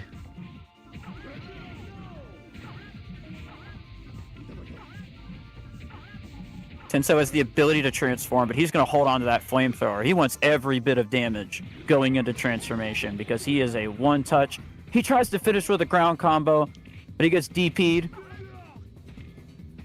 Nice So back doing a throw. nice job taking off damage, both on their last bar of health. Can Tenso use his super? Oh my gosh. Very well-placed wall slide. Just incredible. Just what an incredible play. Doesn't try to dodge Power Rocket in case he goes for Power Explosion, so he does a wall slide instead, which was very smart on Hermit's part. Excellently done. Very smart, very well played. And HermitLord transforms again. Tenso's going to be on his back foot. Tenso has to stop HermitLord's momentum if he wants to have a chance, and he does get a good grab there. But Hermit's still in the lead as he safely detransforms.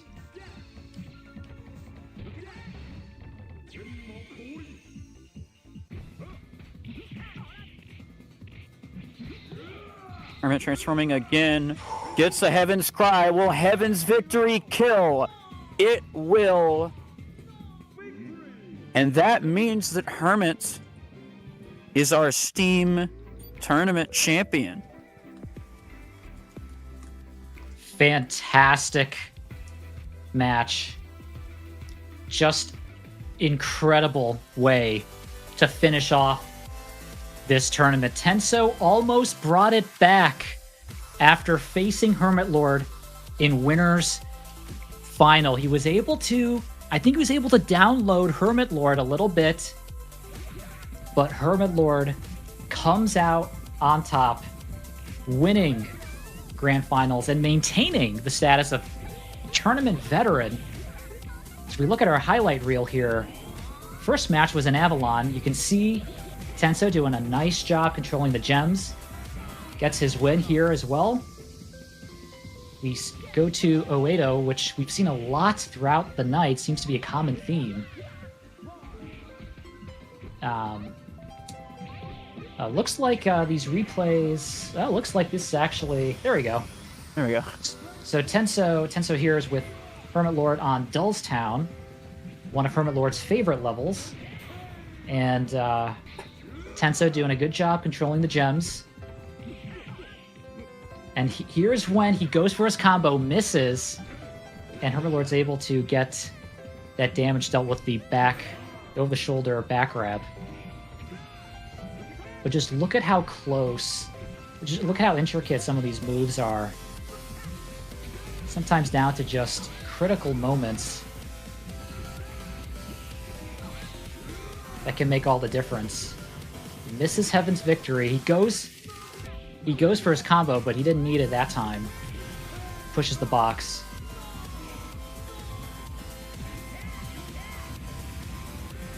We are still in Dullstown. Tenso finishes it off. Walks off the platform, so he can't catch the box. Very good timing, and there's the double hammer swing on Tongan.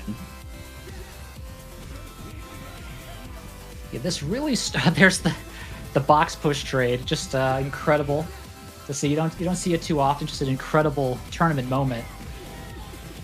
We are on Oedo again. You can see Tenso getting his transformations. Oh, here it is, the wall slide.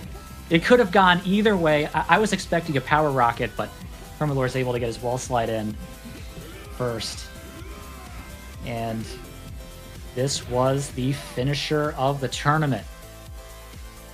Heaven's Victory. What a tournament this was. Just an incredible showing by all of these players, all very solid, highly skilled. I think we set some records here for us tonight. We had our most number of players at 11+ players. We went from 4 players to 5 players to 11. So we're seeing the tournament series grow. We had our first international player play. Thank you to Jnaupe for staying up and participating today. That's dedication whenever someone stays up to play. And I think we saw a nice variety of players. Experience versus up-and-comer. A lot of people who have never played each other before play in this tournament. Yeller, what are your thoughts as you played in this tournament and then co-commentated the last half of it? What are your thoughts as you saw how this unfolded? I was very surprised. There were a lot of new faces going into this tournament that were just really surprising. And pulling out all sorts of characters and play styles we don't normally see. You know, we saw a lot of Galuda representation, and we saw some Kraken representation as well, and that's pretty rare. And everybody, win or loss, put on a great show, made everybody fight for their wins, and I'm just very impressed by the player base. It makes me hopeful for the future that we'll see more highly skilled players and more dedicated players participating in tournaments and just playing the game and having fun and labbing and finding new tech. And I thought it was a really fun tournament to be a part of as well as to spectate. Very nice.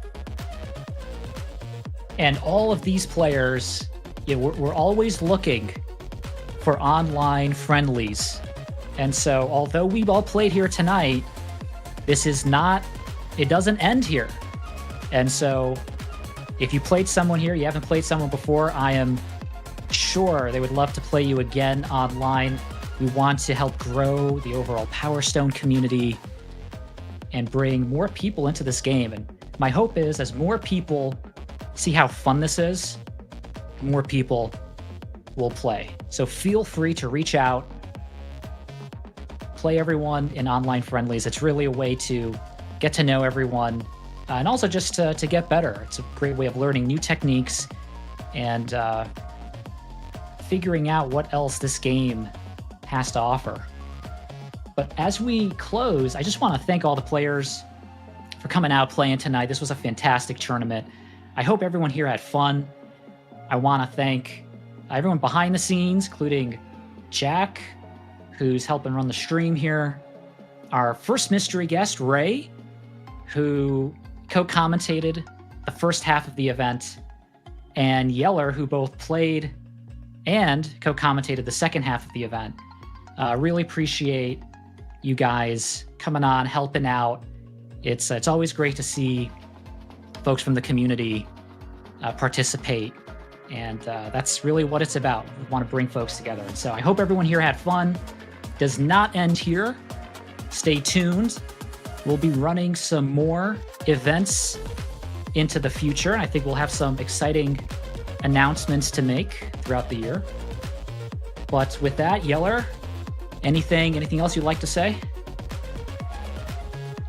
Play more Power Stone. Try to get more people to play Power Stone if possible. Yeah, just have fun, get more people to play the game, sign up for more tournaments.